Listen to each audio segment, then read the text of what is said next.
still have been there. And remember, after we discovered what is, after General Mkhwanazi briefed me about what is the main intention of this, then that's when I say, no, now that we know, we're not gonna now participate in any further this disbandment or this phase-out approach. And I immediately also notified him that I want to meet you and see you on this matter. And unfortunately, again, that meeting never happened. It only happened a Monday after the 6th of July. So you waited until, basically, until General Mkhwanazi spoke to the media before you actually took action. That's what you're telling us. But No. nevertheless, it's fine. No, On the 28th of March at about 10 o'clock, and this is on your note SFM 14 on page 278, there's a discussion that says on the 28th of March 2025 at about 10 o'clock, a meeting was held at the Head Office Crime Intelligence between the Divisional Commissioner of Crime Intelligence, Lieutenant General Khumalo, and the Divisional Commissioner of Detectives, Lieutenant General Sentumule. And then it further goes on to say that they decided together that the dockets, those 121 dockets, it says here 118, but we know it's 121, would then be given over to murder and robbery to Brigadier Koditata to investigate. And so they made that decision. Did they inform you about that decision that they had made to then give the dockets over to murder and robbery? Before you received this note, did they inform you? No, through you, Honorable Chair, no, they didn't inform me. I did say that I picked up somewhere in late April, May, that dockets are around the headquarters. So they didn't inform you about the dockets, because, you know, I see here that this was signed by you on the 22nd of July, and I go back to, I am not sure that if the press briefing on the 6th of July wasn't held, if we would be sitting with the same document that you signed and said that the dockets should go back to where they come from. And in actual fact, you say they should be taken back to their station of origin. You don't actually say that they should be taken back to the PKTT. So, yeah. If the PKTT was delivering results in such high crime areas as we've said, there was then obviously no operational justification for the dismantling of it without a clear replacement strategy. And you started winding it down, but you did not. There's no clear replacement strategy. Have you evaluated the impact of the decision on violent crime levels that they were operating in, and will you table those findings publicly with us? Did you do some evaluation on the impact of this? Thank you, Honorable Chair. I think right at the beginning, the Honorable Member spoke about, what did I say about station of origin? Yeah, you said that the dockets must go back to the station of origin. The dockets be returned to the station of origin. The instruction on that, what I was, the context of what you are reading there, Honorable Member, through you, Honorable Chair, is that, remember, the meeting of the 6th March, General Sibiya and the Chief of Staff and the Minister argued to say, I said the dockets can go to the province. They argued to say the dockets must not go to province because you will have the provincial murder and robbery, and you'll have the PKTT at the province of KwaZulu-Natal under the guise of murder and robbery, which I said, but if it's like that, would we have a problem? They say, no, that's not disbandment. Minister was saying disbanding, meaning must be disbanded. So no dockets should go to the province, but to station of origin. That's not me. It was them that said that. And that specific point did gain traction in that meeting to say no docket must go to province, but station of origin. So the context that is there that I wrote there is that I'm saying to General Sibiya, now you are bringing a submission to me asking to go and investigate these dockets that are at head office. Why would docket be head office if the last time we spoke of dockets on the 6th of March, the agreement was dockets go to station of origin. That is the context of what you are reading there. That's how you should understand that. Thank you, General. So I just want to say then, I mean, you say that that meeting took place on the 6th of March where you were present at, where they said the dockets must go back. And then on the 28th of March, there's a meeting between Lieutenant General Khumalo and Sentamule to discuss these dockets and where they should go to. But you had a meeting on the 6th, and then they decide that the dockets must go to murder and robbery. So I don't know, somewhere there's a disjoint here for me. Something doesn't make sense.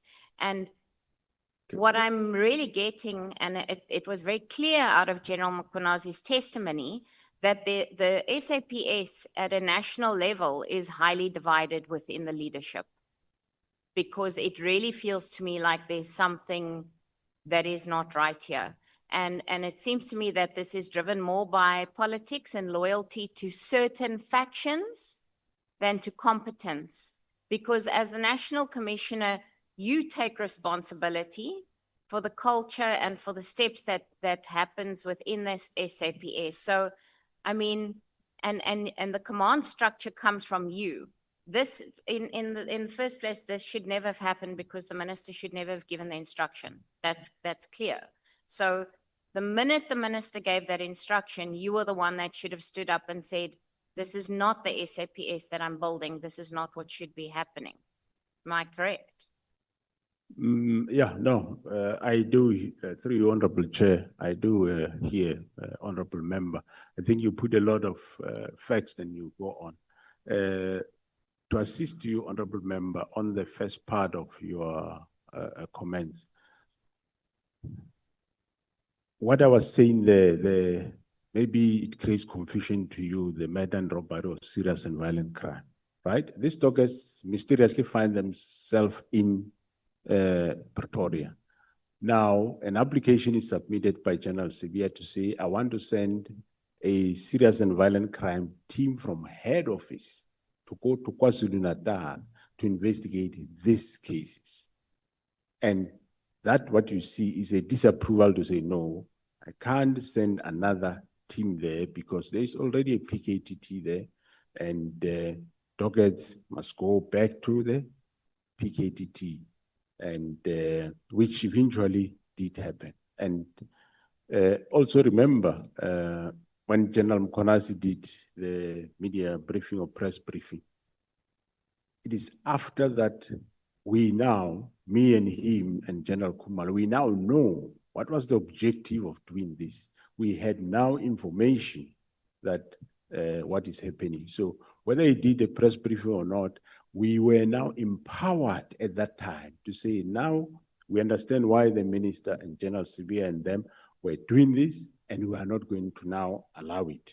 And well, then he did the press briefing. It's not to say, if he didn't do the press briefing, the PKT would have been closed. No, I sustained the PKT from that time, yes, the ups and downs until in that July. But in June, we became aware what was the real reason. So after I know, I can't still allow it to go that route. Hence, I said to Minister, I want to see you, want to discuss this matter. But he couldn't still see him. I only saw him after the 6th of July. Thank you, General. General, I mean, you've said now that after you became aware of the issues, surely then it was your responsibility to hold the press briefing actually, and not General Mkhwanazi, if he, as the head of the SAPS. Well, probably we deal with, through Honorable Chair and members, we probably deal with matters differently. Mine, I said, they must brief me, and I compile a report, and I was going to take that report to the president to say, the president, this is the discovery, which eventually I did, but even though I did after the press brief. Thank you, General. General, my last question is, here where we sit today, the release of the crime statistics has been delayed by over 2 months in South Africa. I asked you about it previously. It's not the first time I'm discussing it with you. Would it be fair to say that the inner turmoil currently within the SAP is contributing to the delays and affecting the organization's overall functioning? Of course, that's through you, Chairperson. One cannot deny that, yes, indeed. I mean, there was a change of ministers and there was a lot of things to be done. And yes, but it will be released soon, Honorable Chair. Thank you, Chairperson. I really do feel that, General, that there's something lacking here. And I'm not quite sure what it is. Maybe of my colleagues in the room will ask questions, but I really, there's not once in anything that you've said to me today or the way that you displayed anything to us to say that you were not in agreement with the closing of this PKTT. And I don't know, you can tell me today I'm wrong, but nowhere is there communication from you that I can see that you've submitted or anything that you've told us except for you tried to speak to and you did this and you contacted somebody, but nowhere were you not in agreement with this. Am I correct to say there's nothing on paper from you saying that you were not in agreement with the closing of this PKTT? Thank you, Honorable Chair and members. Honorable Member, if I agreed that the team be shut down, it should have been shut down. On a hindsight, you can see that the purpose of this instruction was to shut down the team while I was on leave for those few days. That's why it was immediate, urgent, which I said, no, you can compile reports, but don't do anything until I arrived. After I've arrived, Honorable Chairperson, from that time, where we were all active, yes, you can reason that, no, maybe National Commission should have done 1, 2, 3. But if you were in my position that time, not knowing all these motives, and I think, well, I did the best I could, and the team is still there up to today. I might not have been perfect. I might not have been done the way you might have liked I should have done it, but I did it my way, but I sustained the team. The team is still there. Well, of course, with problems. We are rebuilding it now, and we are opening a new political task team in Gauteng to deal with problems of Gauteng. Thanks. Thank you, General. I have last question for you. Do you think that that crime intelligence in South Africa is salvageable? Do you think that we can still have a crime intelligence in our country that is not going to be under scrutiny, and how are you going to fix that department? Thank you. Thanks, Honorable Chairperson. Well, the appointment of the Divisional Commissioner of Crime Intelligence, Lieutenant General Khumalo, to that division did brought a new hope in that division with a view to resuscitate crime intelligence. I believe it can still be done, and the former minister was agreeable to the reforms that we wanted to do there. Unfortunately, there was change of administration, and in the new administration, there was no further traction or agreement. Remember, the National Commissioner, when he place or transfer a member of level 14 and above, that is a Major General and above, I must have concurrence of the minister. I just don't do it myself alone. a massive concurrence of the minister. And if the minister don't concur, you will struggle. But we can still salvage crime intelligence. There are good men and women that in that division that are doing well. And I must tell you, since Lieutenant General Khumalo arrived there, we saw tremendous work being done. We have a lot of successes. We're still having them now, yes, under the ailing conditions. But of course, we need cooperation of all, cooperation of the executive, which is the minister and its deputies.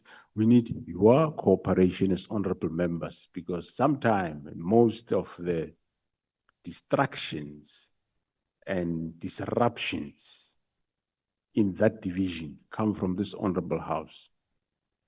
That's the biggest problem. It doesn't matter which political party, but it comes also from this house. Whether what their interest is, I wouldn't know. But we can still salvage that division and make it the best, and it can be able to be reformed and developed. Thank you. Thank you very much, General. General, I do think that we have a lot of good men and women in blue in our country. I think it is our collective responsibility to make sure that we create a good working environment for them to ensure the safety of the citizens of South Africa. Thank you very much, Chairperson. Honorable Shigelen, I want to thank you so much. Honorable Matthews, are you ready? We're born ready, Chair. Okay, thank you so much. Thank you, Chair, and good morning. It still is to honorable members and to the National Commissioner. National Commissioner, what conditions or material conditions, I would say, informs the decision to establish a task team? Yesterday, you also spoke that we have a task team in Mkhwanazi.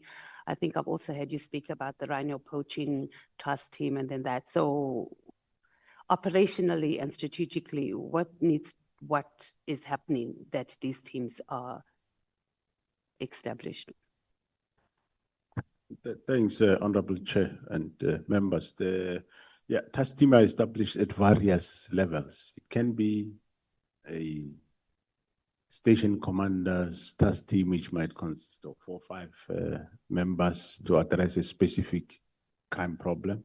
Can be under the provincial commissioner. Can be a national task team established by either the structure called the National Crime Combating Forum or the National Joints by the Deputy National Commissioner Policing, or it can be directed from National Commissioner to be established. So it depends where the problem is. And normally the community and or the honorable members and or the executive minister or the president can identify like a specific problem, and we might say, well, we'll address that problem through ordinary policing, or let's establish a specific task team that will deal with the specific problem. So it gets established at various levels. Okay, so we will establish it's in response to a specific problem, but obviously it's regarding criminality. And do you take into consideration the level of criminality for us to put in resources into that? So in the bigger scheme of things, let's say the rhino poaching opposed to GBV rates, like, does that come into consideration, or is it pretty much a political decision, like as we have seen in the case of the Ramaphosa, President Ramaphosa went to KZN, attended a funeral, announced at the funeral, we're going to establish a political task team, used the ruling party's position in parliament and in government to say, okay, we're having leadership problems here in the ANC and we can't deal with the greed and the desire for power, whether it's councillors or whether it's their deployees to strategic positions. So we're going to use state resources to do that. So I was asking that question to try and determine, like, how do we prioritize criminality in this country and our response to it? Thank you, Honorable Chair. We prioritize crime, not to say in terms of if it's party political. No, we prioritize crime and we respond accordingly. Even the president, when he was there, he said he didn't establish it for purposes of specific party councillors. It was for political killings, and the task team indeed did sterling work with regard to what they did in KwaZulu-Natal. They arrested for killings of IFP councillors. There's been IFP councillors in Zululand that were killed. There's been DA councillors. You remember there's a DA councillor killed at municipality around Howick. Forget the name of the municipality there. There's been arrest in that regard. You remember the DA councillor in Beckville who banned his family there and accused other people. We made a breakthrough there. So it's not about a specific party. No, the task team was dealing with matters of whether it's within a party or is one party killing another party. The team did sterling work and arrested in everyone. We do have, in terms of GBV, Honorable Member, we have a unit. It's not a task team. It's a specific unit that is there. We call it family violence and child protection. That is dealing with the cases.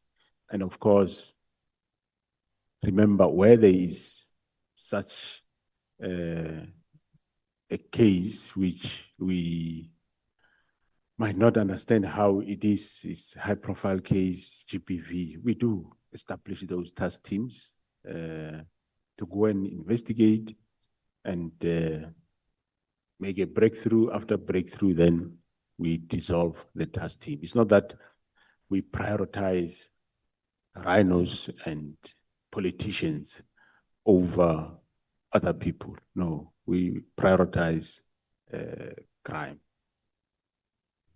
Okay, General, the less we say about the FCS, the better. But the point was just that we just wanted to establish the political involvement of political parties, specifically the ruling party called the ANC.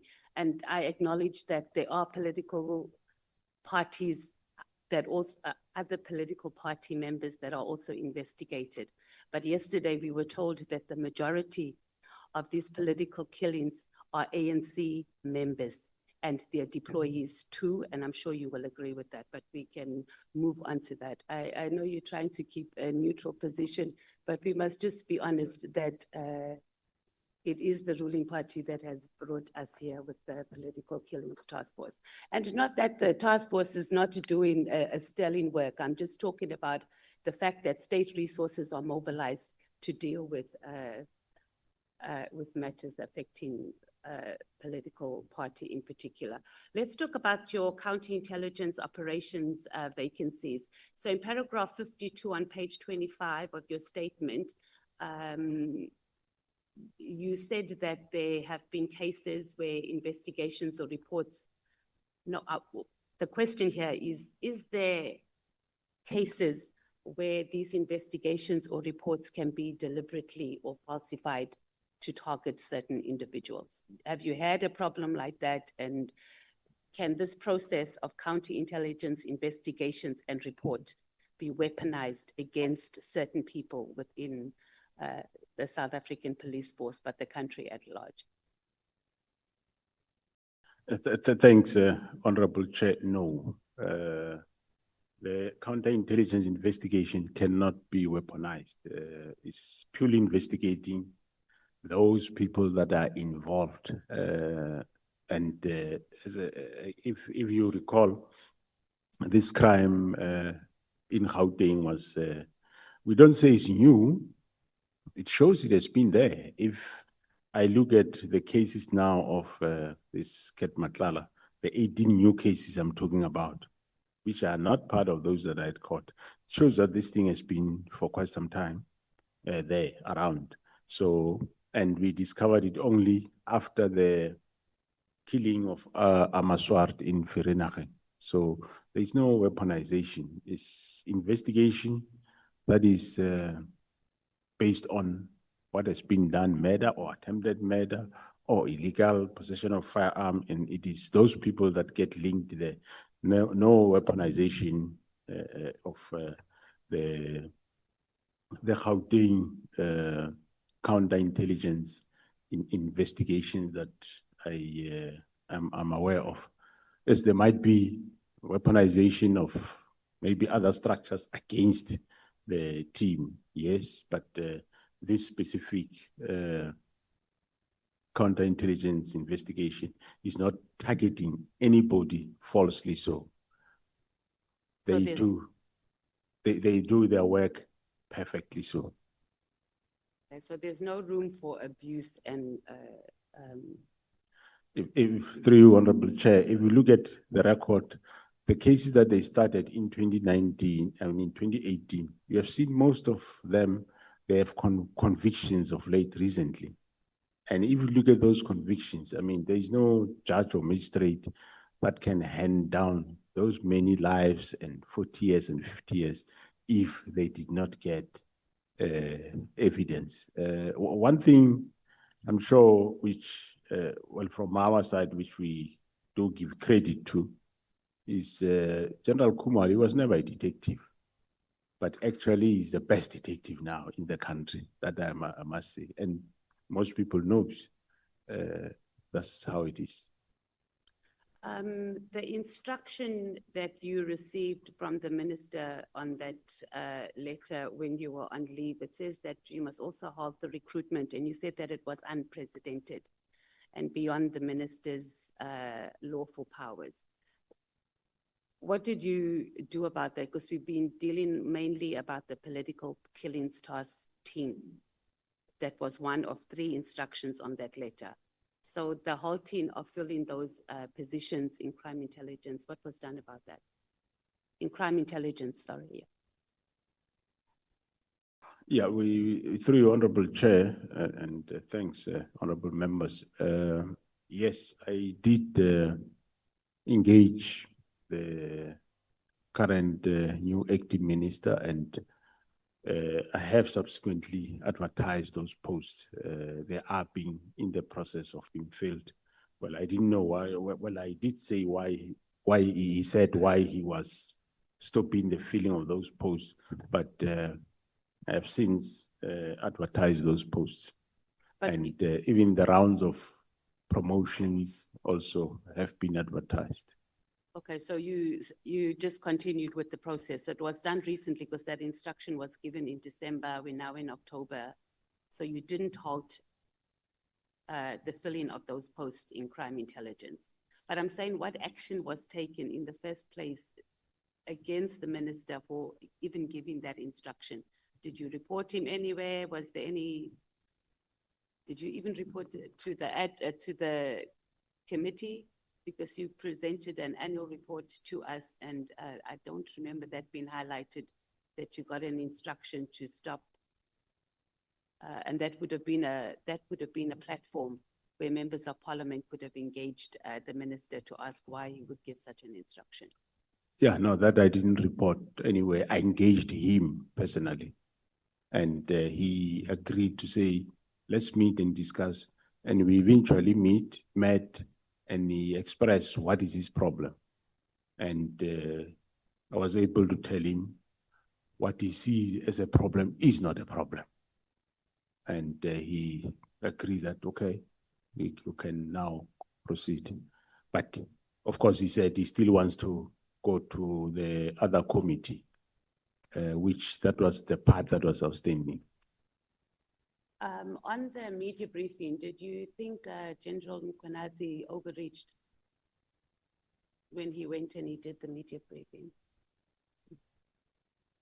Well, it's difficult to say, but well, I think, well, he did what he did, so I don't see anything wrong with it. because the provincial commissioner can do press briefing in his province, and he can. And he did tell me that he's going to talk about the political killing stars team, give their successes. And when he went beyond that, so I don't have a problem with that. Why did you choose to write an affidavit when he requested you to write an affidavit about the transfer of files and you didn't act on it yourself? He gave under testimony that you submitted an affidavit, and on that affidavit, based on that affidavit, he opened cases about obstruction of justice, amongst other things, on the 121 dockets that were transferred. Well, through your honorable chair, remember here it is after the fact. After we know that what was happening is a crime. And remember I said, after I had the dockets, that was agreed that if ever the team is closing, dockets must go to station. All of a sudden, these dockets are now here at head office. And I said, there can't be dockets here, they must go where they come from. And those processes were started to get those dockets back. But before that, after one became aware that, what is being done is actually a crime, then you report a crime at a police station with an affidavit. So why didn't you do it and left it to the KZN commissioner to do it? I do what? Why didn't you open the case as the commissioner, because it affected you directly? And you gave an affidavit to him to open the case. So he became the complainant. That's my understanding. Or am I not, I didn't get it correctly? Well, the offense happened in KZN, and I gave him the affidavit. Giving the affidavit, you open a case through an affidavit. And there was no other internal processes that you took outside of sending the affidavit to him to open the case in KZN against those who were involved in moving the files? Actually, I think he's not, well, he's doing an inquiry that he's busy with. I can't here as a national commissioner investigate or investigate a case at head office. Case must be investigated somewhere from police station. So what I did was right. You don't have to, so the question is just internally as the national commissioner, like there has to be some internal processes that you could have instigated outside of the criminality and actually open a case. Did you do any of that? Just internally, because there are processes, DCs, etc. Yeah, internally, you should be aware that Lieutenant General CBI is suspended and there is disciplinary process that is undergoing. Okay, and that formed part of it? That's correct, yes. National Commissioner, the media briefing, there seems to be a lot of movement after that media briefing in SAPS. And could it be that this media briefing is, we're not going to really get genuine systemic changes because now it's in the media, our country is all up in arms in it. So those who halt and obstruct investigations in this country are just, submarined. So we've seen movement. And then once the country moves on to something else, we are going to be back to square one and possibly even regress any further. So what systemic changes do we need in the whole justice system, and I guess in the police in particular, to ensure that we don't have, it's going to be the same script, different cast? We've dealt with these ones that have come up now, and we've left a void, and then another crop comes in and does the same thing. Thanks, Honorable Chairperson and members. Well, we need, yes, an overall of the system of criminal justice. We need oversight to various institutions. just to give an example, I think during General Mkhwanazi's testimony, I didn't watch it, the whole of it, either here or at the Nhlanhla Commission. Somewhere you saw that there was communication between Mr. Nhlanhla, for example, and somebody from IPID, where the plan was they want to get General Khumalo arrested. But the other one was saying, hey, now there's no injuries, there's no JD8, so I can't arrest. So we just need leaders that respect their work, but we also, of course, need oversight that institutions that are meant to do specific work, they do that which they are meant to. They do not chase personal agendas or be weaponized to do nefarious activities and acts. That we need that oversight into institutions, and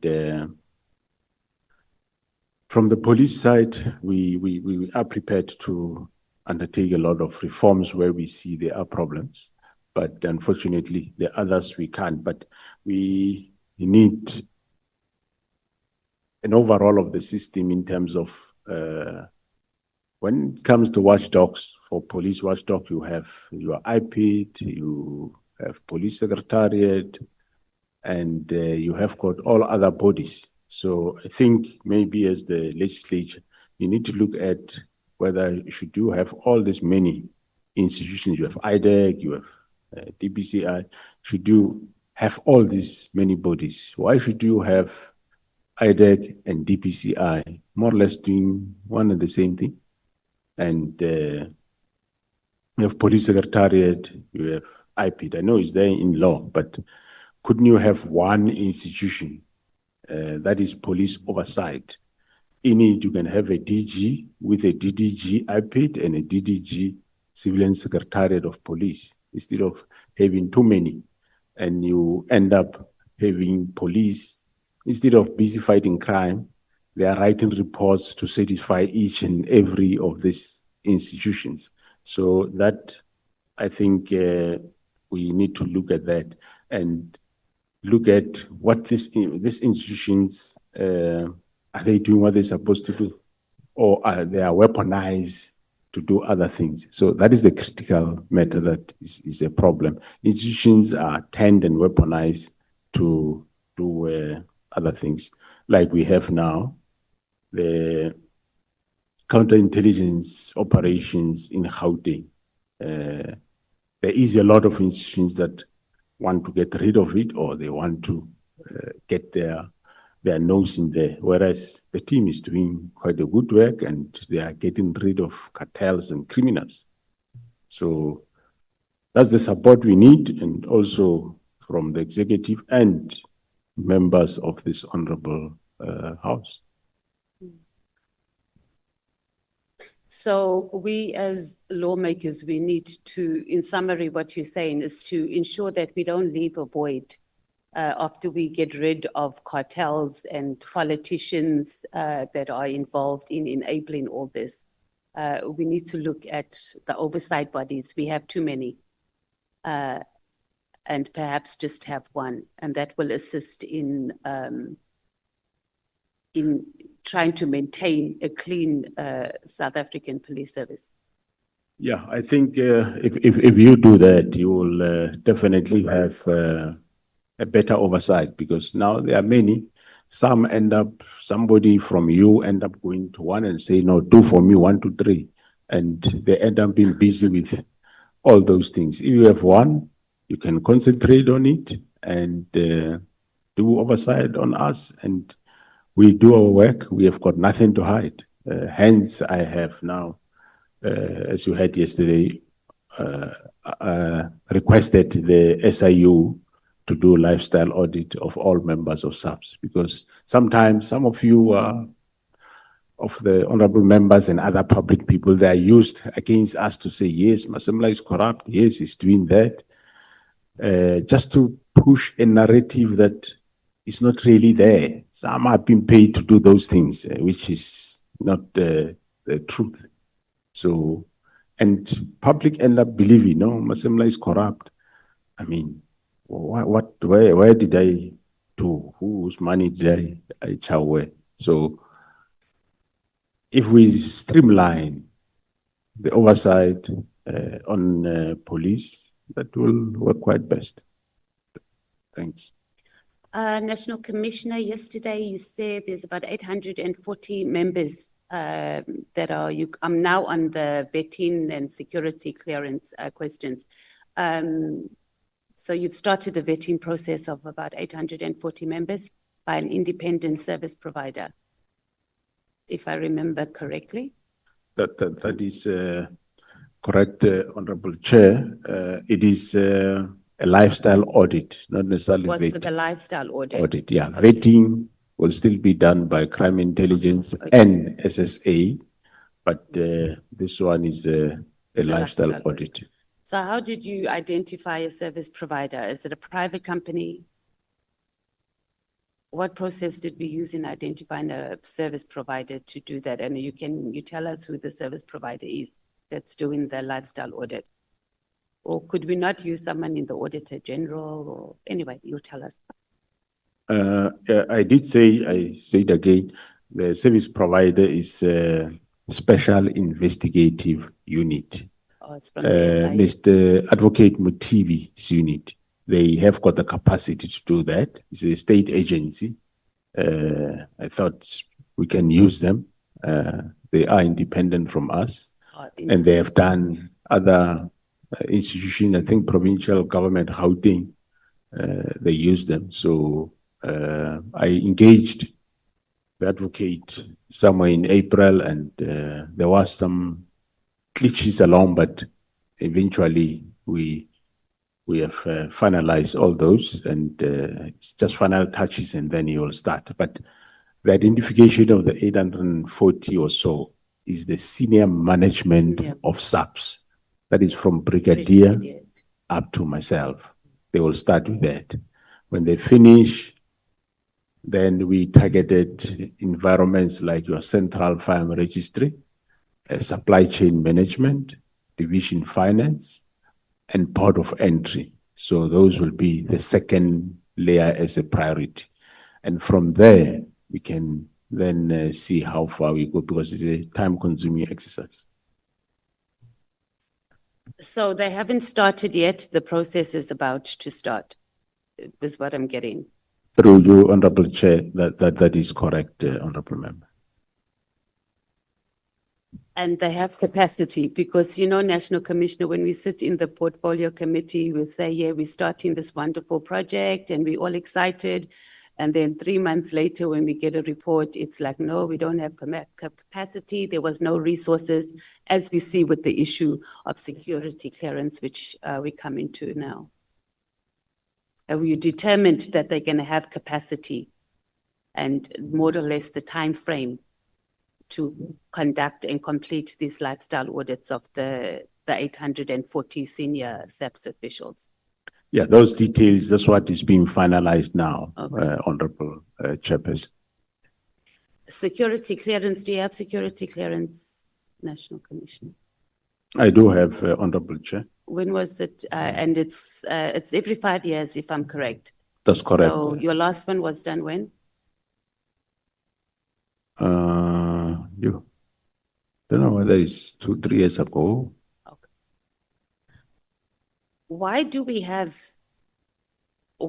you appoint people into positions, National Commissioner, when they haven't received the clearance certificates? Because we have a lot of those, and maybe in writing, Chair, we can get that. How many from you saying from brigadier right up until the general, we require security clearance. Am I correct? Honorable Chair, the 840 is senior management that I'm going to subject to lifestyle audit. It's a different process. Yeah. Yes, vetting, well, it depends on where you work, what you do. That's how we prioritize. Okay. But of course, most of the senior But we managers. have amount, right, of more or less how many people who are in those positions require vetting?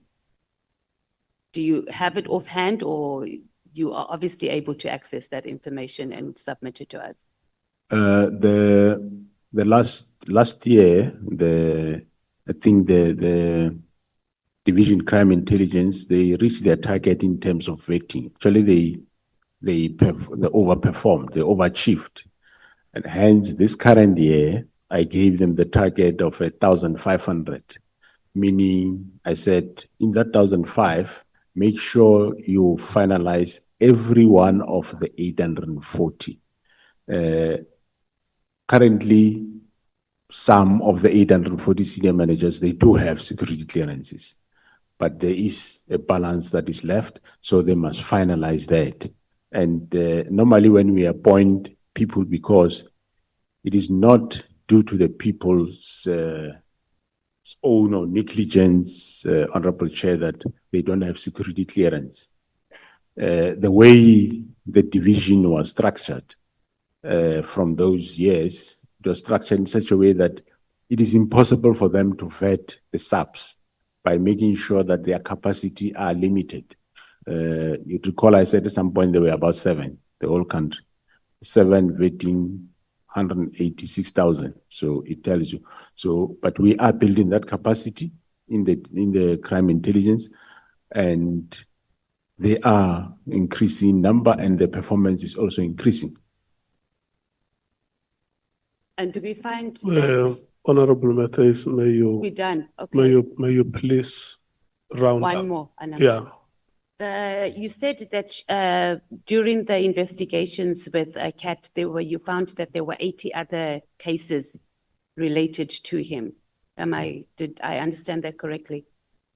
That's correct, Honorable Chair. And it's expanding over what period, more or less, these cases that have been dangling around the country? I think it goes far back as 2007. So National Commissioner, does that not just tell you that how we have failed the country if we have someone has 80, right? Not 18 cases since 2007 up until now, and he's gone under the radar. That speaks to a failed South African police services. I do agree, Honorable Chair, but we have discovered it ourselves. We are doing something about it. Thank you. I'm done, Chair. Thank you so much, Honorable Matthias. Honorable members, when we come back from morning tea, I will need one speaker from the ANC, one speaker from the MKP, one speaker from the DA, one speaker from the EFF. And then after we shall have taken those 4 speakers, we will then break for lunch. I'm just alerting you so that when you come back, you must have lined your speakers. We are now breaking for tea. May we please come back after 15 minutes. From now, it will be 20 minutes before 20 minutes before 12 when we come back from tea.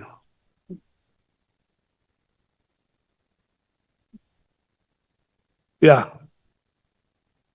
Whatever you may want to call it. If you want to call for it a bit morning tea, you want to call it a stretch break, a comfort break. Yeah.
Honorable members, we must resume. May I check from the ANC who is speaking? Honorable Nhlanhla. Okay.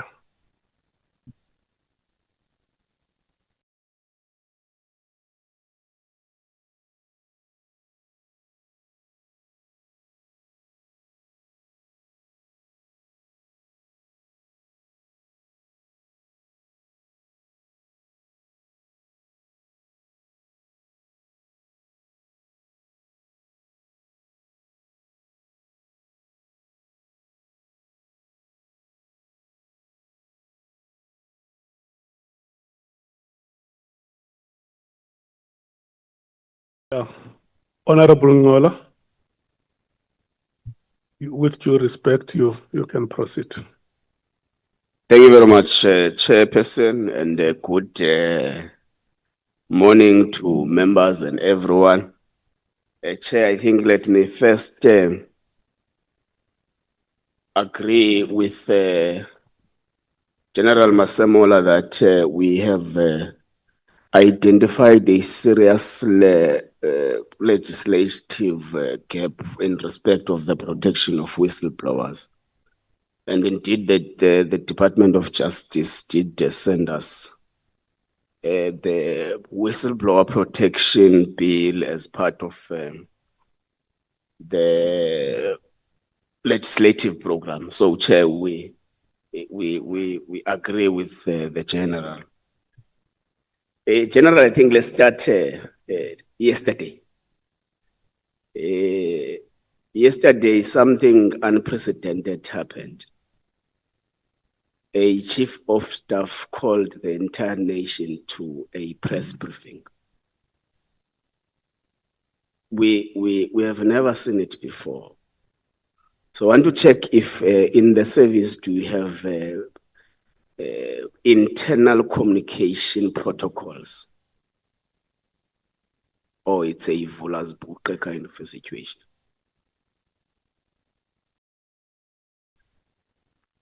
Thanks, Honorable Chair and members. We do have communication protocols. We have a policy, national instruction on communication, which says exactly who should communicate. It's normally members that are appointed to do communication in each province. There is one head office, there is also, and national commissioner and provincial commissioners also can communicate, and of course other members like your deputy national commissioners. So there is a regulated space. Okay, that's fine. Let's not persuade further. I think Mr. Ngabende will also come to testify at talk. Who is Brigadier Litego?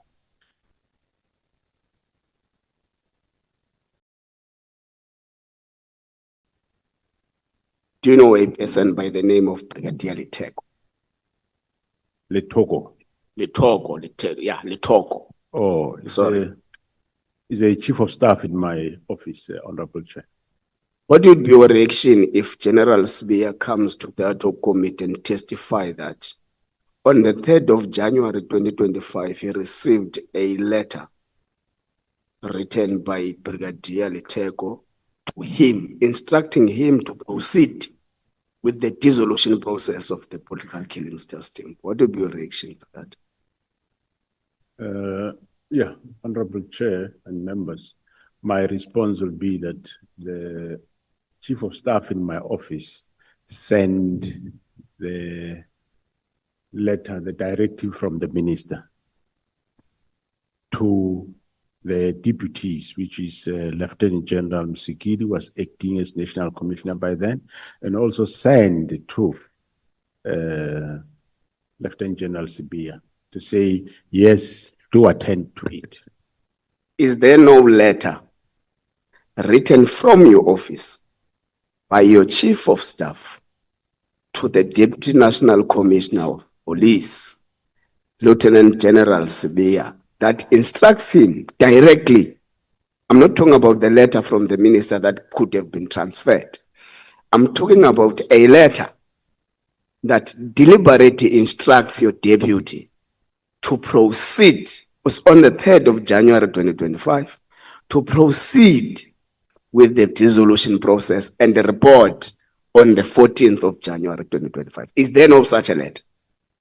Honorable Chair, I do agree. I say the Chief of Staff in my office did send a directive to both the deputies that they attend to the minister's letter.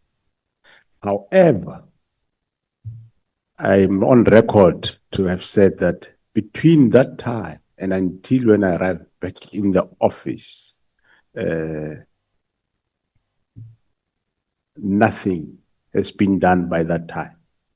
And the letter that General Sibia brought on the 14th and the 15th, Honorable Chair, that's the two letters I nullified. Whatever he might have received, nothing wrong. Let's take it for a moment that he received that directive and he did what he did.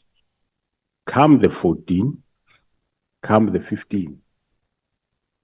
The same letter that he have, I tell him that I am not subscribing to this. So stop doing this and leave it, get out of it. Don't do it anymore. I will do it myself.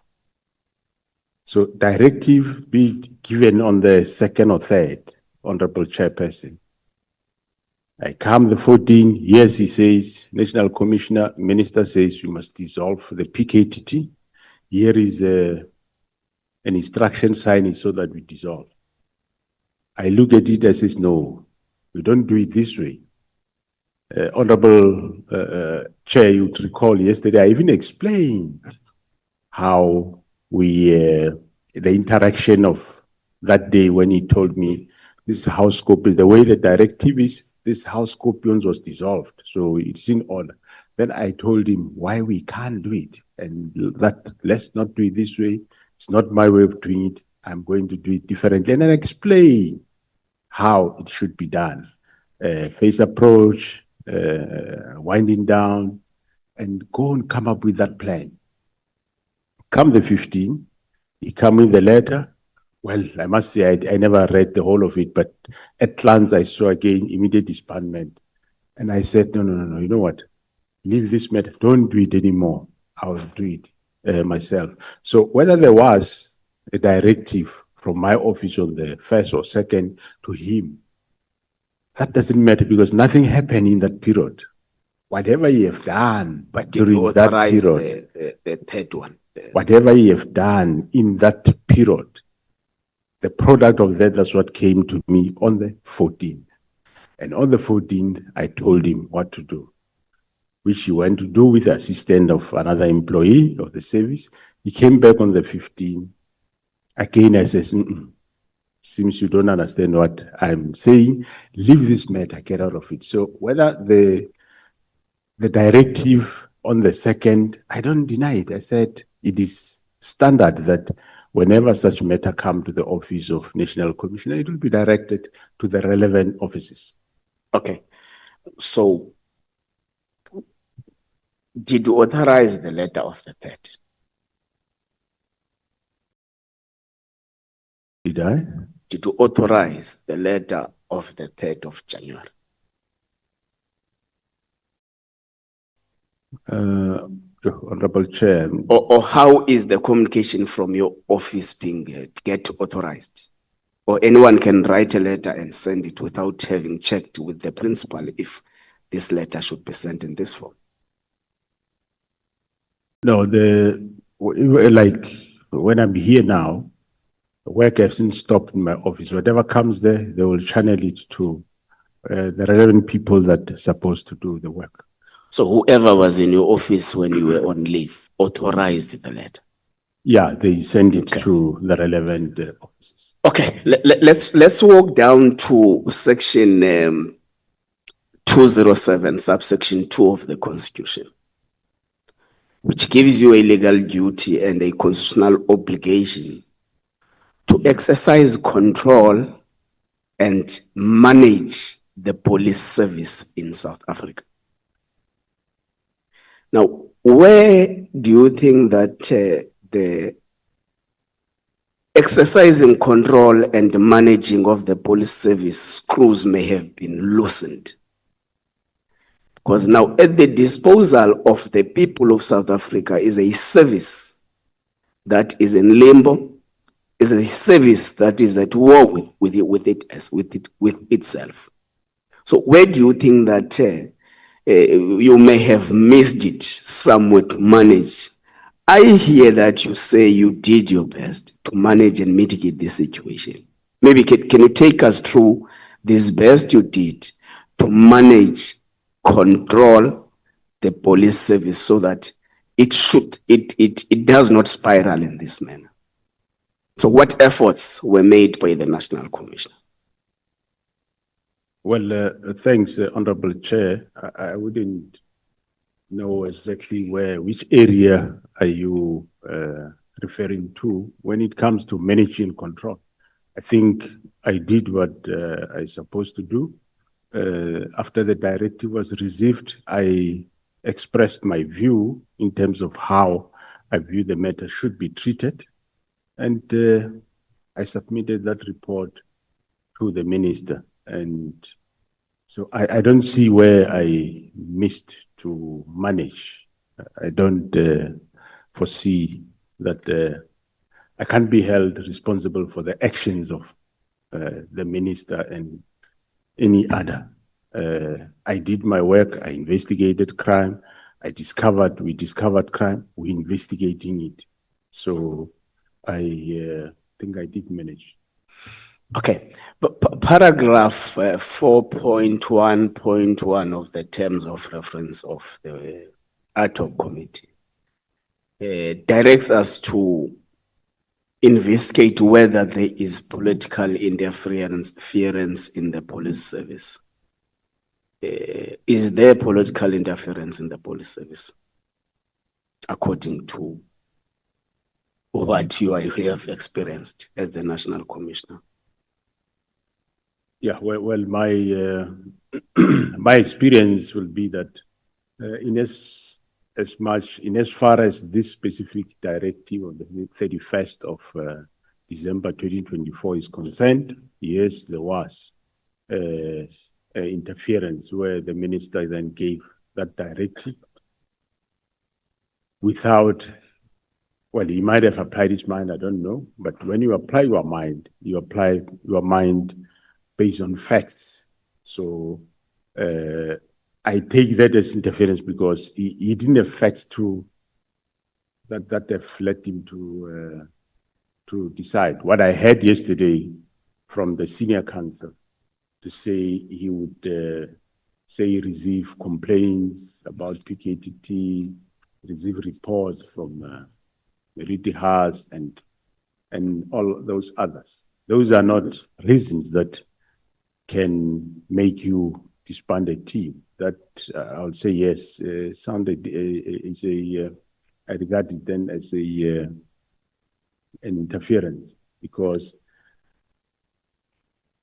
should he have come to want to understand anything about the team, that could have been a different situation altogether. Get a briefing, understand, he put his problems forward, we give responses, and he then can give a directive, or we jointly find a solution.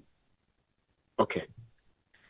So, along this interference process, you take General Sbeya to a leave of absence or something like that.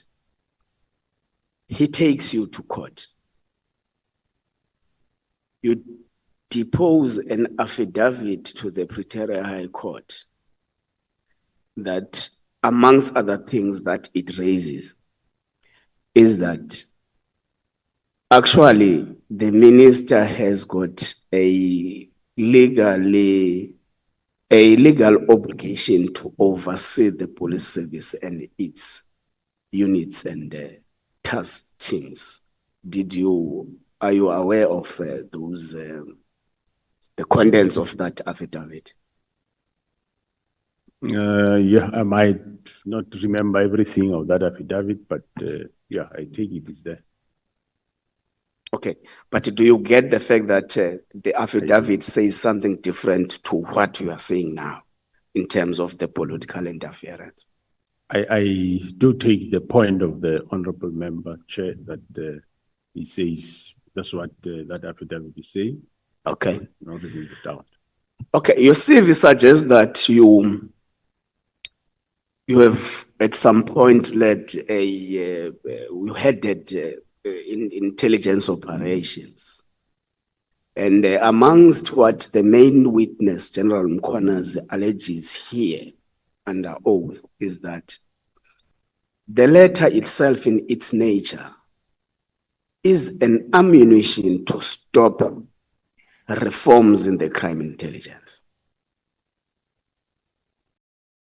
Because part of what it asserts is that there must be the filling of vacancies in the crime intelligence must be halted completely in all levels. So he has got a strong view that the letter itself is to stop the reforms. Are you aware of these reforms in the crime intelligence the general is talking about? What is your view on the reforms? Thanks, Honorable Chair. You would recall, Honorable Member, that I did say after the divisional commissioner took over in that division, myself and the former minister and the divisional commissioner, we did agree on reforms within the space of crime intelligence. So, and General Kumalo was busy with those reforms in terms of we're transferring people and trying to bring other people so that we reform the environment. Okay. So on the 31st of December 2024, the minister writes a letter to you or your office.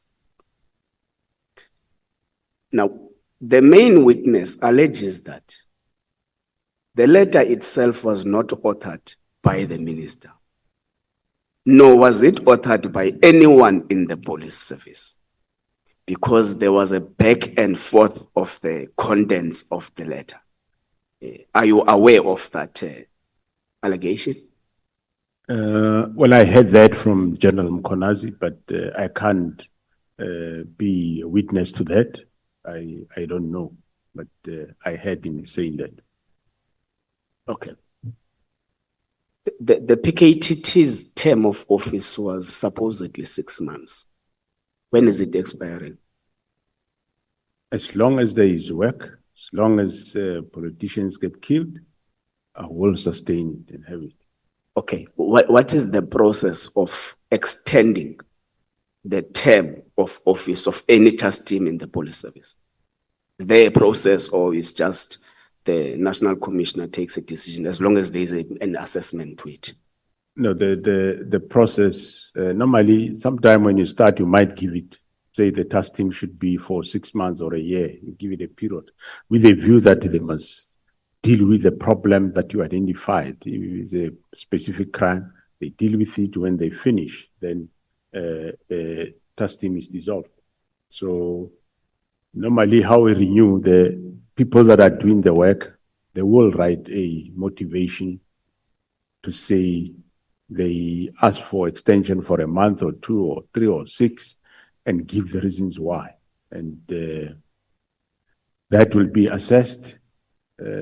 Some teams will be assessed by the body called National Crime Combating Forum, which consists of operational divisions at head office, and they will approve at that level.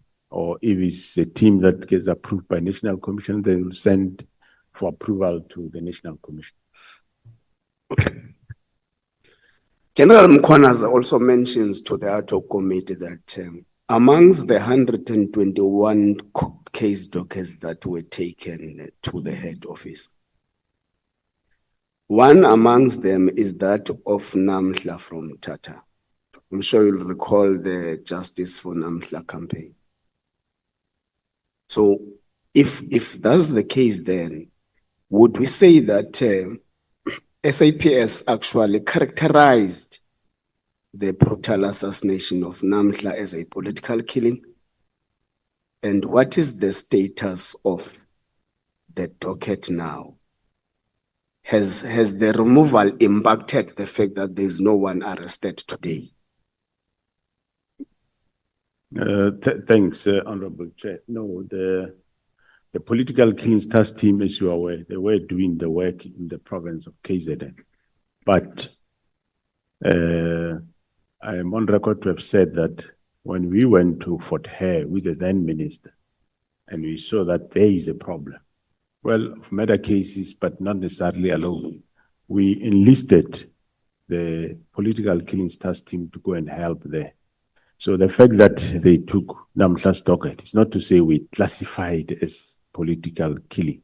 All we wanted was, we wanted people that can be able to resolve the case. That's how the team went. And the team did work on the docket until they were interdicted. That's one matter that where we don't understand how the judiciary came into being. The certain people went to High Court, they interdicted the team on that case for other reasons and for almost a year. But the docket is back with the team. I might not precisely say where it is now, but it's back to be investigated. Okay.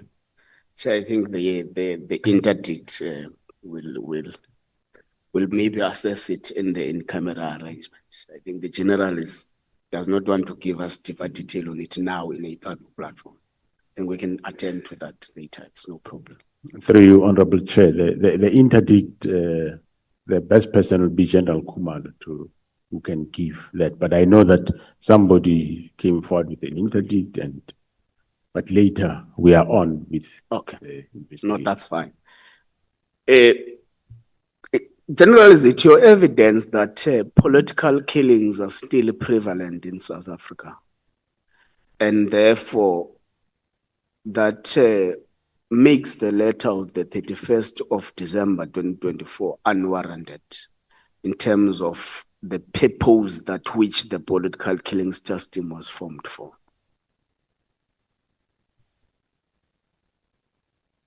Yes, I do agree that they are still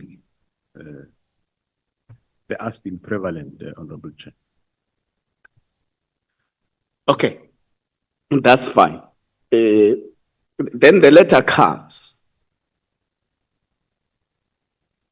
Part of the provisions contained in the letter is the fact that political killings task team must be disbanded immediately. And General Mkhwanazi makes exception of the immediately part. So, apart from that, you choose to design a program, a smooth program that will make you arrive at an ultimate dissolution. So, is it your concession that the problem with the letter is the immediate part of the dissolution of the PKTT? No, Honorable Chair, the problem is not the immediate.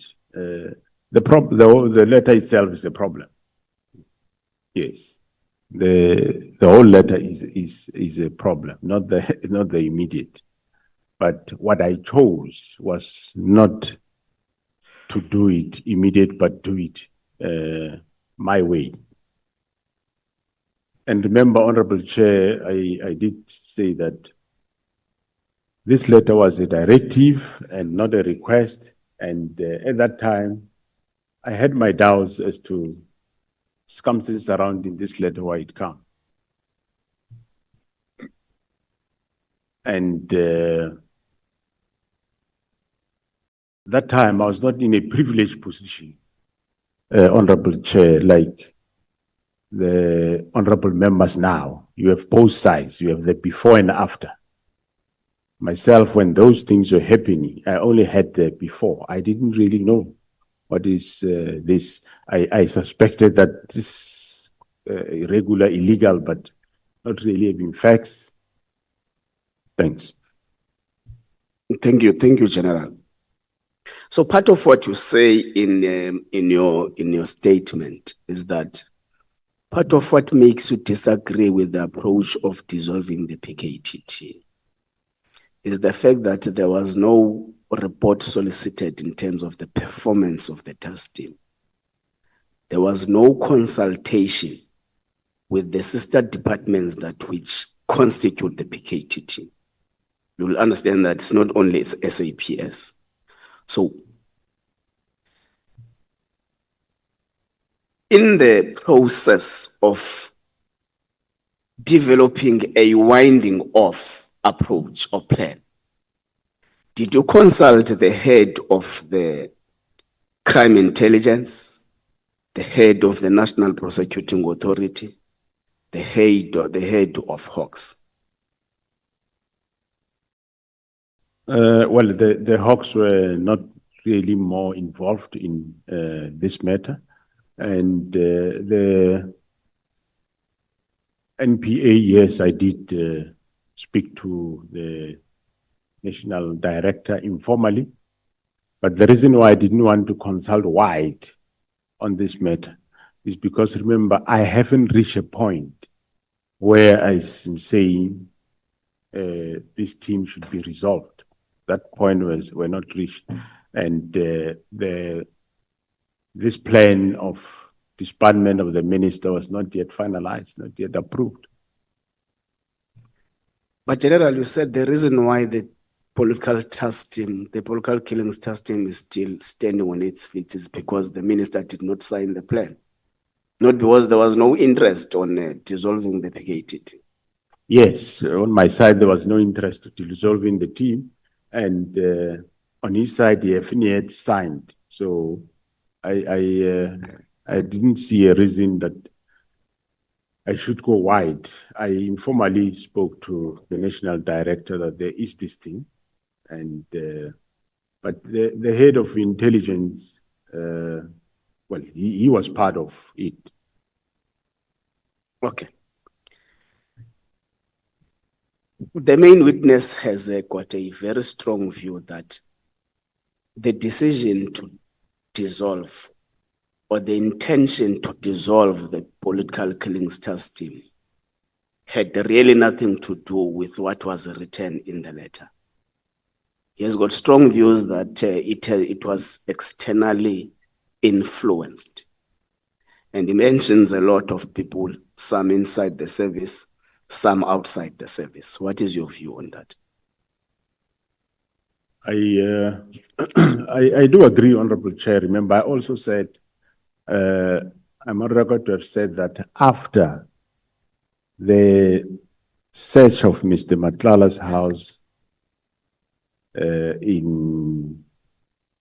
arrest of Mr. Nhlanhla in May, the team untangled the real motive.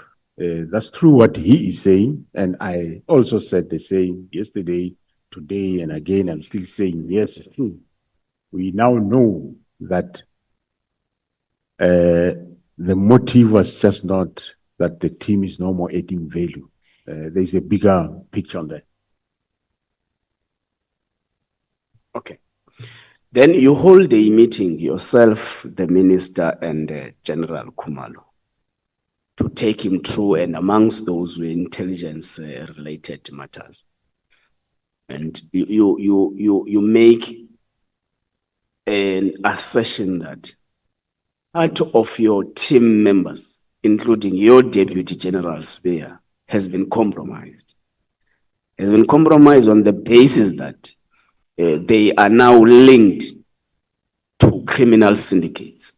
How is General Spear linked to those criminal syndicates?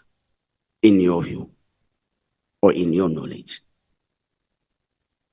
Honorable Chair, I think, well, that is still a subject of investigation. I might say one thing today, and Okay. it changes tomorrow. That's fine. That's fine. We Thank can take that, Chair. Now, you give an instruction after the 14th of January to Sibiya, your deputy, to leave issues relating to the dissolution of the PKTT to you. Is that correct? Correct. Now, beyond that instruction or directive you give him, he continues to play part in writing letters for the dissolution and making plans for the dissolution of the PKTT. Do you not take that as defiance? I did call him to say he must stop doing that, which he was doing. Yes. Hence, I eventually end up taking steps. Okay, what steps did you take? Was the only steps we know were taken were after the 6th of July? What steps were taken from January when you were defied by your junior? When I became aware of those letters, I did call him in to say, I did say, leave the matter to me, I'm attending to it. So I did rebuke him for that. But he defied to give the matter to you, General. That's what I'm saying. And after that defiance, what steps were taken by the principal in disciplining or effecting consequence management to his junior?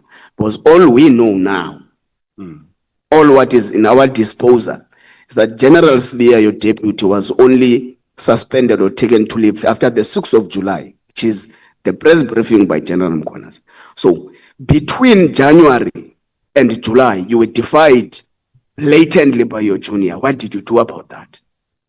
Well, that time, as I said, Honorable Chair, I did call him, I think, more than once to say, stop this. And for me, it was like, yes, he will stop. But on the other side, the minister was talking to him directly. That's another angle. But for me, I did say, no, he must stop what he was doing. Okay. Okay, let's leave it like that, General. Okay. You in your statement, you make mention, I think it's paragraph 63.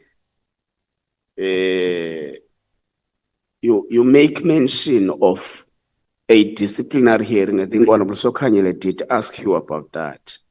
A disciplinary against General Khan. I didn't get what now becomes the status of General Khan in the South African Police Service. And the reason I'm asking this, General, is that General Mkhwanazi keeps on mentioning General Khan as part of the center of this fracas the service finds itself in now. So what then becomes the status of employment of General Khan in the South African Police Service? Well, as I said earlier, Honorable Chair, the disciplinary case against him was finalized, and he was found not guilty. And it was him, General Mkhwanazi, who was the chairperson presiding over that matter, and he cleared him, and he is still working in crime intelligence. Okay, no, that's fine. Well, he was cleared. That's the report. That's correct, Okay. Honorable Chair. Now, you find yourself in a very pressing situation as a national commissioner. You receive a letter from the immediate principal, which is the executive authority. Now, along the way, you find that you are unable to get yourselves into into an agreement in respect of what must happen in the PKTT status. Now, your appointing authority is the President of the Republic of South Africa. Have you made means to engage the President into making him understand the importance of not dissolving the PKTT. I'm asking this because you say the president has agreed that the plan to dissolve is correct.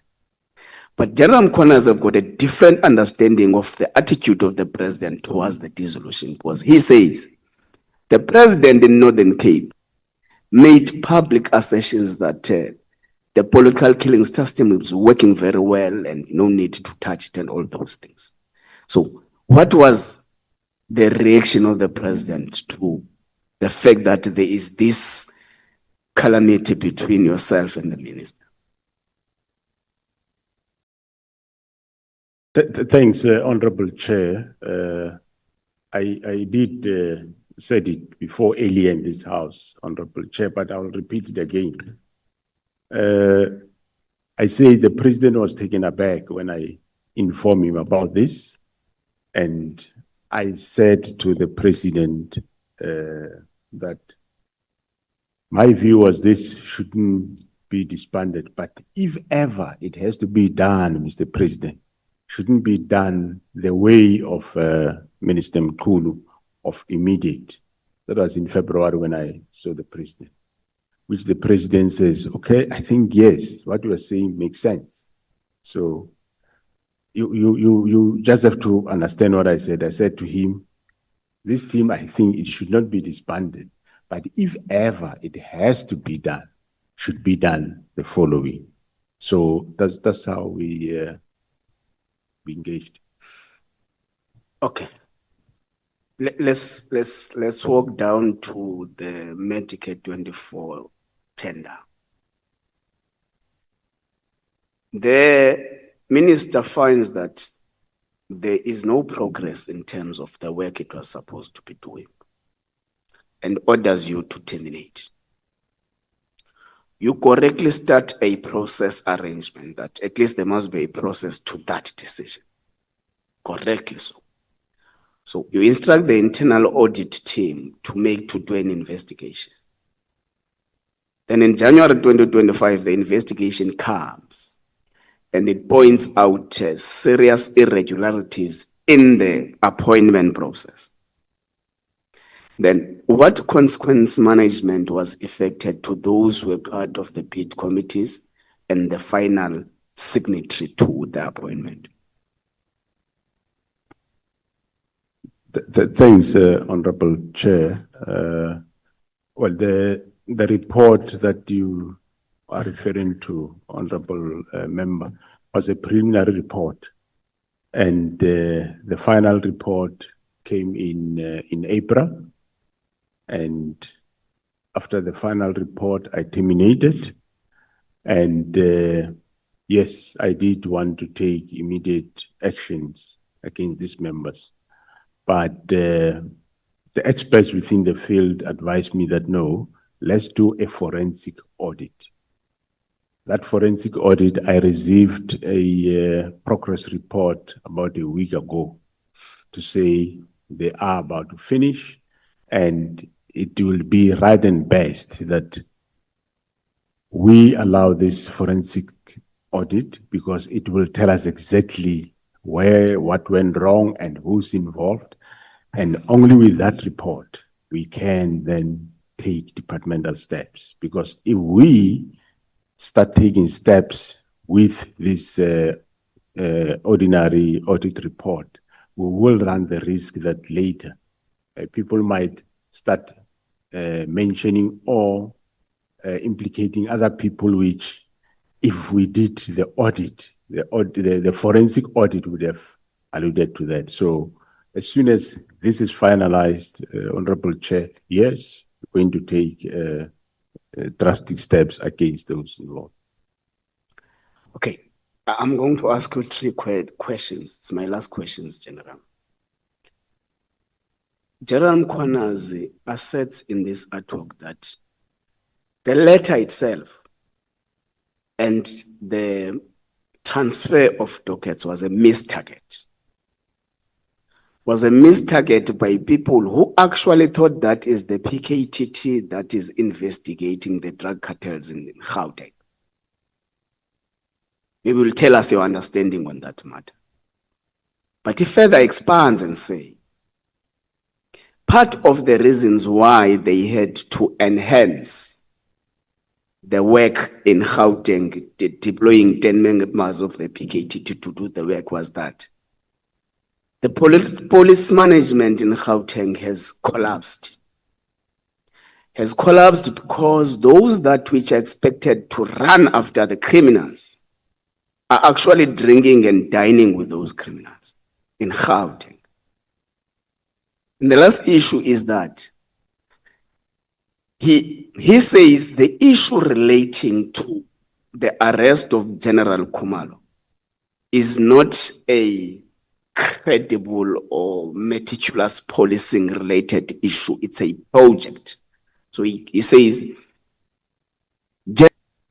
of the people who wants investigations, particularly in Gauteng, to be halted. What's your view on those three issues? Yeah, thanks, Honorable Chair. Before the arrest of Mr. Nhlanhla, even General Mkhwanazi wouldn't have said that. We all got that after the team have analyzed the phone and we came to that. And well, the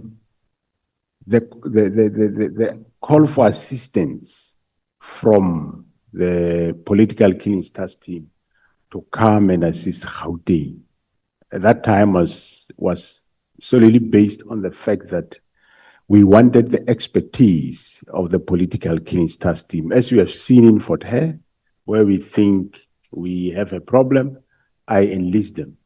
When in KwaZulu-Natal we had the problem of killing of traditional leaders, then we also enlist their assistance. So even there in Gauteng, we wanted their skill. It was during the process of investigation when they start uncovering these matters, uncovering that there is some members, some police in Gauteng that seems to be compromised, and they uncovered all the rest. And that's when then we registered this project of Gauteng counterintelligence to investigate the whole thing. So that is the investigation that's in the process. The arrest of Khumalo, I wouldn't want to venture much into discussing an arrest. All I know is that he was arrested for employing him and the team. They were arrested for employing somebody from BMW to a post in crime intelligence. The person, I think, was earning 1.1 million and employed in crime intelligence, where he'll be earning 1.2 million. And the process, according to me, was fair. And I did get a report from IDEC after the arrest. I tasked somebody to internally investigate that matter for discipline purpose. The report came to me to say there is no case based on what they find the process looks legit. And I did clear them, I did inform them that we don't find a misconduct in this thing. Thank you, General. Thank you, Chair. I'm sure I'm still left with some minutes, but I'm done. Thank you so much, Honorable Nhlanhla. The time I allocate you, honorable members, when you feel that you have spoken for some time, you look at me and check if the microphone is not indicating red. Once you see it indicating red, it's a warning to you that you must move towards winding up without putting you under pressure. It's just to say to you, your time is about to expire. Okay, thank you so much. Most of the time, my microphone is off. Can we please move to, is it you, Honorable Nomvalo? Thank you so much. Thank you, Chair. How are you, National Commissioner? How are you doing? Through you, Honorable Chair, I'm fine, Honorable Nabal. I'm okay too. Well, I want you to enlighten us more in relation to the allegations made by General Nhlanhla Mkhwanazi, which we have also put here as terms of reference in your statement in on page 4 of your statement. There is an allegation under paragraph 4.1.7, which says that inter alia, we must investigate, open quote, the alleged corrupt relationship between Mr. Mkhunu and Mr. Brown Mkhwanazi, and between Mr. Mkhwanazi and Mr. Uvusumuzi Nhlanhla. Now, who is this Mkhwanazi guy? How does he get involved in the operations of SAPS, according to your knowledge? Yeah, thanks, Honorable Chair. I don't know the guy, and well, I do not have a police official with that name, so I don't know who is he, and you have got no business in SAPS. General Nhlanhla Mkhwanazi seems to be convinced that Mkhwanazi was an ally of Sibia. I mean, was an ally of the Minister Mkhunu.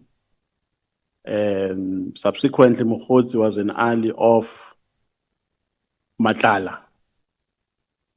Now, in this context, Mkhwanazi was used by Nhlanhla as a messenger to the minister. What is your take on that? Do you agree with that? Yeah, I think the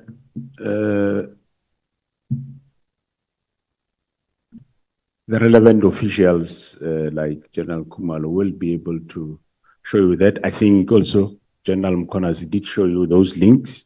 Yes, I believe what they are saying. Yeah, because we are not doing an academic exercise here, National Commissioner. We are trying to get to the bottom of these allegations. So what we want to get from your responses is what will assist us in doing investigations of all these allegations. Now, my difficulty is that in the evidence that has been accused so far, orally and in terms of the documents that were perused, the conversations that we have seen are conversations between the minister, are the conversations between Brown Mkhwanazi and the Commissioner of KwaZulu-Natal, wherein Mkhwanazi claims that he has some influence to the minister, and conversations between Brown Mkhwanazi and Nhlanhla. Now, if the minister comes here and say, I don't have any relationship with Mkhwanazi, Mkhwanazi used my name to advance selfish narrow interest and for material gains. Are you in possession of any evidence that suggests that that will be a lie? Well, I believe General Mkhwanazi might have showed you some WhatsApp messages, and General Khumalo will still show you other messages which they can give evidence to that effect in terms of communication that talks to between Mr. Mkhwanazi, between Nhlanhla, and between the minister. They will be able to show you that. You know why I'm asking that question, National Commissioner, is because I've been in a political space for some time. And I know that it's a general tendency of some comrades to use names of those who occupy higher echelons for their self-enrichment or for their material gains. So I anticipate that the defense of the minister might be that my name was wrongly used here. There is absolutely nothing that suggests that I've got a relationship with Mkhwanazi. I only know Mkhwanazi from a distance as a comrade. He had no influence in the running of SAPS. That is why I was able to write a letter that terminates the 360 million contract.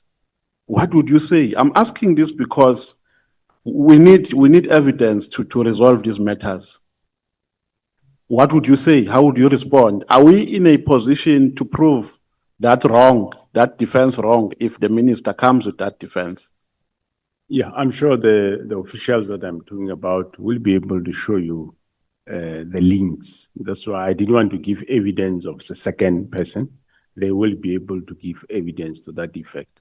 But I wouldn't overrule that. As you say, you are in the political space. You know the environment and how people behave. That I can't deny. You talk from experience.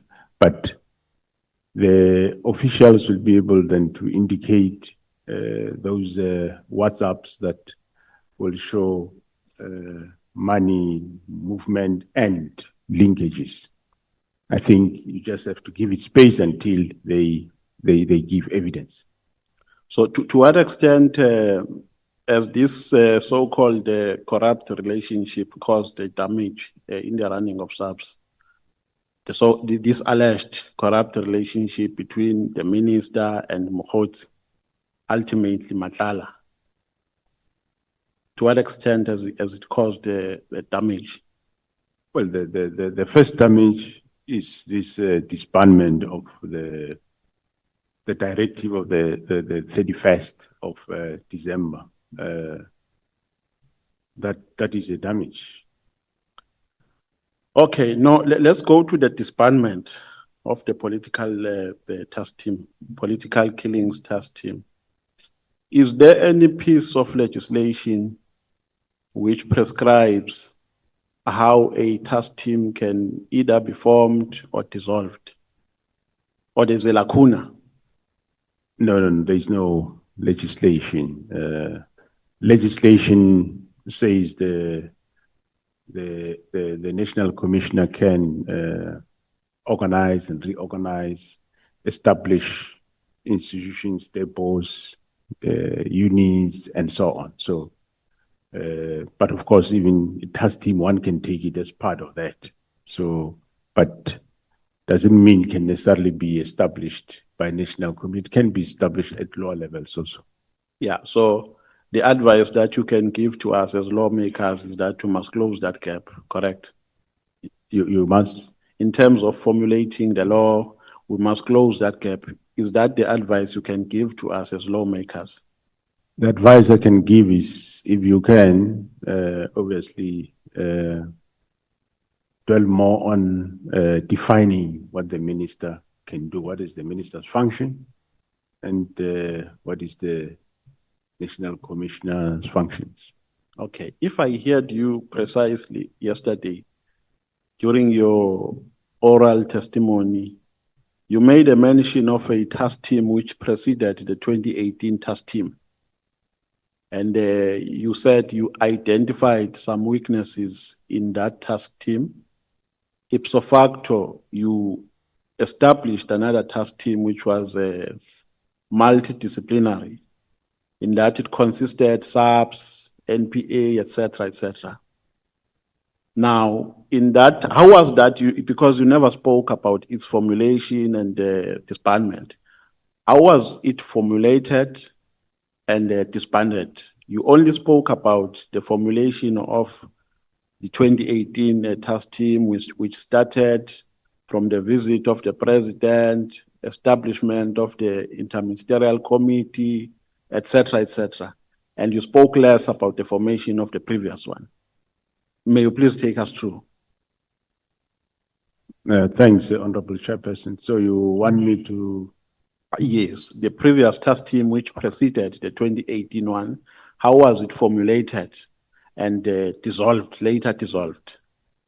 Yeah, the previous task team, when it was formulated, I was involved. We went to KZN. It was myself and the former, by then, Minister of Police, Mr. Fikile Mbalula. We got a briefing to the provincial commissioner or the acting provincial commissioner. That time, I can't understand and remember. I think it was acting provincial commissioner, Major General Nhlanhla, I suppose. And after that briefing, and we said these political killings are a problem, so we need to do something. Then myself and General Nhlanhla, we said, no, Minister, in this case, we will establish a task team. And that agreement was endorsed, and the provincial commissioner established a task team consisting of members from various units and stations, including the DPCI. Actually, the brigadier from DPCI was the head of that specific task team. So you later dissolved it on the basis that it was not fulfilling its responsibilities to your satisfaction, correct? That's correct, yes. Did you identify some elements of criminality within that task team from the members of SAPS? No, what we identified was not necessarily criminality, but it was more the fact that they come from local. They interact a lot with local politicians. We identify that as a problem. As a weakness. As a weakness, yes. So there were no criminalities that were taking place. Not as far as I remember, but I know there were, but it wasn't members of this task team. There was one or so that was arrested for murders at Cleveland, but he wasn't a member of this task team. It was just a police official. Okay. Now, in the 2018 task team, you said that there was an involvement of different components because you wanted to tighten its strength. There was an involvement of SAPS, NPA. Now, where was the NPA reporting? Was the NPA also reporting to SAPS, or they were reporting to their bosses in the NPA? No, the NPA were reporting to their bosses. Maybe let me clarify my question. I'm asking in relation to the work that they were doing as in the scope of the political killings task team. Where were they reporting? Yeah, they were reporting to their bosses, but of course, they work with the team. They will give, now and then they will take dockets and look at them and give guidance in terms of the investigation.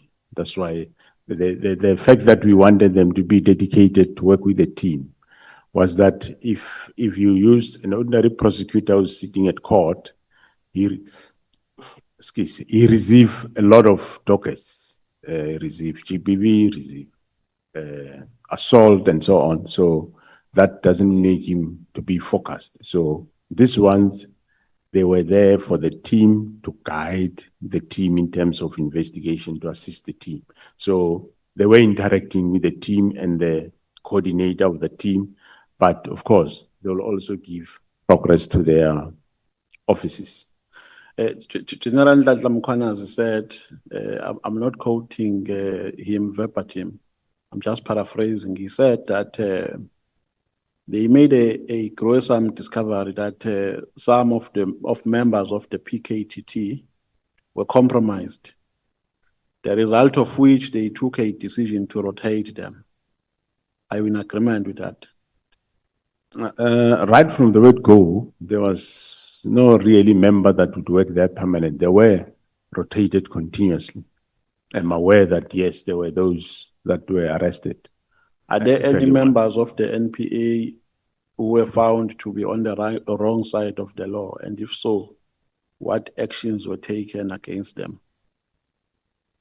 I don't remember any.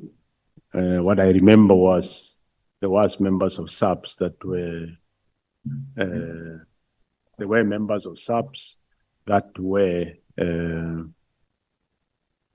there is members of SAPS that were arrested that were not part of the team, and there is one that I can remember of who was part of the team who was arrested by the same team.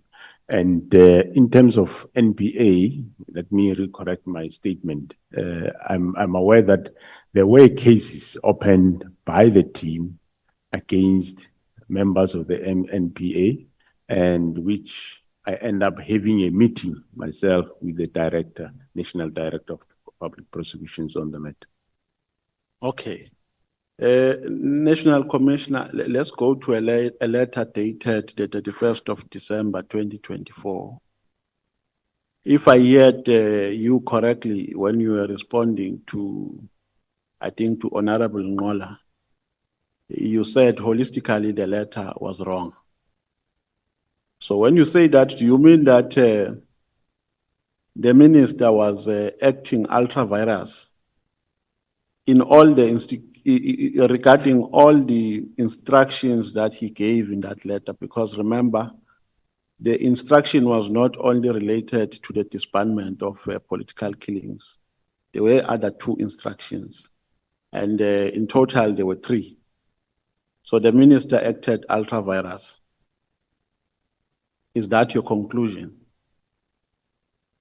I did say that according to me, yes, he acted wrong on 2 matters: political disbandment of political killing task team and the matter of the stop filling of posts in the crime intelligence. The ports of entry, no, I don't think there's anything wrong there. Yeah, because somewhere in your statement you have articulated the statutory and constitutional responsibility of the National Commissioner and those of the minister. The gist of the minister's responsibility is to formulate and implement policy. That is correct. Honorable Chair, yes, yes, to develop national policing policy. So these matters were not related to that scope of framework. They were operational matters. According to me, the 2, they were operational matters that were within my terrain of managing. I could, if you have a problem with the task team, you could have said, I have a problem, 1, 2, 3 with the task team. Then I would go and investigate, see how serious is that. If it's so much serious that I should disband the task team, then I'll do it, or take out the members and bring other ones. Yes, that's what I would have done. Okay, the last paragraph of that letter says, open quote, "My observation in this regard, as indicated above, is that further existence of this team is no longer required, nor is it adding any value to policing in South Africa." Now, I know that your sentiments around this, your sentiments are that the team was effective because you went to an extent of giving us statistics of the arrests that were made and the investigations. Now, so I want to get the extent of the work that was done by this political killings task team. You know, I'm going to put a proposition to you, and I would request your opinion. And the reason why I'm going to put this proposition is because I want to be sure if you arrived at the root cause of political killings in KZN during your investigations. because there's a perception that at the center of political killings, taxi bosses are involved. Now, my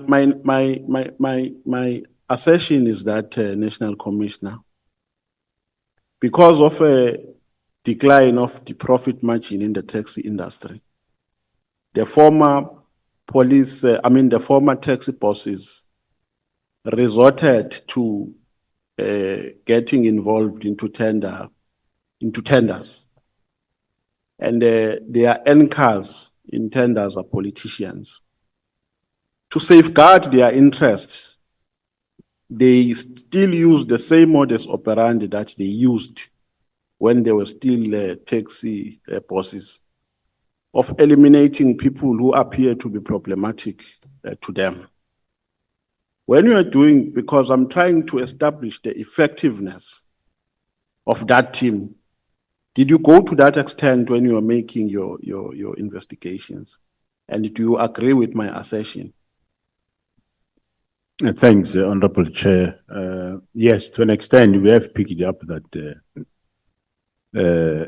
taxi environment, they move to the political sphere for tender purposes. And that assertion is true. But also in the province like Western Cape, in terms of the gangs, they're also doing the same. Are you aware of a perception that the police are scared of taxi bosses? Are you aware of that public perception? That the police are scared of dealing with taxi bosses? No, there might be that saying, but I know that they are not. No, Maybe remember, some police, by not all. perception is not a fact, it's just a perception. I'm not saying that by being a perception, then it's true. But are you aware of that perception? No. Police that are afraid of taxi bosses. No. That is why the taxi industry took over during the looting. It's because there was a great loss of confidence in the police. No. In some areas, in some malls, in Mzimkulu, for instance, where I come from, the police gave over and the taxi industry took over, and there was order in town. Okay. Are you aware of that perception? Well, I wouldn't deny it. I wouldn't deny what you are saying, but I will deny that there's a general perception that police are afraid of taxi bosses, whereas we are arresting the taxi bosses. Okay, so was this political killings task team able to arrest some of the taxi bosses who are involved in killing comrades? Offhand, I wouldn't be able to comment on that one. I don't know. I never checked that. I don't know, Honorable Chair. But what I know is we do arrest them. We've just cleaned up Eastern Cape, and now we are coming here. From here, we go Gauteng. So we're not afraid of them. No. Okay, let's go to General Nhlanhla Mkhwanazi, the Provincial Commissioner of KZN. Went to the media on the 6th of July. One would say he just became helpless in the situation because at some point he attempted to appear before the Zondo Commission. They never allowed him to appear. He tried to address his concerns within SAPS. He was never given audience. So his conduct on the 6th of December was as a consequence of desperation and was as a consequence of the fact that he lost confidence in the system. Is that correct? No, I wouldn't say so. I agree that, yes, he did report to those various authorities that you said. And, on the 6th, he ended up going, making a press conference. Honorable Chair, you should be aware that, remember, when he went on the conference with the Sikhs, it's after that we know now what is happening. Before that, we didn't know, and he didn't go to a press briefing. Okay, if the minister comes here and say, General Nhlanhla Mkhwanazi is doing all of this because he's part of a certain cabal in the SAPS, which involves General Nhlanhla Mkhwanazi, the National Commissioner, and General Khumalo. How will you react to that? Well, the fact of the matter is, it's not a cabal. We are not a cabal. We are just doing our work. Whoever will call us a cabal, I will be suspicious if maybe is that person not in some way in charge of a cabal. We are not a cabal. We are just doing our work. And it's been a long time that we have been doing this work. Can go back to 2011 when we were there. We did the work. And even now, all what we want to do is to do the work. We are doing the work with the political cleaning task team in KZN. In Gauteng, we discovered what's happening, and we are investigating that. In CI, when Minister Kel was still around, as we said, myself and Khumalo, we said with him to say, hey, let's fix this, and he agreed. And up to so far, I think he's the only minister that I know agreed that let's clean up crime intelligence. And he committed to that, and we started the process. Unfortunately, then he left, and unfortunately, with the new minister, it never went through that. If we are cabal for what? To do, we're doing what? Okay. We're dealing with what? My second last question, Chair. General Nhlanhla Mkhwanazi said he thinks that General Khumalo is a target. Do you also hold the same view? Because he even said that at some point there was an attempt to kill him at the airport, and they had to beef up his security. And there was also an attempt to link him with the murder of Cindy Somakak, which was frivolous. Do you agree with that? I totally agree with that. Who is targeting Mr. Khumalo? And why is he a target? I wouldn't know why they target him, but one thing I know is that General Khumalo is a good investigator, and he does his investigation proper. Yes, I will agree that he's been targeted, and I do agree that there were those incidents, and we beefed up security. And I think, yeah, some of the matters might require certain in camera to delve much on them, which might affect investigations. So I think maybe one would, it might not be a good platform to get into some of those details. Is it true that the DG in the presidency is protected by members of the task force? Are you aware of that? No, it's not true. It's not true. Correct. Thank you very much. No further questions, Chair. Thank you. We are cruising very, very nicely, honorable members. Your performance is very impressive, and I must give you this credit. Honorable Breitenbach, is it you or Honorable Cameron? It will be you. Once you are done, you hand over to Honorable Malema, and then we'll break for lunch. In that way, honorable members, thank you. Thank you, Chair. And good morning, General. We have already established that you're well, so let's not go there again. So, General, you're the top cop in South Africa. Your microphone is far from you.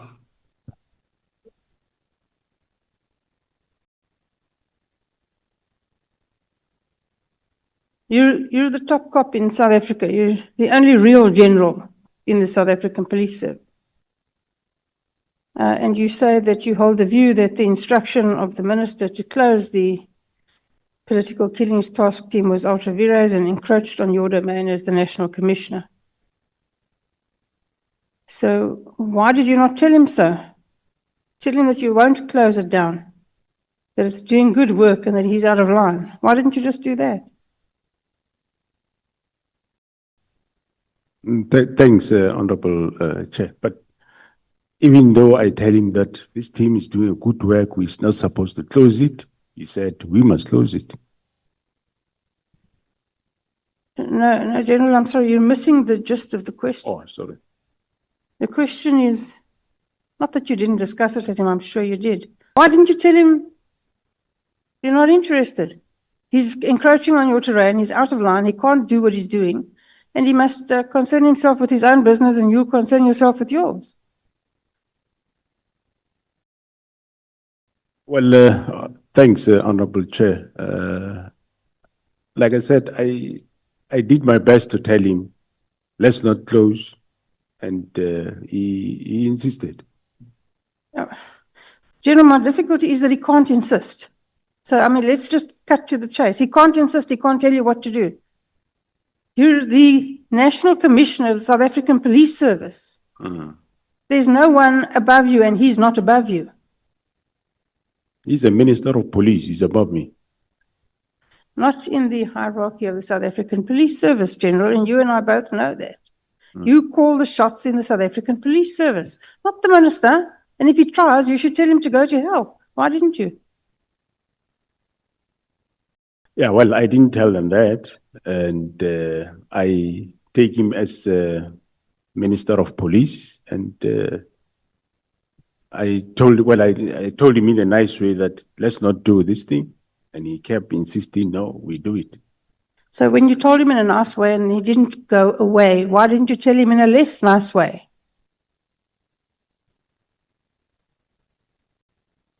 Yeah. That's not an answer. General, you're the National Commissioner. You're the head honcho. You're the boss, not him. Why didn't you tell him that? Tell him to mind your own business and go do your own job. Yes, I'm the National Commissioner, but I'm subject to his direction. You consider him to be your boss? Yes, I consider him, yes, to be your boss. Supervised, yes. The National Commissioner of the South African Police Service thinks the minister is his boss. Wow.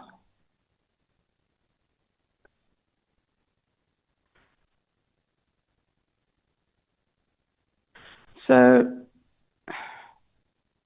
then you said, you discussed with him, he gave you no answers, real answers about why it should close down. Nothing was satisfactory. And then you said something odd. You said if it had been something about farm murders, the citizens of South Africa and parliamentarians would have reacted to the closing down. But because it wasn't, no one reacted. Now, why do you want citizens of South Africa and parliamentarians to do your job? It's your job to deal with that issue, not anybody else's. Did you come to Parliament and say, the minister is encroaching on your domain, he's exercising unacceptable political interference in the police service? Did you do that? And if not, why didn't you do it? Thanks, Honorable Chair. We did appear at the committee. We briefed them how good the political killings task team is doing its work. And there was any member of the team that would say, no, we think this the minister shouldn't do. Again, General, I have difficulty with, you're a really nice guy. I mean, there's no question about that. But you're nice. You're way too nice. You're the head of the South African police. Nobody can tell you what to do. You've got a lot of power. You don't seem to want to exercise it. And I don't understand that. Why didn't you come to the portfolio committee and say, this minister, tell them to call him to the portfolio committee and then sit there with him and say, this minister is interfering in the South African Police Service. He's telling me what to do. Why didn't you do that? How else would they have known? Thanks, Honorable Chair. We learn. So in future, if I'm still there, that's what I will do. What do you say?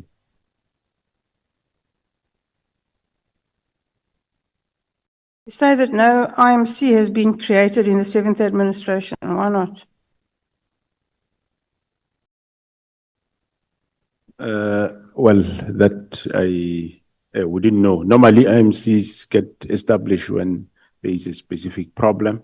And yeah, I wouldn't know whether it was still going to be established or not for that specific matter of political killings. Maybe partially it might be because it was under control. The team was doing the work. Let's have a look at that. So it was under control and they were doing good work. On page 15 of your affidavit, you say that 612 dockets have been allocated to the task team since June 2018 to date. So it's around about 7 years, is that correct?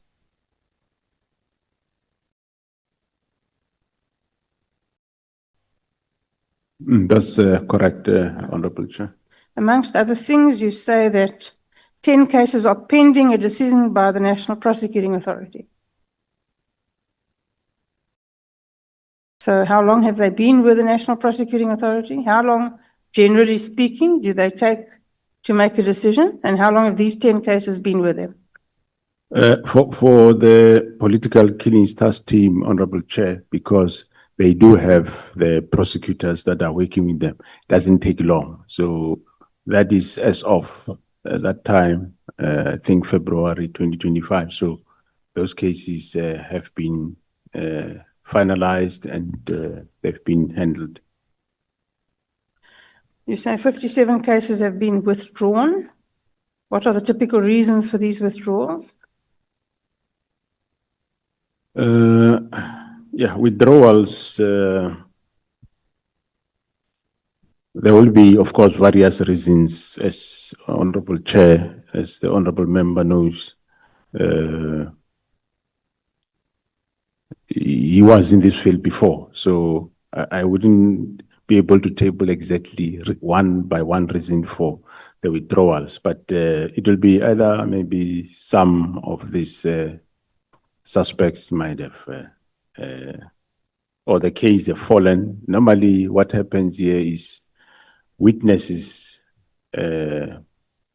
do support the investigation. At some point, they turn around, especially your Section 2 for witnesses. Some of them, they just somersault and turn around.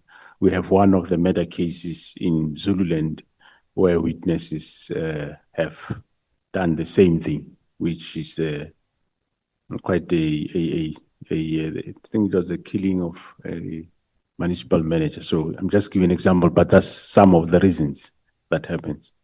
I would imagine that happens quite often in this kind of case.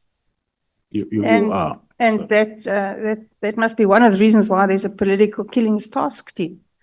So that proper care can be taken of the witnesses so that they don't become intimidated or killed, so that the case can run. Is that not what the task team does? Yeah, no, the task team does. They do take care of the witnesses, but it just happens sometimes. Some witnesses run out of where they have been protected, and they end up being paid and they turn around. And then you say 297 cases have been finalized. What does this mean? Finalized means where they are, where there is either is acquittal or there is a conviction. Yeah, that's what it refers to. So you'll agree with me, General, to understand whether the political killings task team has in fact been successful. We'd need to know how many of those 297 cases ended up in an acquittal and how many ended up in a conviction. Yeah, no, they There is such a breakdown, maybe one can send such a breakdown in terms of how many. But yeah, most of them were quite, let me just check if I want to find it here.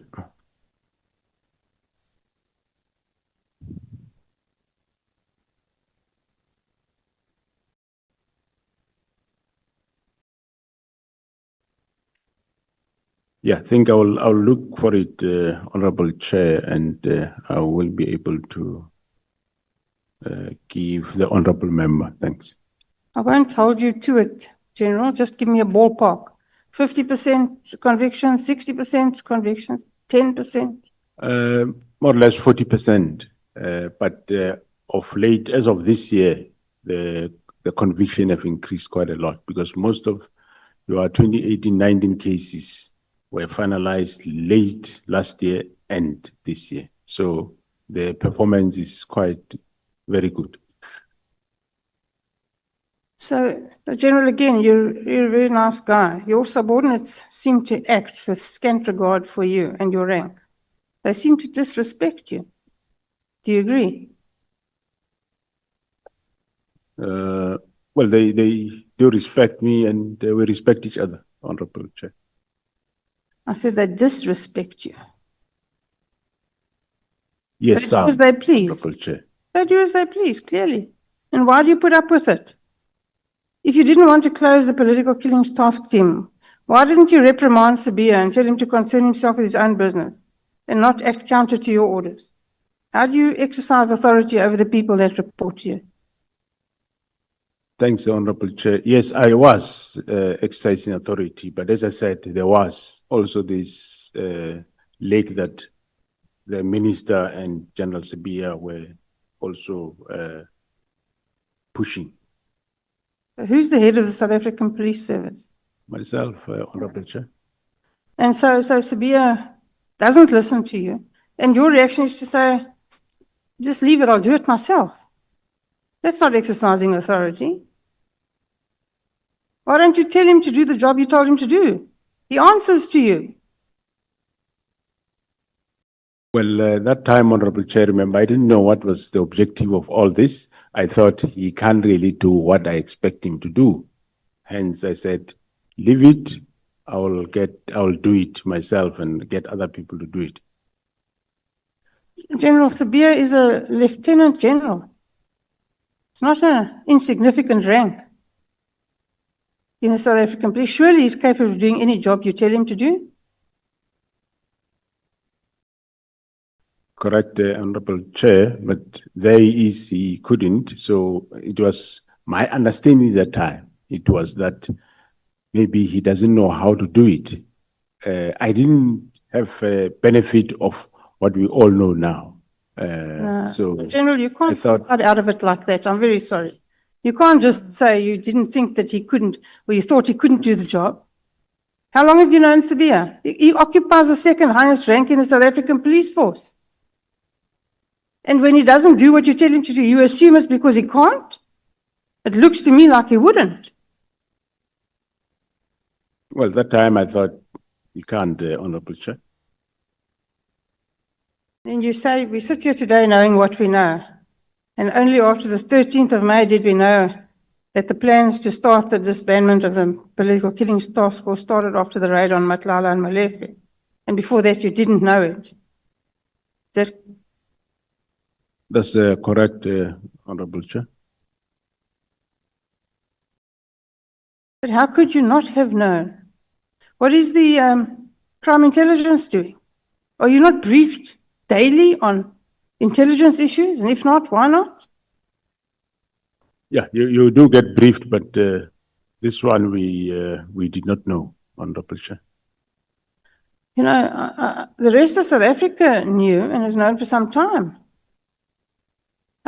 You're probably the only person who didn't know. How is that possible? Well, Honorable Chair, I indeed I didn't know, I must say, and we only know that day. Also said that you were not so sure that it was an illegal order from the minister. If you weren't so sure, the South African Police Service has got a huge legal division with lots of well-paid people. Why didn't you ask one of them for an opinion?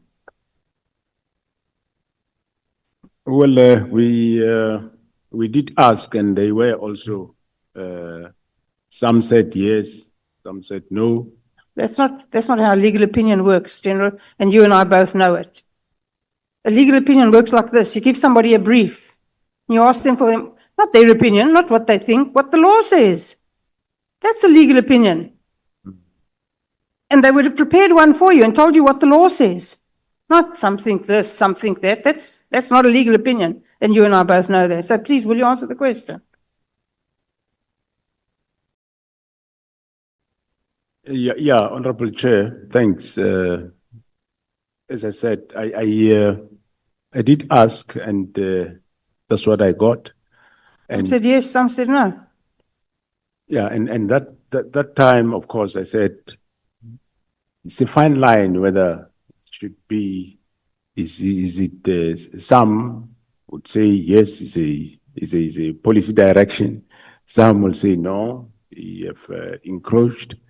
So I chose my way to say I think he encroached. So I don't know what is the feeling of this Honorable House. Did you get a written legal opinion on whether the instruction from the minister was in fact ultra vires or not? Oh no, Honorable Chair, I didn't get written legal. Why not? I deemed sufficient what they were advising me verbally. They weren't advising you. Some said yes, some said no. That's not advice.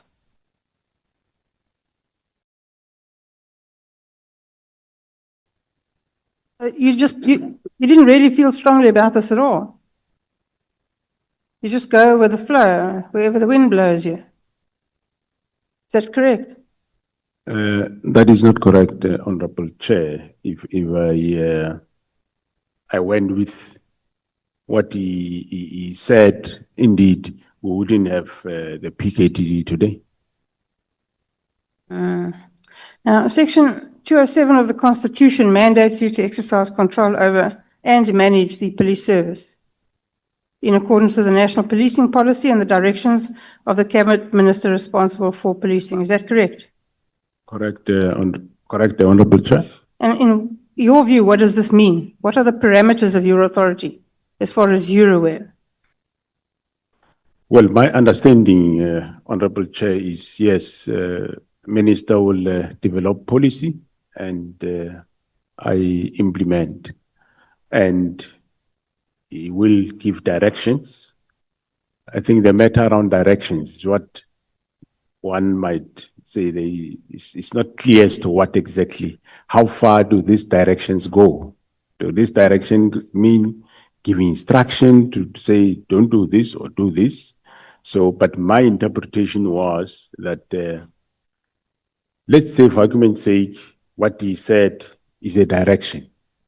I hold the view that probably he would have said, there's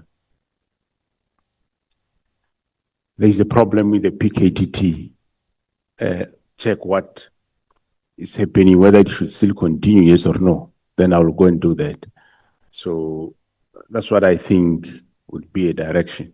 But then, in this case, to go beyond to say close and close immediately, that's where I thought maybe it's an encroachment. But I think it's a matter that requires maybe some legal clarity.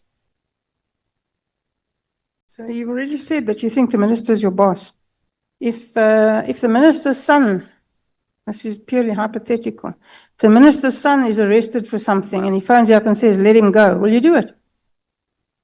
What, his son do what? Hypothetically, if the minister's son got arrested for a criminal offense and the minister phones you up and says, let him go, will you do it? No, I wouldn't do it. Through you, Chair. I see.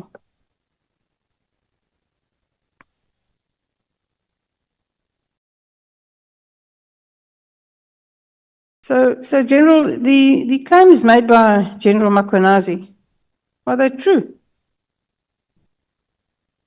Which claims? The claims that he made in his press conference, everything he said, is it true? Well, I do take them, yes, that it is true. Well, if that's true, then the South African Police Service is in a huge mess. No? We should all be very worried. That's why we're sitting here today. Do you agree? Honorable Chair, after the discovery of what we discovered on Nhlanhla's phone, yes, I agree, there are problems. Again, General. And that those problems, we are addressing them. If that's the first time that you became aware of problems, and that's when you started to be worried, General, then you've been living under a rock for the last 12 years. Because we all know that's not where the problem started. You know it, I know it, everybody sitting here knows it.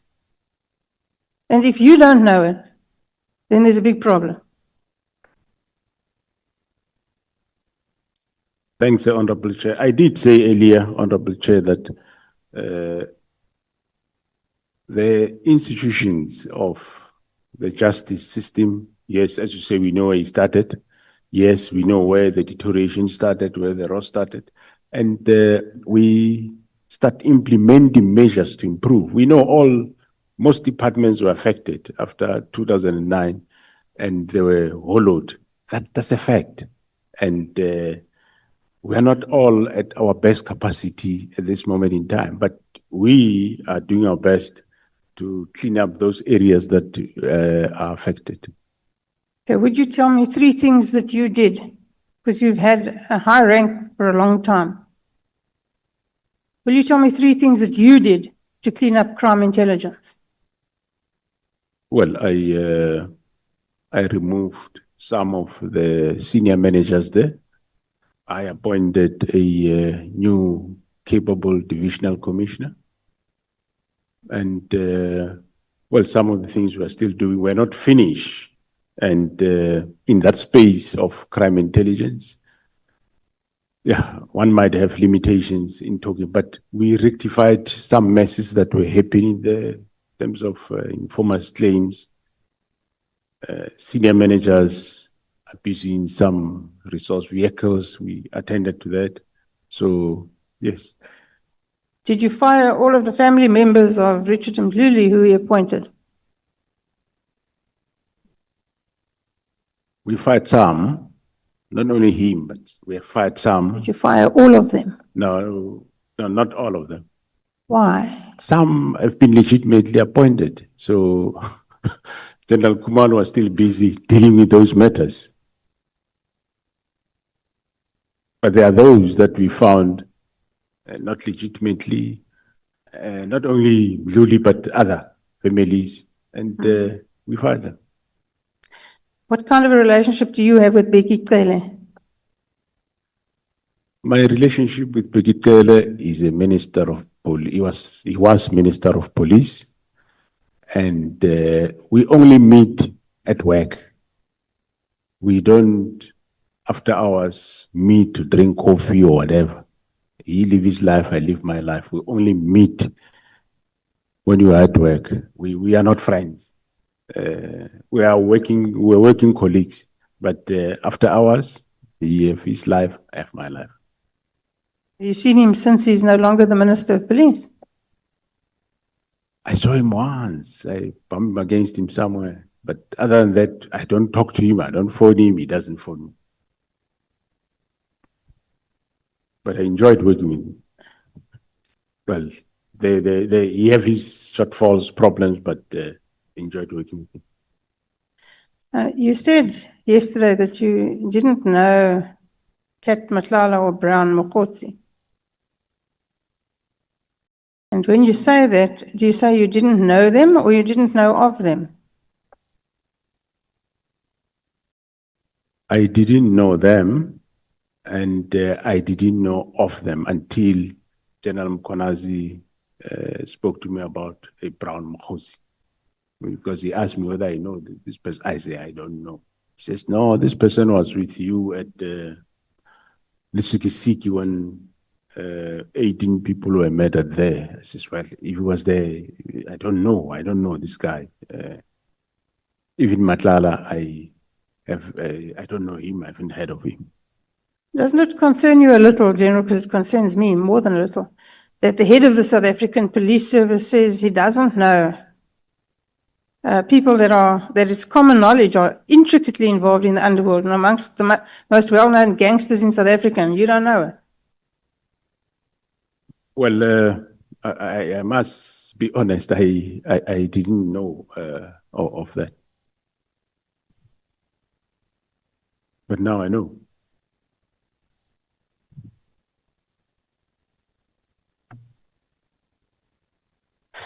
You say that you did not know who Babita Deokaran was, and that now we should all take pride in the fact that the theft and corruption at Tembisa Hospital has been stopped and has implicated Kat Nhlanhla. As I said, I didn't know her before. I know her after there's a name of Babita Deokaran that she was killed. Yes, I know about her. Are you aware of the fact that the actual shooters are serving prison sentences after pleading guilty?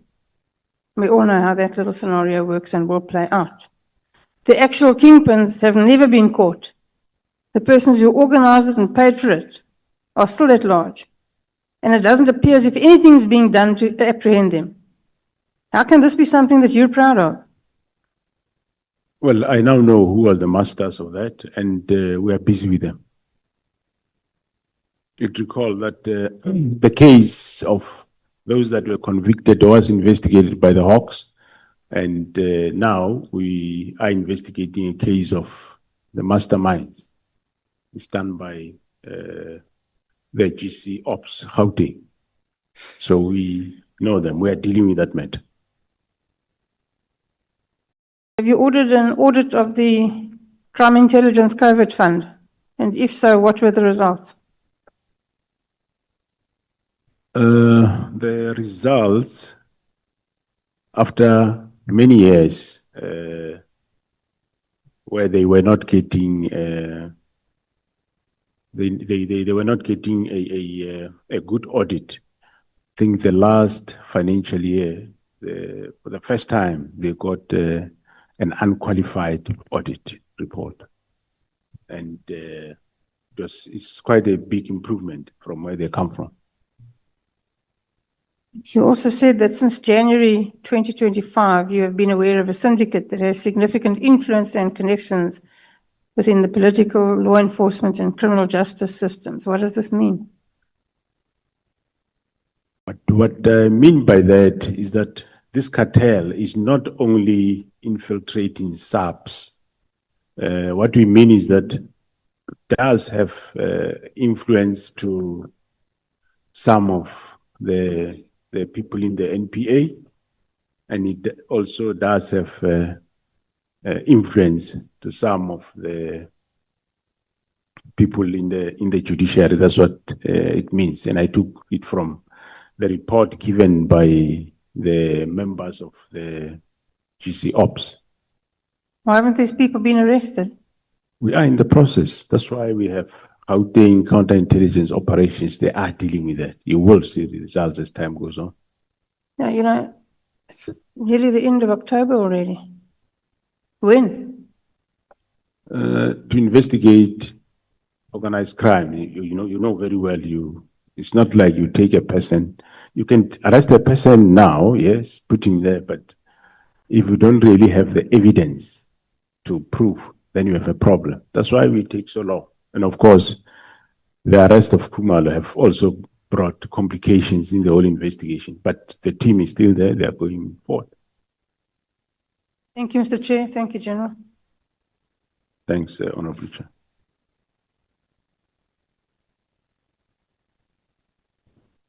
Thank you very much, Chairperson. Good afternoon, General. Good. I want to ask very few questions. I think colleagues have dealt with a lot of issues.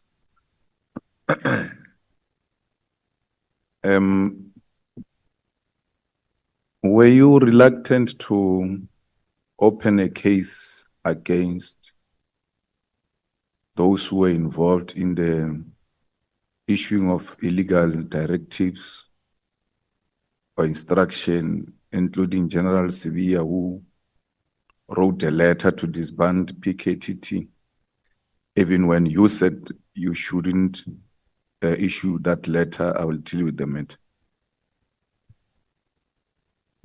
Thanks, Honorable Chair and members. Good afternoon, Honorable Member. No, I wasn't reluctant. After we discovered what is being happening, I appended my signature, I appended my affidavit and give it to the members to open a case, which is, it's being open, it's an inquiry, but sure it will end up being a case. No, but General Mkhwanazi says he came to you 3 times. And you only got the affidavit when he came for the 3rd time. He had to come himself to Pretoria and wait for you to write an affidavit. So why would he come to you 3 times if you're not reluctant to open a case? You know, I wasn't reluctant, Honorable Chair. I wrote the affidavit, and of course, if there are certain matters that they find that they are not included in the statement, they will indicate, ask me to say, what about this? Then I'll amend the affidavit and write it and give it. I was never hesitant, Honorable Chair. I don't think it is correct to say the crime scene is in KZN. The crime scene is in Pretoria. The dockets are taken to Pretoria. The letters are being written in Pretoria. Some of these implicated people are in Pretoria. You wait for a general from KZN to come and ask for an affidavit from you instead of you registering or opening a case in Pretoria as a top cop, because these things are happening at the head office, not necessarily in KZN. KZN and General Mkhwanazi tells us that he only comes in when they started touching PKTT.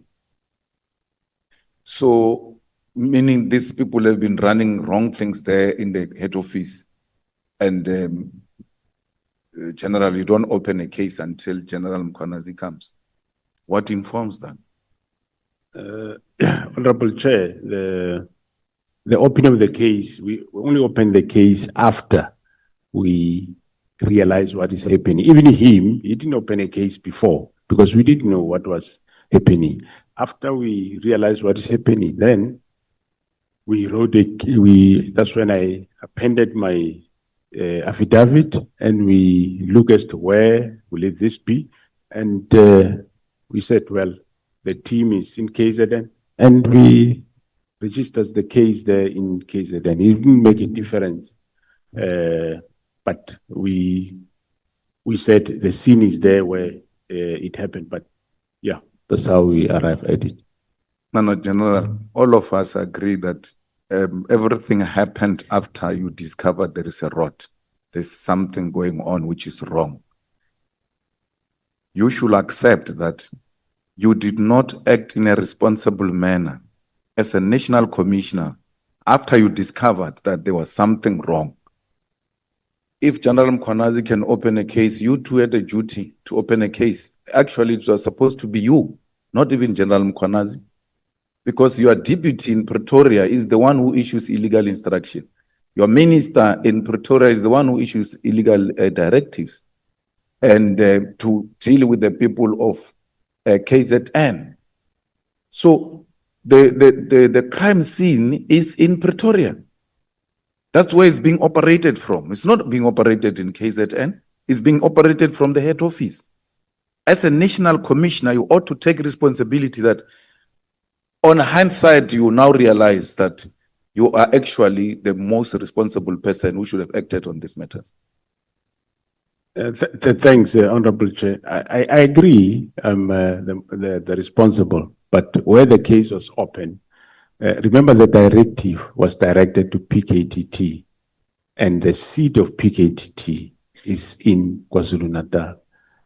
And, well, you can't open a case without affidavit.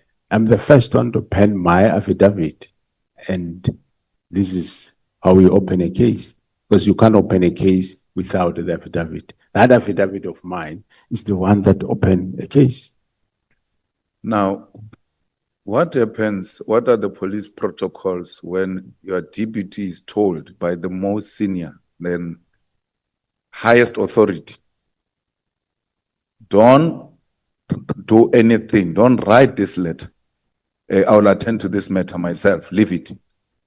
And then you wake up the following day, this guy has written a letter.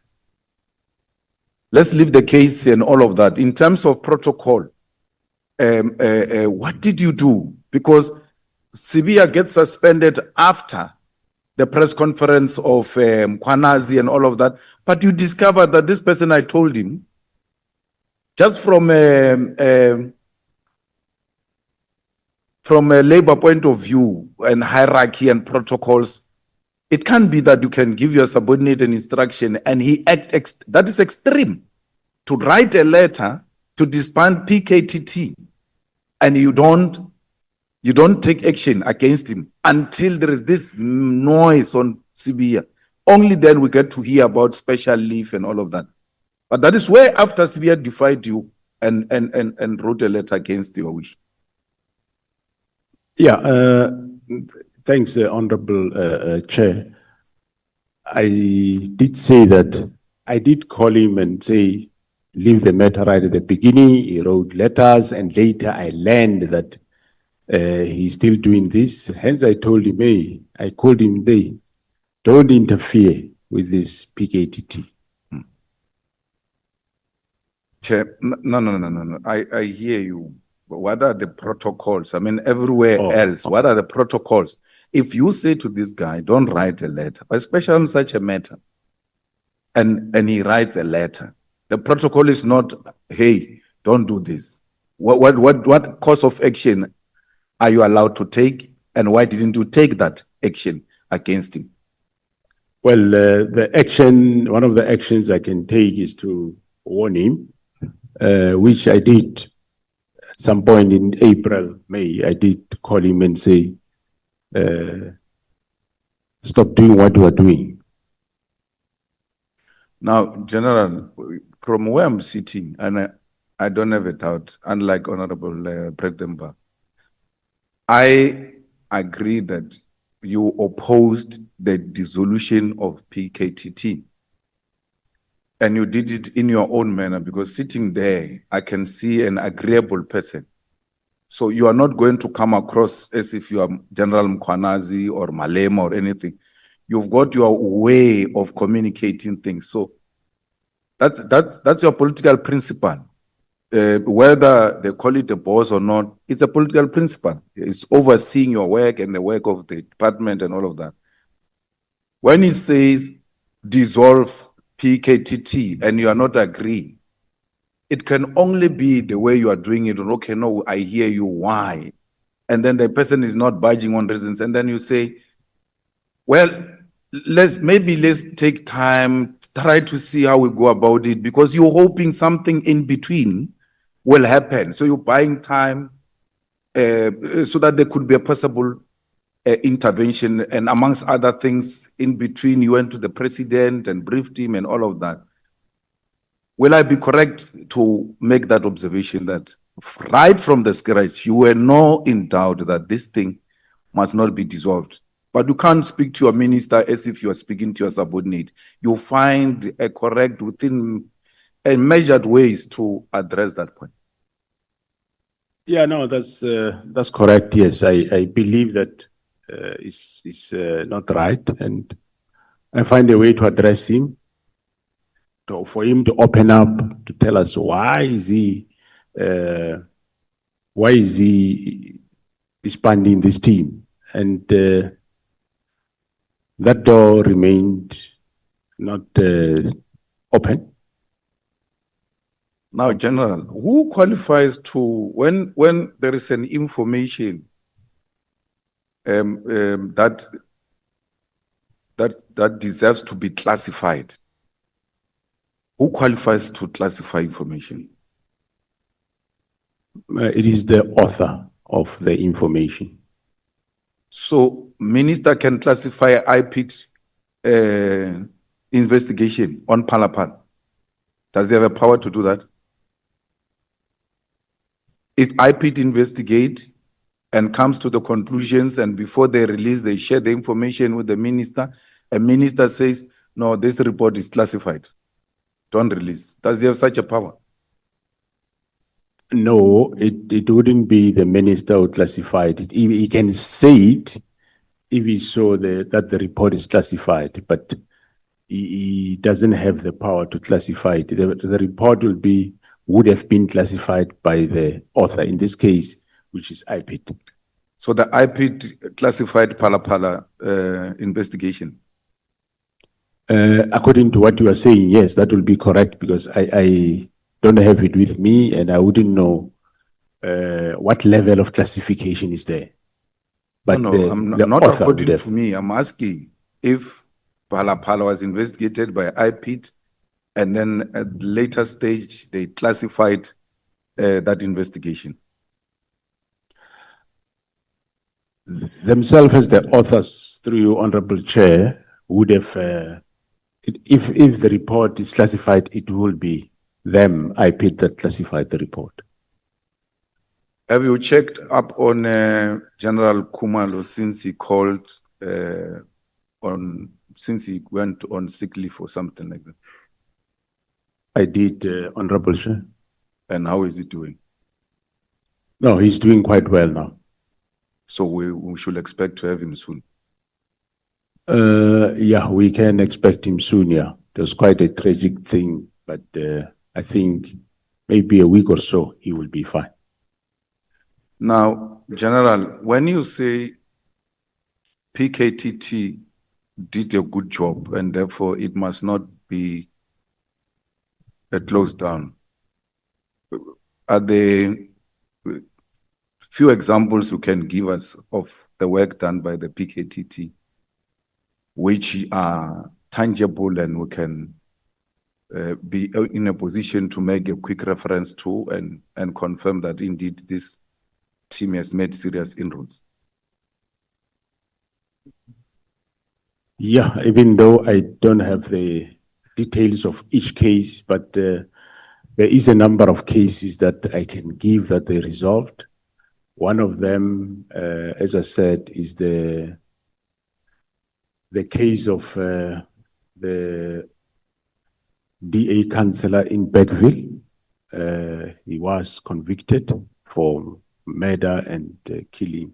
The case of also, I think, is a DA councillor around Howick. There has been convictions in that regard, and a number of people, including the Nkosi there, has been arrested, and the case is going on. And yeah, the case of Cindy Somakaka, it is the PKTT that have unraveled what we now know. And the case is not yet still finalized. There has been conviction of some suspects or accused, but the case is not finalized. So there is still arrests that will unfold once the first phase is finalized. So yeah, some of the cases now and then you see in the media where I think recently they did get a life sentence in the murder at Lady Smith. They got life sentences. A number of cases they had life sentences. And in terms of arrests, we have seen they've recently, of course, brought Mr. Molefe on a number of cases, Ket Matlala on a number of cases. And in KZN, it's quite a number of cases, just that I will need to talk to each case, but those are the success that they have done. And also in terms of police officials that were involved in this type of political killings, or they aided in one or another or defeated the ends of justice, there is 34 police officials that the PKTT arrested, which some of them have been sentenced, some of them are still going court, and majority have been dismissed. Few are still left in the organization. And there is a number of firearms that they have recovered over 100 farms that they recovered, which were linked to these cases, where they also found people guilty of illegal possession of firearms and ammunition. So, yeah. Now, when they went to Molefe's house to arrest him, they found a leader of the PA, Kenny Kunene, with Molefe, and they claimed there were other people, including a journalist. Are you aware of other people who were found in that house, or any journalist who was found in the house of Molefe when he was getting arrested? I'm not, yeah, I'm aware that there was a journalist, but I don't know who. But I know that they did find Mr. Kunene at that house. And a journalist. A journalist. Yeah, the journalist, yes. I don't know who the journalist is, but I know that they did find Mr. Kunene there. Actually, it wasn't the first time. Even when they went for the second time, they found him there. When they went for the first time for Molefe, they found Mr. Kunene there, and when they went the second time, they found Mr. Kunene there. Yeah, the first time he entered the gate, they were inside busy. He came to the gate and they showed him the road. And luckily, whatever he got, he went for the road. General Mkhwanazi told us that you guys can search WhatsApps, including a view once and deleted WhatsApps and all of that. Do you have an equipment like that as SAPS, or have you outsourced that responsibility to a private company? And if it's a private company, whose company is that? And how was that tender awarded? Honorable Chair, Because we don't want to be searched here WhatsApps by Nhlanhla. Yeah? You give Nhlanhla's tenders there, only to find this WhatsApp thing is in the wrong hands. So we need to know if it's private, who. But if you've got equipment, that's enough. thanks, Honorable Chair. The question is quite sensitive to answer this one. But we don't use service providers, but So meaning it's internal. I don't want to confirm that we can do that, Honorable Chair. No, General Mkhwanazi came and told us. He said it himself. It's not like we're bringing a rumor or anything. He was sitting there. He told us that they search WhatsApps. They take your phone and search WhatsApps, and they've got it. Even if you delete, they will still find a way of using whatever equipment. So it's not a rumor. He came here and told us that. So I wanted you, as a top cop, to confirm if indeed that is correct. Thanks, Honorable Chair. I'll have to go back and check with my division, crime intelligence. Now, Mr. Nkabinde, what was his involvement in the operations of SAPS? Because he will be a chief of staff and operate at that level of the ministry. But the impression we get is that he was now interfering with the admin issues that do not necessarily need a political office to be involved. Yeah, he would, Honorable Chair, he would interact with during meetings, when we have meetings with the ministers. And he didn't, outside the meetings, he didn't get involved in the giving officials instructions or anything of that sort. Yeah, no, from the sub side, I am not aware of, but from where he was worked once at IPID, I'm not sure. I wouldn't know. And then Brown Mkhwanazi, was he ever involved with SAPS operations or interference of any kind?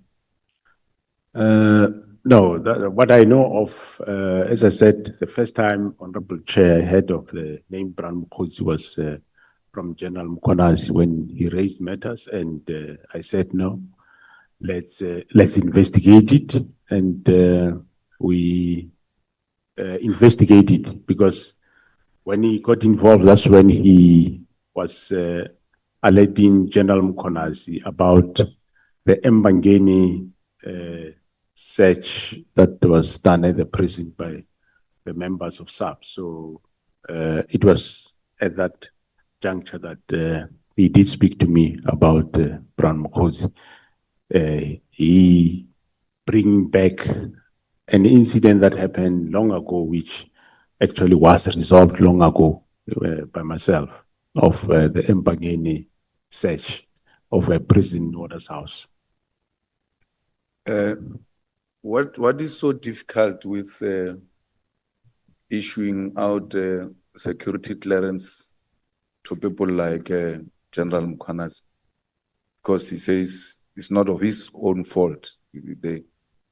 There are many others who are awaiting to get security clearance, and it looks like at the intelligence, a crime intelligence or intelligence office, there are some people who are just deliberately holding clearance certificates for certain individuals. Yeah, Honorable Chair, one of the reforms that we are doing is in that environment to reform. We do not say if somebody is not supposed to get, must get. However, those that qualify to get, they should get. But yes, I picked up that there are problems, and General Khumalo was attending to those problems that were in that environment. So now I will take it further. I'm taking it further with the new DIFCOM, with a view to bring reforms in that environment. And the reforms doesn't mean they must dish out willy-nilly security clearances, but all we are saying is they must do it proper, because somewhere there is, they do things in the wrong way. For example, you would recall that there was an issue about the security clearance of General Khumalo, which was, they said was issued within a week, which is a lie. General Khumalo started the security clearance in 2018, and it was only finalized that time. And there is nothing wrong if I or any of the commanders saying, how far are you with so and so security clearance? They say, no, in a week we'll finalize it. Okay, no, finalize and let us know. There's nothing wrong with that. But then also there is a Major General Madondo who was there in crime intelligence, which they refused him the security clearance, and which was wrong, because before that, the same directorate did issue him with a security clearance.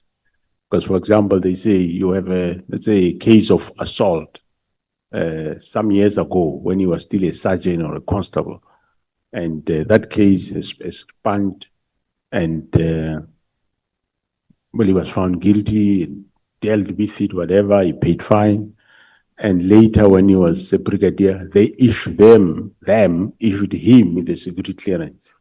And when it expires, now you can't come and raise the reason that I don't give you now because 30 years or 35 years ago, you had an assault case, whereas you did issue after that. So those were the disparities that we picked up, and hence I think it was himself, General Madondo, and General Khan security clearance that we referred to our other sister department to deal with that. So, but we are reforming that section with a view to, well, it's not the only one, but it's a number of areas that we need to reform in that environment. Will you agree with a proposal that the top management of the police must be subjected to lifestyle audit, and that lifestyle audit must be done outside SAPS, perhaps with an institution like SIU? I do agree, Honorable Chair. Hence, I've undertaken that process in April, and we are quite advanced in terms of having those processes to go.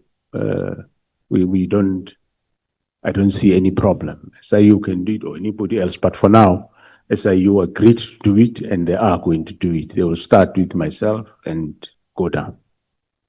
Thank you very much, General. Thank you very much, Chairperson. We can go to lunch now. Thanks. I want to thank you. This is so Christian-like. Honorable members, let me do this. I need to correct myself and apologize very profusely to Honorable Vessels. Because this morning when I opened the meeting, I said that we did not know about his whereabouts. And like the gentleman he is, he politely came to me and said, Chair, I know you are dealing with a lot of stuff. Let me remind you that I came to you yesterday to inform you that I will be starting at a doctor. And indeed, it's true. The honorable member informed me that he will start at a doctor this morning. I want to apologize for any inconvenience that could have been caused on his part, on the part of the organization that he represents here, and the public that would have been following our proceedings. They may view him as a public representative who does not take them very serious when in fact the fault is mine. I want to very profusely apologize for that, and I think you will accept my apology, Honorable Vessels.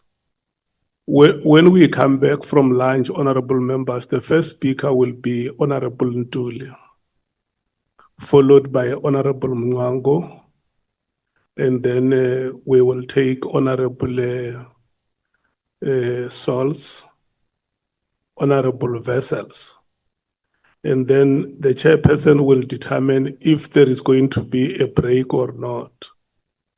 And then the next speaker after Honorable Vessels will be Honorable Cameron, followed by Honorable Skosana, and the last is Honorable Sangoen. Thank you so much. No, yeah, the reason why is because the Chief Whip has requested to be released, Honorable Sangoen, and that is why we have to arrange it like that. But you are sitting together, you can understand it better. And then let me say, the honorable members who have requested to be released, once you finish speaking, if you see time is no longer on your side, you are gladly released from the meeting. Thank you so much. And then may we please come back here at 2:30. Thank you so much.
is also, and national commissioner and provincial commissioners also can communicate, and of course other members like your deputy national commissioners. So there is a regulated space. Okay. That's fine. Let's not persuade further. I think Mr. Ngabende will also come to testify in that talk. Who is Brigadier Litego?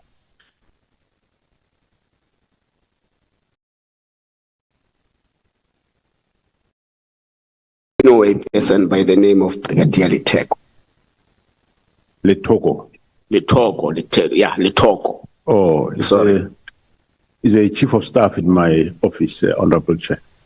What would be your reaction if General Sibia comes to the ad hoc committee and testify that on the 3rd of January 2025, he received a letter written by Brigadier Litego to him, instructing him to proceed with the dissolution process of the political killings testing? What would be your reaction to that? Yeah, Honorable Chair and members, my response will be that the chief of staff in my office send the letter, the directive from the minister to the deputies, which is Lieutenant General Msikidi, who was acting as National Commissioner by then, and also send to Lieutenant General Sibia to say, yes, to attend to it. Is there no letter written from your office by your chief of staff to the Deputy National Commissioner of Police, Lieutenant General Sibia, that instructs him directly? I'm not talking about the letter from the minister that could have been transferred. I'm talking about a letter that deliberately instructs your deputy to proceed. It was on the 3rd of January 2025, to proceed with the dissolution process and the report on the 14th of January 2025. Is there no such a letter? Honorable Chair, I do agree. I say the chief of staff in my office did send a directive to both the deputies that they attend to the minister's letter. However, I'm on record to have said that between that time and until when I arrived back in the office, nothing has been done by that time. And the letter that General Sibia brought on the 14th and the 15th, Honorable Chair, that's the two letters I nullified. Whatever he might have received, nothing wrong. Let's take it for a moment that he received that directive and he did what he did. Come the 14th, come the 15th. The same letter that he have, I tell him that I am not subscribing to this. So stop doing this and leave it, get out of it. Don't do it anymore. I will do it myself. So directive be given on the 2nd or 3rd, Honorable Chairperson. I come the 14th, yes, he says, National Commissioner, Minister says we must dissolve the PKTT. Here is an instruction signing so that we dissolve. I look at it and says, no, we don't do it this way. Honorable Chair, you would recall yesterday, I even explained how the interaction of that day when he told me this House Scorpions, the way the directive is, this House Scorpions was dissolved, so it's in order. Then I told him why we can't do it, and that let's not do it this way. It's not my way of doing it. I'm going to do it differently, and I explain how it should be done. Phase approach, winding down, and go and come up with that plan.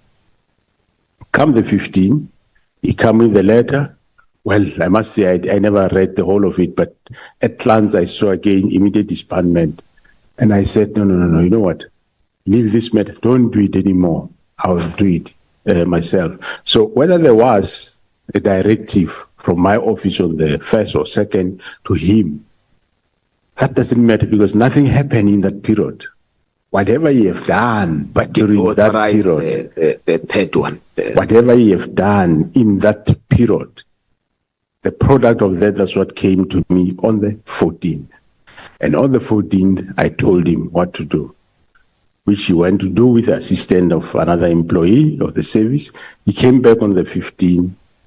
Again, I said, seems you don't understand what I'm saying. Leave this matter, get out of it. So whether the directive on the 2nd, I don't deny it. I said it is standard that whenever such matter come to the office of National Commissioner, it will be directed to the relevant offices. Okay. So, did you authorize the letter of the 3rd? Did I? Did you authorize the letter of the 3rd of January? Honorable Chair, Or how is the communication from your office being get authorized? Or anyone can write a letter and send it without having checked with the principal if this letter should be sent in this form? no, like when I'm here now, the work hasn't stopped in my office. Whatever comes there, My work is easy because I use ClickUp. Here's how I keep track of all my tasks. I start by brain dumping everything I need to get done in a list view. Next, I set a priority and a due date to keep things on track. I create custom statuses to organize my progress exactly how I want it. I like to add the action items field so AI can show me the next steps. I add my teammates as watchers so they're in the loop. ClickUp makes work easy, from personal projects to running a multi-billion-dollar company. Click the link below to create your workspace for free.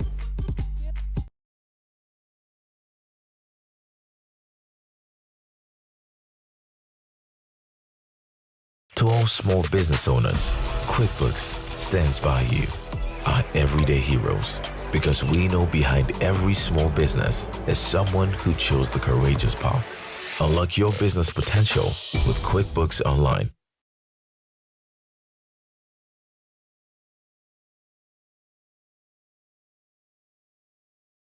to the relevant people that are supposed to do the work.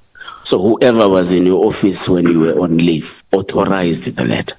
Yeah, they send it to the relevant offices. Okay, let's walk down to section 207, subsection 2 of the Constitution, which gives you a legal duty and a constitutional obligation to exercise control and manage the police service in South Africa.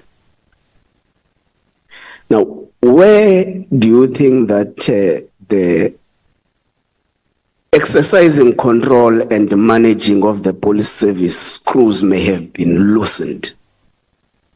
Because now at the disposal of the people of South Africa is a service that is in limbo, is a service that is at war with itself. So where do you think that you may have missed it somewhere to manage?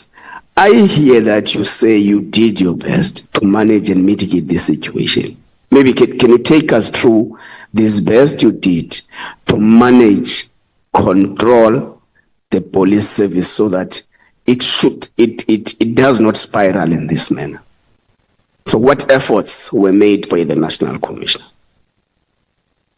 Well, thanks, Honorable Chair. I wouldn't know exactly which area are you referring to when it comes to managing control. I think I did what I supposed to do. After the directive was received, I expressed my view in terms of how I view the matter should be treated. And I submitted that report to the minister. And so I don't see where I missed to manage. I don't foresee that I can't be held responsible for the actions of the minister and any other. I did my work. I investigated crime. we discovered crime, we're investigating it. So I think I did manage. Okay. Paragraph 4.1.1 of the terms of reference of the ad hoc committee directs us to investigate whether there is political interference in the police service. Is there political interference in the police service, according to what you have experienced as the National Commissioner? Yeah, well, my my experience will be that in as far as this specific directive on the 31st of December 2024 is concerned, yes, there was interference where the minister then gave that directive without, well, he might have applied his mind, I don't know, but when you apply your mind, you apply your mind based on facts. So I take that as interference because he didn't have facts that have led him to decide. What I heard yesterday from the senior counsel to say he would say receive complaints about PKTT, receive reports from Meriti Haas and all those others. Those are not reasons that can make you disband a team. That I would say yes, sounded is I regard it then as an interference, because should he have come to want to understand anything about the team, that could have been a different situation altogether. Get a briefing, understand, he put his problems forward, we give responses, and he then can give a directive, or we jointly find a solution. Okay. So, along this interference process, you take General Sbeya to a leave of absence or something like that. He takes you to court. You depose an affidavit to the Pretoria High Court that, amongst other things that it raises, is that actually the minister has got a legal obligation to oversee the police service and its units and task teams. Are you aware of those the contents of that affidavit? Yeah, I might not remember everything of that affidavit, but yeah, I take it is there. Okay, but do you get the fact that the affidavit says something different to what you are saying now in terms of the political interference? I do take the point of the honorable member, Chair, that he says that's what that affidavit is saying. Okay. No, there's no doubt. Okay, your CV suggests that you have at some point led you headed in intelligence operations. And amongst what the main witness, General Mkhwanazi, alleges here under oath is that the letter itself in its nature is an ammunition to stop reforms in the crime intelligence. Because part of what it asserts is that there must be the filling of vacancies in the crime intelligence must be halted completely in all levels. So he has got a strong view that the letter itself is to stop the reforms. Are you aware of these reforms in the crime intelligence the general is talking about? What is your view on the reforms? Thanks, Honorable Chair. You would recall, Honorable Member, that I did say after the divisional commissioner took over in that division, myself and the former minister and the divisional commissioner, we did agree on reforms within the space of crime intelligence. So, and General Khumalo was busy with those reforms in terms of we're transferring people and trying to bring other people so that we reform the environment. Okay. So on the 31st of December 2024, the minister writes a letter to you or your office. Now, the main witness alleges that the letter itself was not authored by the minister, nor was it authored by anyone in the police service, because there was a back and forth of the contents of the letter. Are you aware of that allegation? Well, I heard that from General Mkhwanazi, but I can't be a witness to that. I don't know, but I heard him saying that. Okay. The PKTT's term of office was supposedly 6 months. When is it expiring? As long as there is work, as long as politicians get killed, I will sustain it and have it. Okay. What is the process of extending the term of office of any task team in the police service? Is there a process, or is just the National Commissioner takes a decision as long as there is an assessment to it? No, the process, normally, sometime when you start, you might give it, say the task team should be for 6 months or a year. You give it a period with a view that they must deal with the problem that you identified. If it is a specific crime, they deal with it. When they finish, then task team is dissolved. So normally how we renew, the people that are doing the work, they will write a motivation to say they ask for extension for a month or 2 or 3 or 6 and give the reasons why. And that will be assessed. Some teams will be assessed by the body called National Crime Combating Forum, which consists of operational divisions at head office, and they will approve at that level. Or if it's a team that gets approved by National Commission, they will send for approval to the National Commission. Okay. General Mkhwanazi also mentions to the ad hoc committee that amongst the 121 case dockets that were taken to the head office, one amongst them is that of Nhlanhla from Tata. I'm sure you'll recall the Justice for Nhlanhla campaign. So if that's the case, then would we say that SAPS actually characterized the brutal assassination of Nhlanhla as a political killing?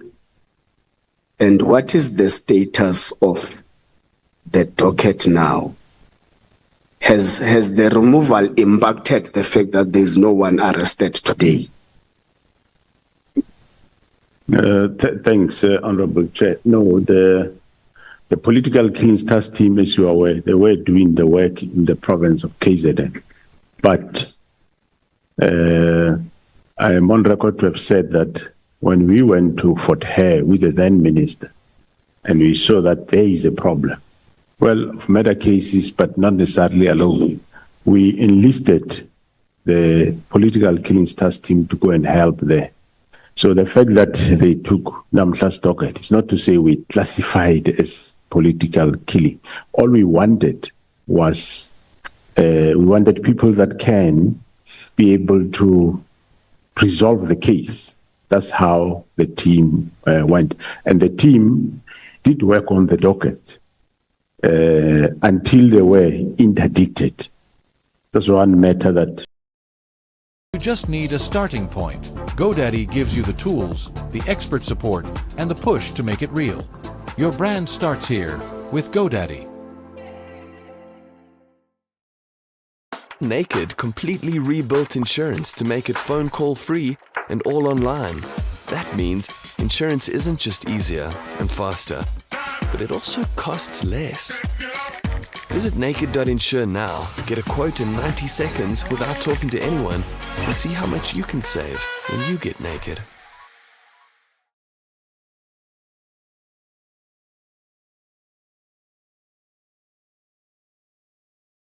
Detail on it now in a platform. And we can attend to that later. It's no problem. Through you, Honorable Chair, the interdict, the best person would be General Kumalo who can give that. But I know that somebody came forward with an interdict, but later we are on with. Okay. No, that's fine. General, is it your evidence that political killings are still prevalent in South Africa? And therefore, that makes the letter of the 31st of December 2024 unwarranted in terms of the purpose that which the political killings system was formed for. Yes, I do agree that they are still prevalent, Honorable Chair. Okay, that's fine. Then the letter comes. Part of the provisions contained in the letter is the fact that political killings system must be disbanded immediately. And General Mkhwanazi makes exception of the immediately part. So, apart from that, you choose to design a program, a smooth program that will make you arrive at an ultimate dissolution. So, is it your concession that the problem with the letter is the immediate part of the dissolution of the PKTT? No, Honorable Chair, the problem is not the immediate. The letter itself is a problem. Yes, the whole letter is a problem, not the immediate. But what I chose was not to do it immediate, but do it my way. And remember, Honorable Chair, I did say that this letter was a directive and not a request. And at that time, I had my doubts as to circumstances surrounding this letter, why it came. And that time, I was not in a privileged position, Honorable Chair, like the honorable members now. You have both sides. You have the before and after. Myself, when those things were happening, I only had the before. I didn't really know what is this. I suspected that this irregular, illegal, but not really having facts. Thanks. Thank you, General. So part of what you say in your statement is that part of what makes you disagree with the approach of dissolving the PKTT is the fact that there was no report solicited in terms of the performance of the task team. There was no consultation with the sister departments that which constitute the PKTT. You will understand that it's not only SAPS. So, in the process of developing a winding off approach or plan, did you consult the head of the crime intelligence, the head of the National Prosecuting Authority, the head of Hawks? Well, the Hawks were not really more involved in this matter. And the NPA, yes, I did speak to the national director informally. But the reason why I didn't want to consult wide on this matter is because, remember, I haven't reached a point where I'm saying this team should be resolved. That point were not reached. And this plan of disbandment of the minister was not yet finalized, not yet approved. But General, you said the reason why the political task team, the political killings task team is still standing on its feet is because the minister did not sign the plan. Not because there was no interest on dissolving the PKTT. Yes, on my side, there was no interest in dissolving the team. And on his side, the FNA had signed. So I didn't see a reason that I should go wide. I informally spoke to the national director that there is this thing. And but the head of intelligence, well, he was part of it. Okay. The main witness has got a very strong view that the decision to dissolve or the intention to dissolve the political killings task team had really nothing to do with what was written in the letter. He has got strong views that it was externally influenced. And he mentions a lot of people, some inside the service, some outside the service. What is your view on that? I do agree, Honorable Chair. Remember, I also said, I'm on record to have said that after the search of Mr. Nhlanhla's house, the arrest of Mr. Nhlanhla in May, the team untangled the real motive. That's true what he is saying, and I also said the same yesterday, today, and again, I'm still saying, yes, it's true. We now know that the motive was just not that the team is no more adding value. There's a bigger picture on that. Okay.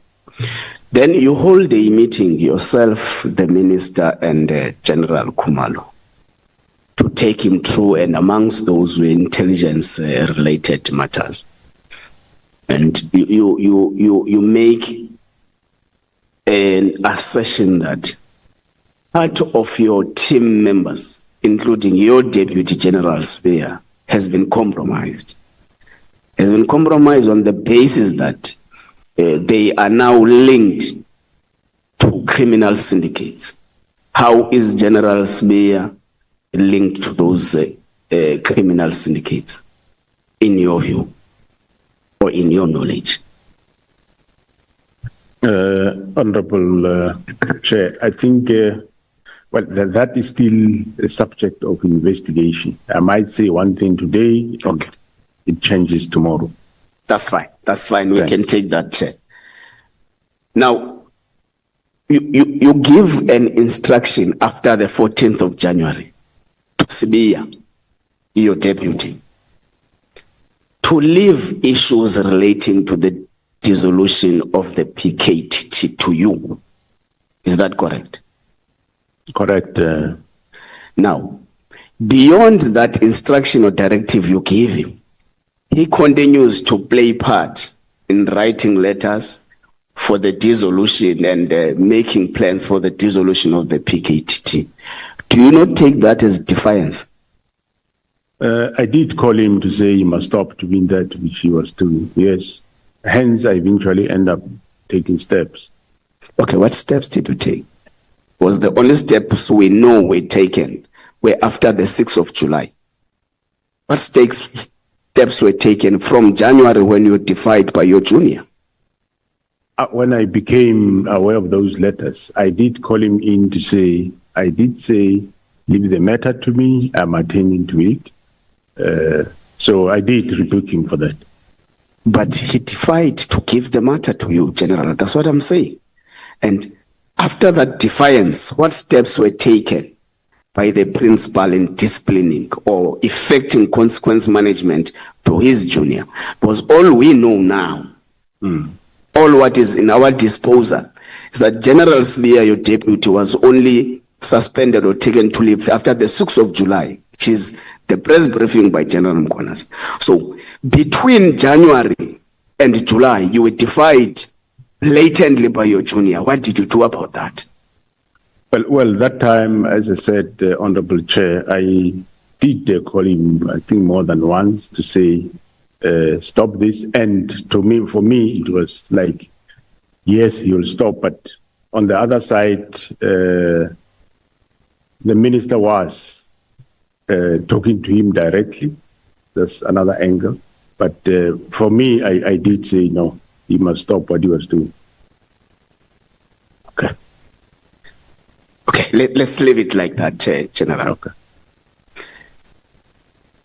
You in your statement, you make mention, I think it's paragraph 63. You make mention of a disciplinary hearing. I think Honorable Nhlanhla did ask you about that. A disciplinary against General Khan. I didn't get what now becomes the status of General Khan in the South African Police Service. And the reason I'm asking this, General, is that General Mkhwanazi keeps on mentioning General Khan as part of the center of this fracas the service finds itself in now. So what then becomes the status of employment of General Khan in the South African Police Service? Well, as I said earlier, Honorable Chair, the disciplinary case against him was finalized, and he was found not guilty.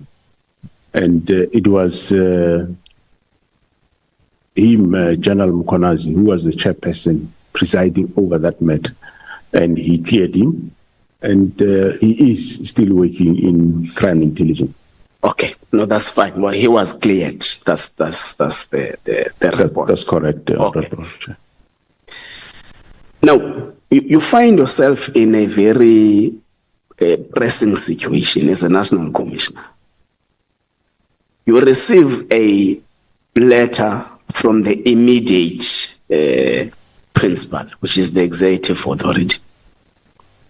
Now, along the way, you find that you are unable to get yourselves into into an agreement in respect of what must happen in the PKTT status.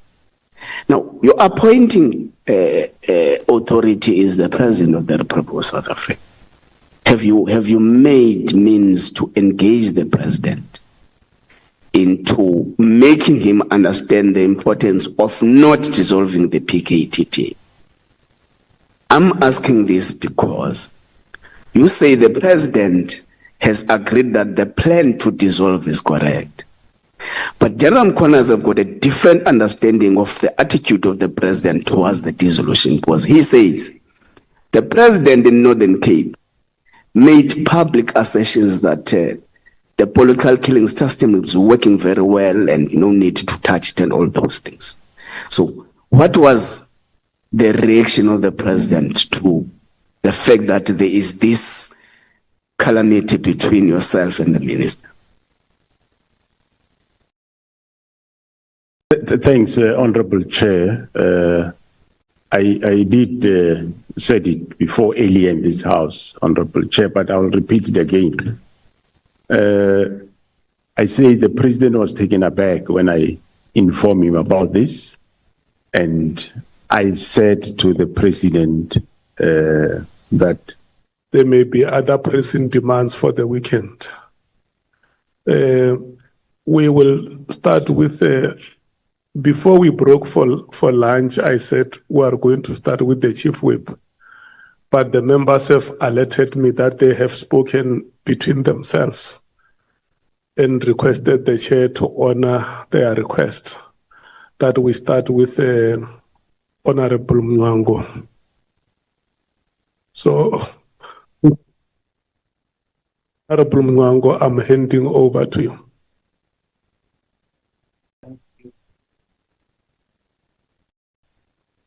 Thank you, Honorable Chairperson, colleagues. Good afternoon, General, the National Commissioner. On the constitutional roles and responsibilities of the Minister of Police and the National Commissioner, it is said that the role of the minister is actually the determination of the national policing policy, and that of the national commissioner is to control is to exercise control over the police service, the control and management of the South African police services. Now I'm trying to find out where does the PKTT fall into these two authorities. Thank you, Honorable Chairperson and members, and good afternoon, Honorable Member. My view and interpretation is that the PKTT is a task team. It will fall under the administration, that is the management and control by the National Commissioner. I'm asking because rightly so, PKTT is the creation of the president. And the president actually then established an interministerial committee, and the interministerial committee gave the control of the activities of the PKTT to the steering committee.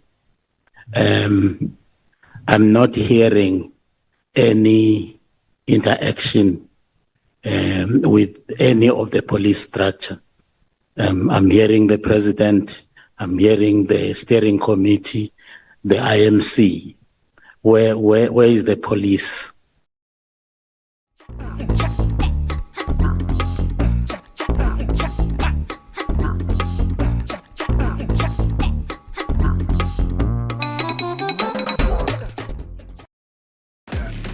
You ever try to start strong and then wonder, what were you thinking? Yeah, same. Your form's questionable, your effort solid. Serving, swinging. At least I'm serving looks. The goal, stay upright. However, what's the point of all of this? Half swimming, half holding on, but hey, still going. Oh, and floating more than paddling. That should count for something, right? And that's the thing, no one's keeping score. Not here, not in Mkhwanazi. Here, we show up, we sweat, we laugh, we try. Try get back up, try showing up, try for your personal best, because this was never about being perfect. It's finding the thing that moves you. 5,000 ways to move, find yours. Shab Sport on Bash.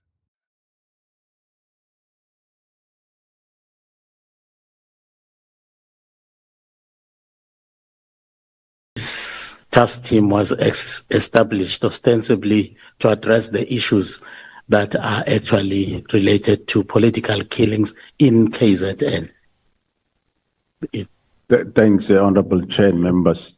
It is true, yes. The then Premier, Mkhunu, I'm not sure whether to call it the senior Mkhunu, the old man. I might be saying it wrong, but he was the Premier and he was present with the MEC of Community Safety by then. Thank you, General. How often did the PKTT actually give the minister reports or progress reports since it was established in 2018? Thanks, Honorable Chair. The PKTT would give the minister reports on a quarterly basis together with the IMC, or sometime when the minister happened to be in the province, KZN, he would call me to say, I'm here in KZN. Is it possible to maybe get briefing by the PKTT and the PC? And then I'll check their readiness and say, okay, you can go, they can go and brief you. Thank you. When you left to take your leave on the 30th, which was a Monday in December 2024, who actually was left to act in your position? Who was in your office to actually assume your duties when you actually were not there? I did appoint Lieutenant General Musikidi to act during that time, which the minister endorsed. Thanks, Honorable Chair. Yeah, is there any reason why one actually hears very little about him in the whole fiasco that then actually developed around the letter that actually was written on the 31st of December? We don't hear whether the letter was delivered to him as a person who was in office at the time and referred it to you or whoever else, but he is completely out of the picture. Is there any reason? Thanks, Honorable Chair. Earlier, I did allude that my office, that is Brigadier Letogo, did send the letter to both Lieutenant General Musikidi and Lieutenant General Sibia. So she did get the letter, Honorable Chairperson, and yeah, she did get it. At some point, she phoned me to say, we have this letter, what do we do? We just said to her, no, don't worry, I'll attend to it when I get back. Thanks, General. You actually said in your evidence in chief here that you were with the minister on the 28th of December at Esikhaweni attending a funeral. And then he never said anything about his intention to dissolve or disband the PKTT. And now, boom, on Tuesday, on the 31st of December, a letter is written by the minister ordering that PKTT be dissolved with immediate effect. Why would the minister actually say immediate effect? Because I would imagine that he would actually say so if he was convinced that there was a crisis. Thanks, Honorable Chairperson and members. Yes, one would also, take it in that manner that if there was a crisis, he could come up with the immediately. So I also do not know, but on a hindsight, one, when look at it, it's a probability. I don't say it is so. It's a probability that maybe it was done with a view that the disbandment happened while I'm away, so that when I come back, the disbandment has been finalized. I can only deduce that probably the word immediately was intended that when I come back, it is a done and dusted. But unfortunately, when they called me, I said, no, they can start with their reports, but I will attend to the matter when I get back. Thank you, General.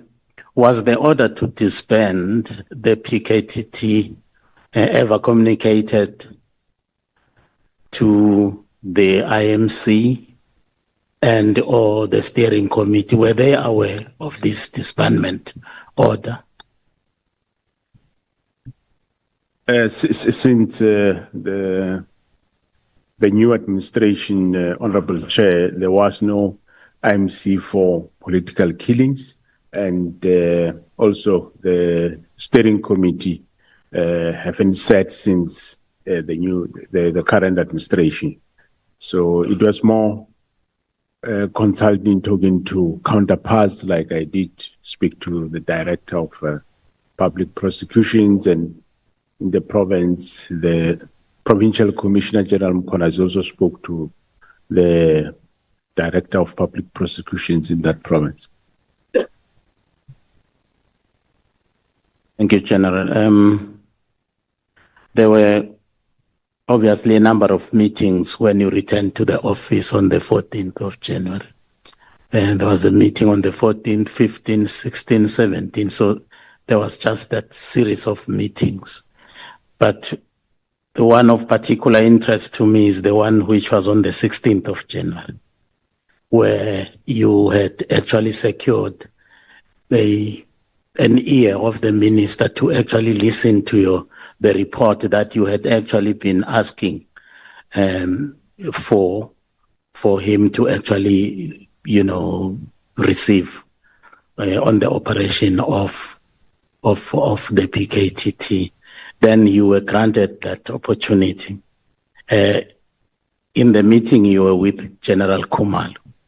Now, you provided the minister with a comprehensive update of ongoing counterintelligence investigations. And you went on to give him a list of names of people within SAPS who were actually conniving with criminal gangs out there. And amongst the names was that of Lieutenant General Spear. What was the reaction of the minister when Lieutenant General Spear's name actually was on the list? Thanks, Honorable Chair. I didn't observe any I wouldn't say observe any reaction whatsoever. He just acknowledged and said he takes note of what the briefing. I read that you had actually asked the minister to bring back that particular list. Is it this list that you wanted him to bring it back after you had actually given him, because it was having sensitive information? Did he give it back to you? Through you, Honorable Chair, yes, he did give we asked it back, and he did give it back, Honorable Chair.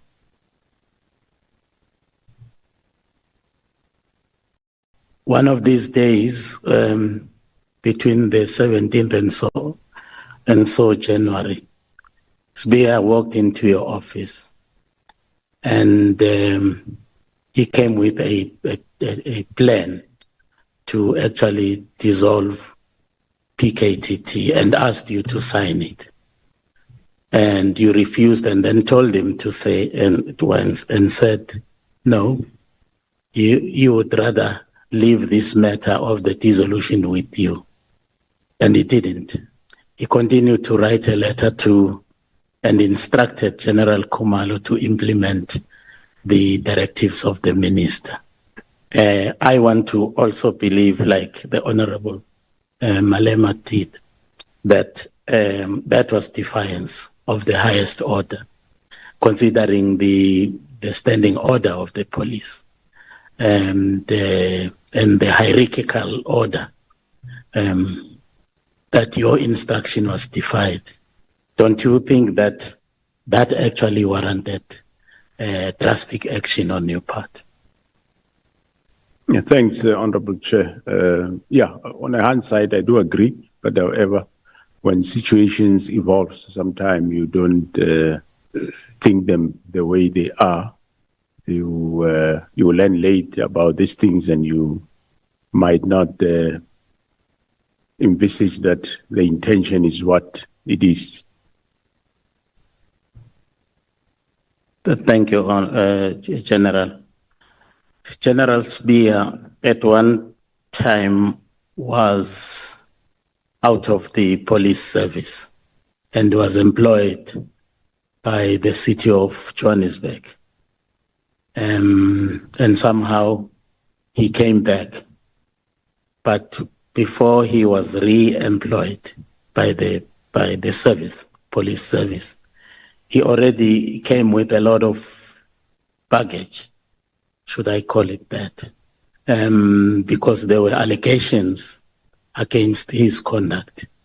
But the police went ahead to re-employ him anyway, without actually checking on the veracity of the allegations that were being made against him. Now, why was that? Why did the police actually turn a blind eye to the allegations that were made against the behavior of Mr. Smith? Thanks, Honorable Chair. It is not that the police turn a blind eye to the allegations. Yes, we had, there's a report, I think a member of parliament that said he wrote a letter to the minister.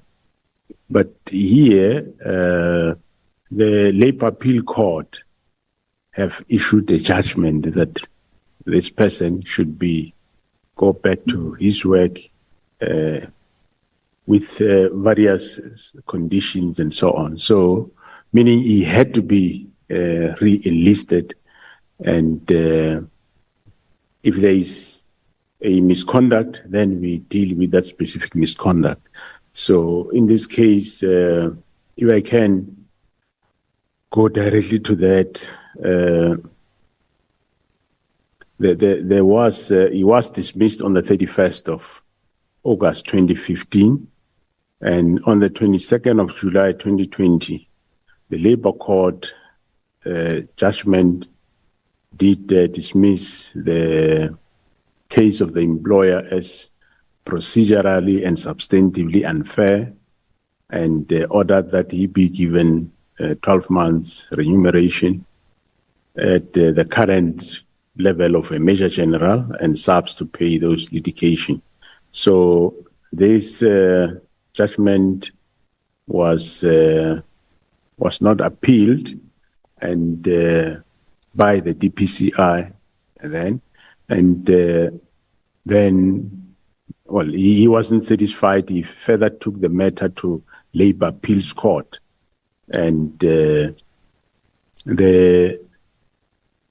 SAPS through DPCI, they said it will be too much to appeal this matter because they think that the first court of instance was right, and the Labour Appeal Court then did give judgment, and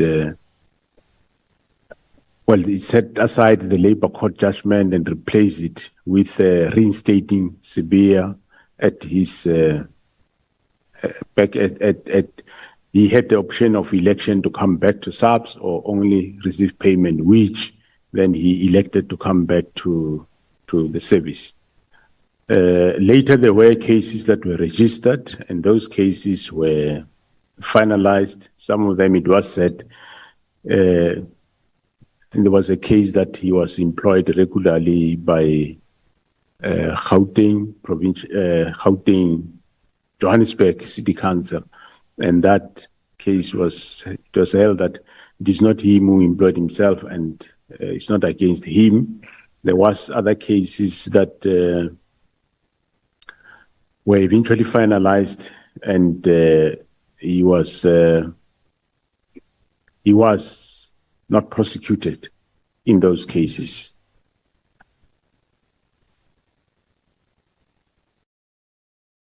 Well, thanks, General.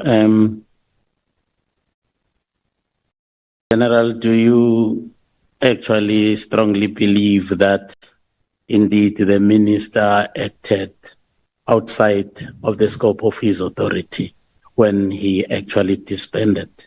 He ordered the disbandment of the PKTT? Thank you, Honorable Chair. I indeed believe so. I did have my doubts at the beginning, but after I become aware of what were the intentions, then my belief became strong that this was indeed my suspicions were right, that this was illegal, this was done for purposes which have ulterior criminal motives behind. In the letter, the minister uses very strong, expressions here. He says, this team is no longer required. Nor is it adding any value to policing in South Africa. And that is, he says that is his view.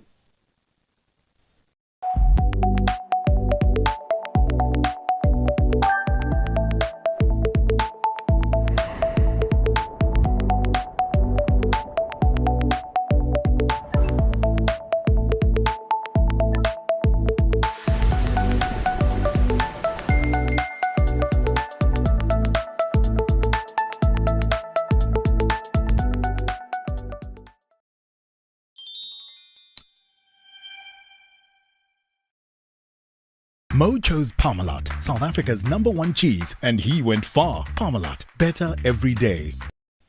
Presumably, the minister was one of the members of the IMC, so obviously he would have been aware of about the successes of the operations of the PKTT.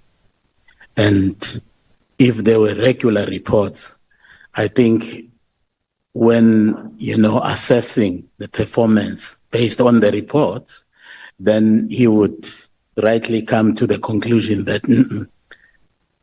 this team is actually not adding any value and therefore it must disband. That is correct, Honorable Chair. If there was IMC, and he was attending those meetings, he could have been aware. However, there was no IMC during this tenure, but however, he did have officials, myself and the others, who were privy to the work of the political task team, which actually we offered to brief him, and the date never came to brief him until that letter came. Well, General, I would like to know where the 121 files are right now and their status is, and that of the PKTT. Is PKTT actually still there?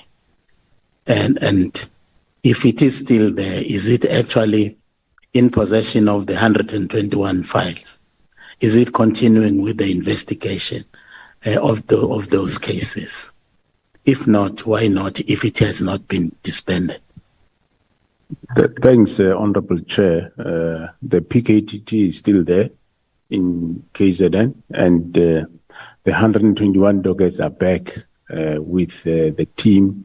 But I think about three or six, I think 3 of those dockers, the Provincial Commissioner KZN sent them to the province of Eastern Cape, and the team is working and they are investigating also this 121 dockers. I think they made an arrest a few weeks ago on one of those dockers. The July 6th media briefing by Lieutenant General Mkhwanazi, I was looking around at the crowd of police officials that were seated there and looking for the face of the National Commissioner, and I didn't see it. Were you aware of that media briefing that was going to take place? And if you were aware, why did you not attend it? Because it was actually talking about, discussing issues of national importance, national policing importance. Thanks, Honorable Chair. I was aware that he's going to do a press briefing to talk about the work of the political task team. And the report, yes, I was aware of the report because they briefed me. And that report, I was going to present it to the president. But when he was doing the briefing on the political killings task team, he did everything that was on the report.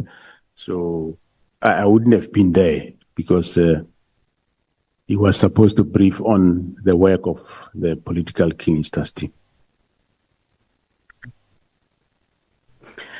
Somewhere I was reading, General, that you had a meeting with the minister, with the senior, leadership of the police. But present in that particular meeting where you were discussing sensitive operational issues was a character called Kabinde. But there was no rank given. Everyone was actually their ranks, were defined, but Kabinde was not. Is he a police officer?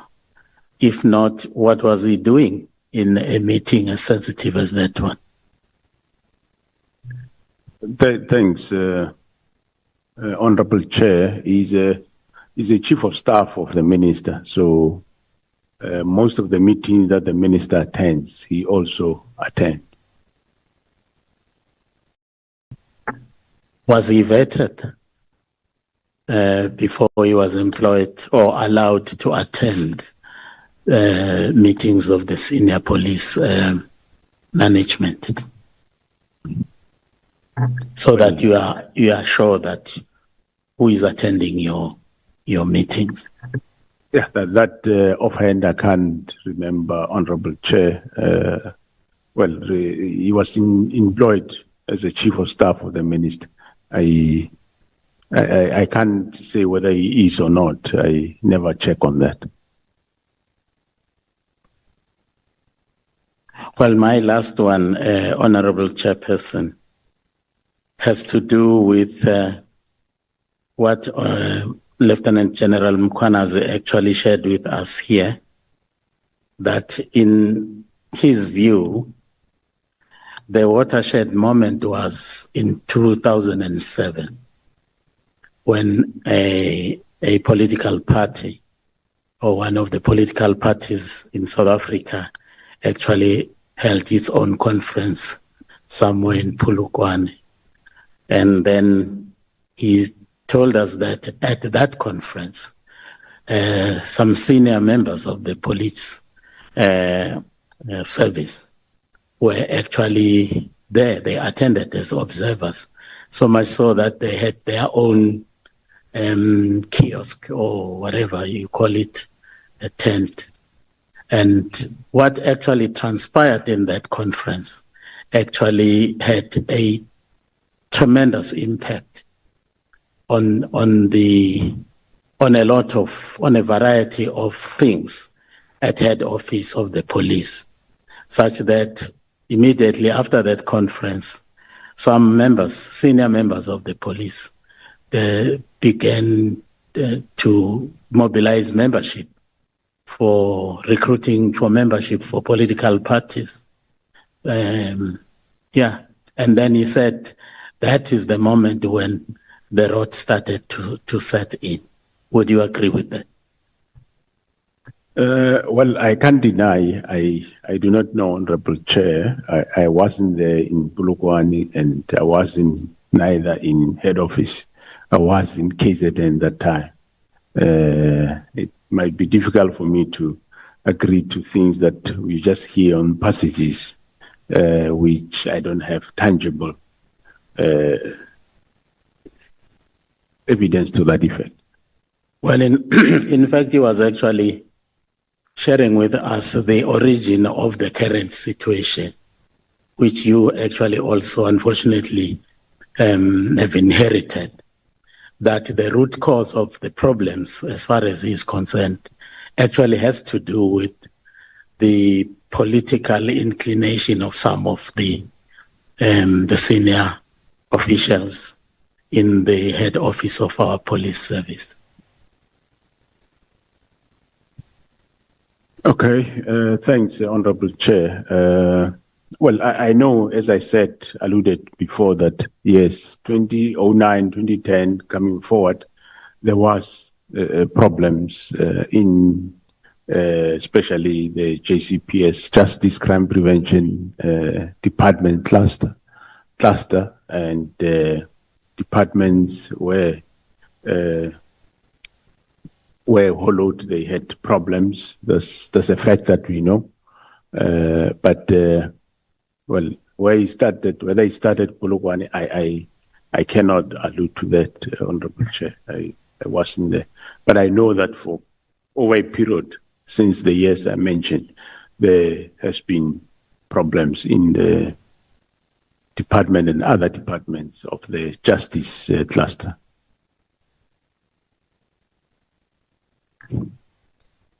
Do you vote on an election day, General?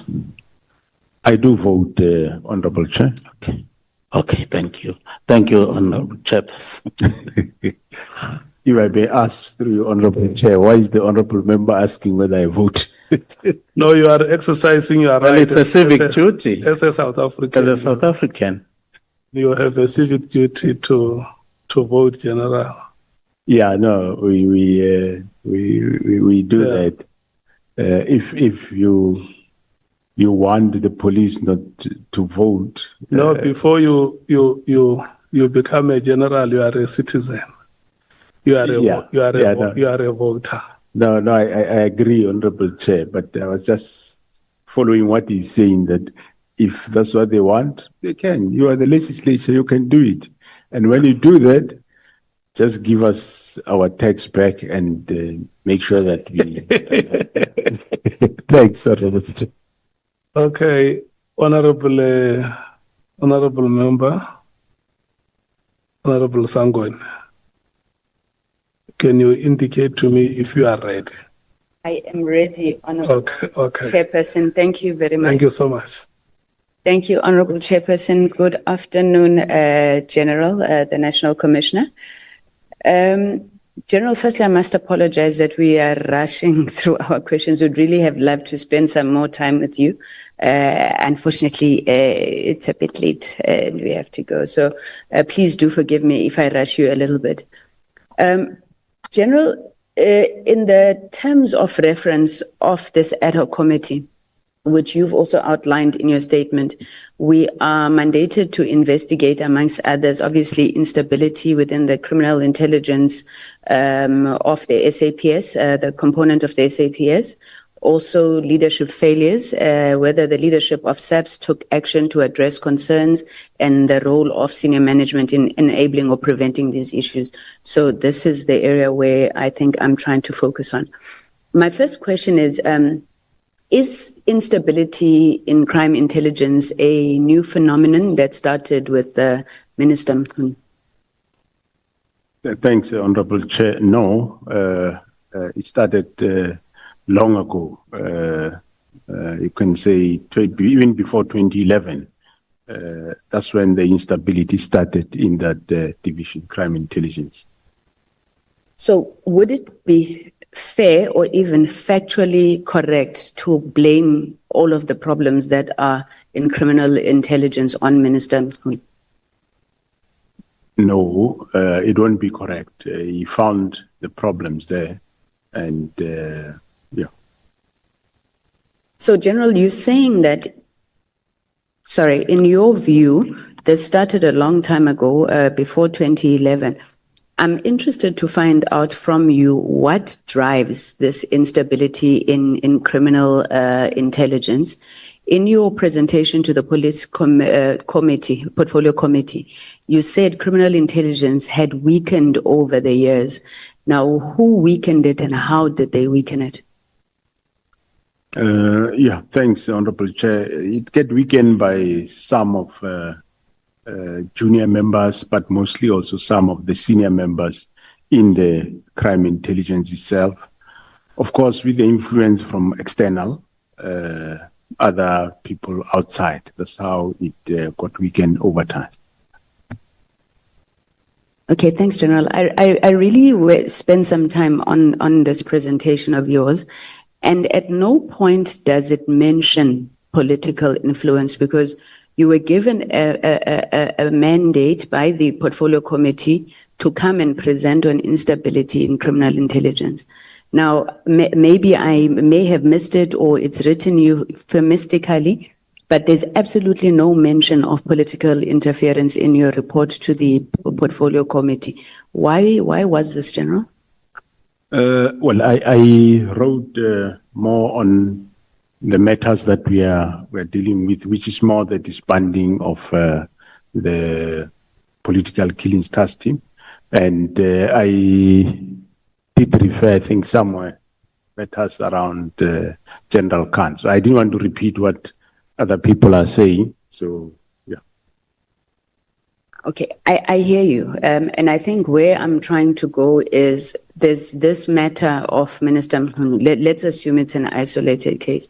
But if the reason SAPS and intelligence in particular is weak because of political figures, political parties, I would think that the General would really highlight this to say that we can't function because of politicians and whatnot.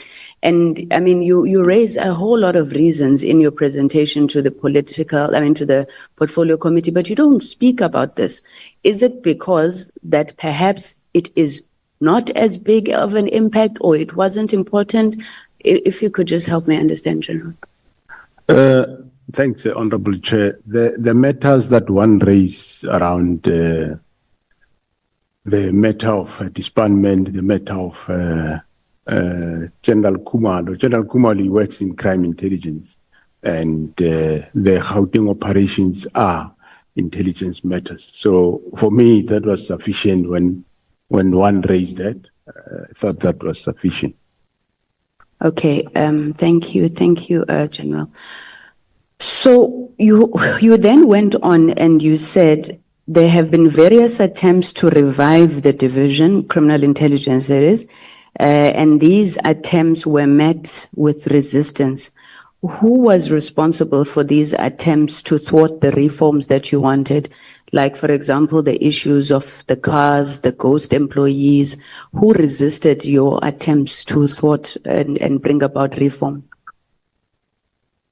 Well, in the past, what the Honorable, through you, Chair, Honorable Chair, what the Honorable Member asked is actually there then on the statement you are reading it. So in the past, in 2011, when we were trying to reform the division, who thwarted it, obviously I would say, is the executive authority that time. I mean, the then minister, and I won't have evidence, but to an extent, probably the president that time.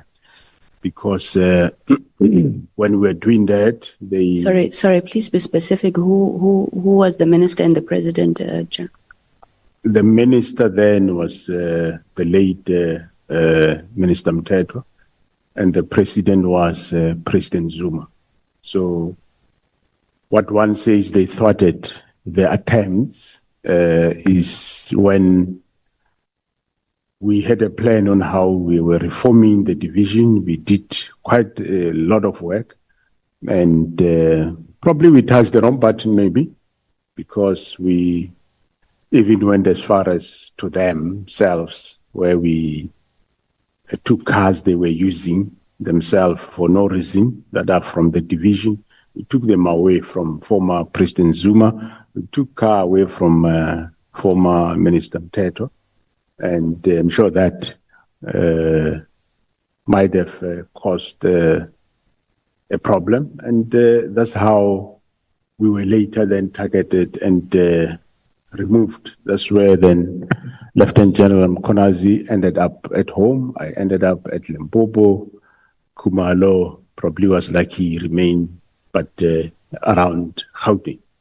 So those are the people I would say they thwarted the reforms that were which was the right thing that we were doing, I think, because we were making sure that the resources of the division solely only get used to fight crime. I mean, why would a minister drive a vehicle that belongs to the account for no reason? So we claim those things back and we put them. And also senior managers of that division, they were driving also those vehicles, and we removed them. Now, when I take over again now and appointed Khumalo there, we found again that they were given back those vehicles, the senior managers, which in actual fact is one of the matters the Auditor General has been querying. And we again started removing them. This time we had the support of former Minister General Kele, at least he was supporting us, and we started this reform. We're still continuing. Thank you very much, General. So if I'm hearing you correctly then, after the State Capture Commission, you got also the recommendations from the State Capture Commission, and you then found some of these things happening again, but you were supported by the executive authority this time, and will make a deduction that by the president as well. Now, the people who then resisted this time around was now senior management. Am I correct? Yeah, that's correct. That's more senior management and, of course, external. The external will include even some of you. In one or another, you will have influence and other institutions. I'm actually going to come back to that just now, General. General, what do you think about the interventions that have been put in place by President Ramaphosa to try and strengthen the criminal justice system? So whether it is the high-level panel review on intelligence, whether it's the work that's been attempted to try and strengthen the NPA, and you will probably know more than me. I know that there was even a classified document, programmatic response from July 2021 unrest. What do you think of those interventions? Firstly, have they been effective, and have they been helpful to yourselves in any way? Thanks, Honorable Chair. The interventions, yes, they are helpful, and we start seeing direction. We have done a lot. Most of the departments in the justice system, they improved from where they were. For example, we strengthened public order, which is responsible for policing crowd management. The same division intelligence, we increased the personnel numbers now, and we increased even the numbers of the police. You'd recall the last 3 years, we were given 30,000 for first time in history. We have such a number, so it helped a lot. The cluster is improving. There are, of course, just remnants of problems that are still there that are not that they are insurmountable. We are attending to them. Thank you very much, General. So, General, there's been a lot that is said here. I'm going to call them wild allegations for the sake of just being spicy, but a lot of wild allegations that have been thrown at members of parliament. And you, exactly like the General, you just pointed all of us. It would really be helpful. It would really be helpful if we had a sense. I understand that there's issues that may stop you from wanting to point out at certain people, but it would really help if we knew, at least what is it that you are talking about, this interference that comes from members of parliament, because we have to write recommendations that are going to stop it. But also, has this ever been reported, General, anyway, whether it is to the speaker, whether it's to the leader of government business? What is it that these members, I would be very happy if you indicated who it is, but if you can't, what is it that they are doing? And how have you dealt with it to ensure that it is managed? Thank you.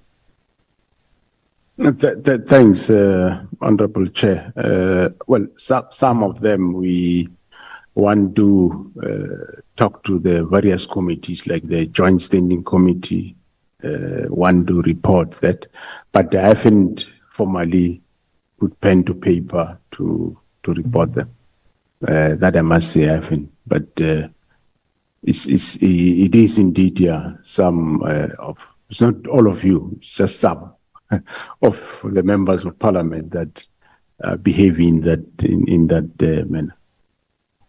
But General, don't you think we have these problems because we keep quiet about things like this and you sweep them under the carpet, whether it's political interference from the executive or the legislature? And I know it was said earlier by Honorable Malema that you're very cordial, you try to deal with certain things, but how are you going to deal with them when you are not putting them out in the open, General? Yeah, no, I do agree. I think we need to report them. We'll report them. I'm sure you know. One of them is Honorable Adams. That will always go to the portfolio committee, come with allegations, accuse people of whatever. And somehow it looks like, I'm not sure whether he's a member of crime intelligence or he have sources there or he's been handled there. I don't know. Just giving an example of one member. So yeah, one will write to the speaker and make him aware of those things. Thank you very much, General. And then my last question on this area is, sorry, General, what oversight mechanisms does SAPS have internally to oversee all of these issues in SAPS? So how would you pick up within SAPS the rotten apples within the institution? How is that handled? Because I understand that there's IPID. I'm not sure whether IPID only deals with issues outside relating to police officers. But if you could just help us understand who guards the guardians, in terms of what's happening there, and any recommendations you would want to make in terms of how that could be strengthened. Thanks, Honorable Chair. We have a couple of measures within ourselves. We do have a anti-corruption unit within SAPS, which we are this year going to increase the numbers. The numbers are not quite good. They're not more than 100 nationally. So we are going to increase that. And we also do have the counter-intelligence within crime intelligence, which investigate, and when they pick up this type of matters. And of course, every year, as you know, public officials, they declare their financial interest. We have audit and risk committee that look at those matters, and also a chief risk officer that will look at all the employees, and where there are red flags, they will refer those matters to either counterintelligence for investigation and verification. So internally, those are the measures that we have, and externally, that is IPID that is doing some of those investigations. So in terms of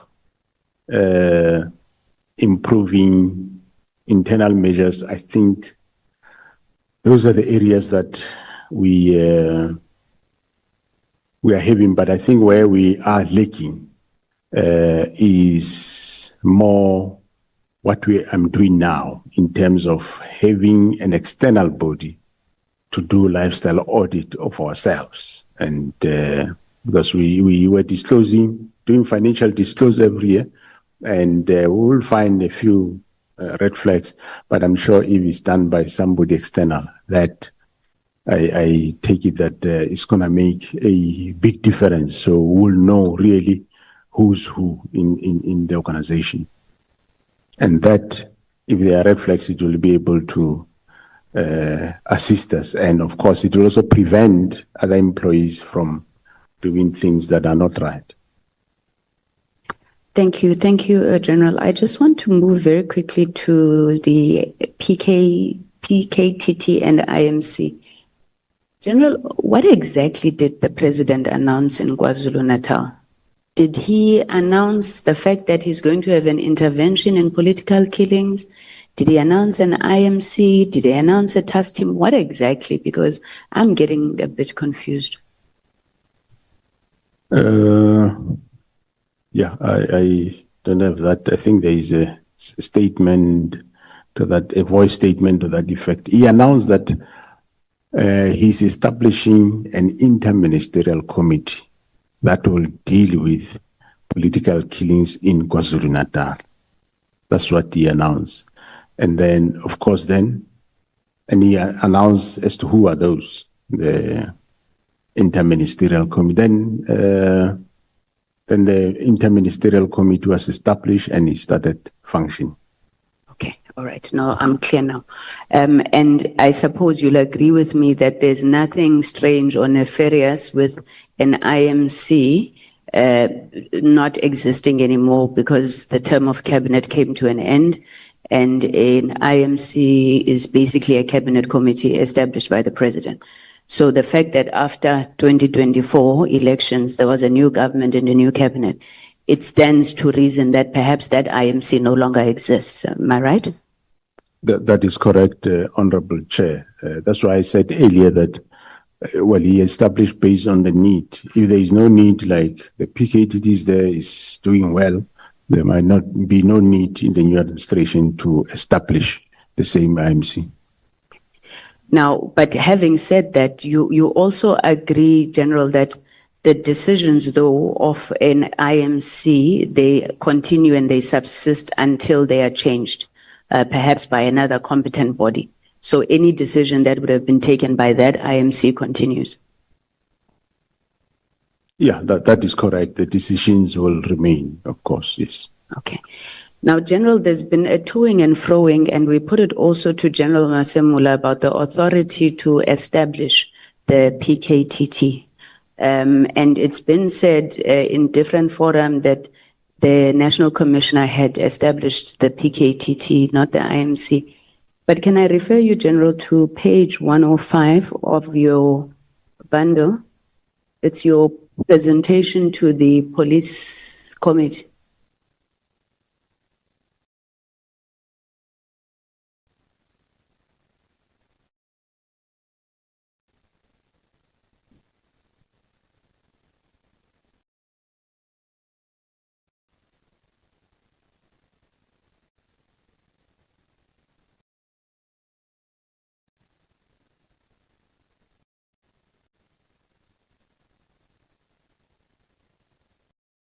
And seems to find the 105. If you just go to the, I don't know what volume, guys, volume 3, it's maybe if you just flip General and then you'll see the presentation that you made to the Portfolio Committee on Police. Do you have it there? Maybe it's... I think I found it. Please. Yeah, I do find it. Okay, then if you look, yes, if you look at the pages, then 105.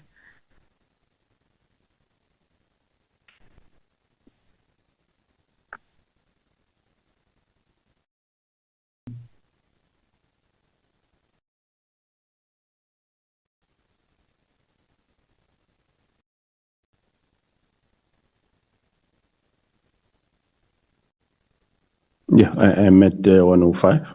Thank you, General. The heading there is background. Correct. General, can I ask that you read for us bullet point 1, 2, 3, 4?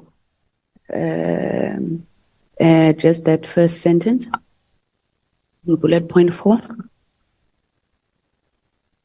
It reads, it says a decision was taken by the IMC to establish a national integrated multidisciplinary task team consisting of SAPS and national prosecuting Authority, supported by State Security and Correctional Services, which commenced in July 2018 to implement the now tried and tested, analysis-led and prosecution-driven investigation strategy.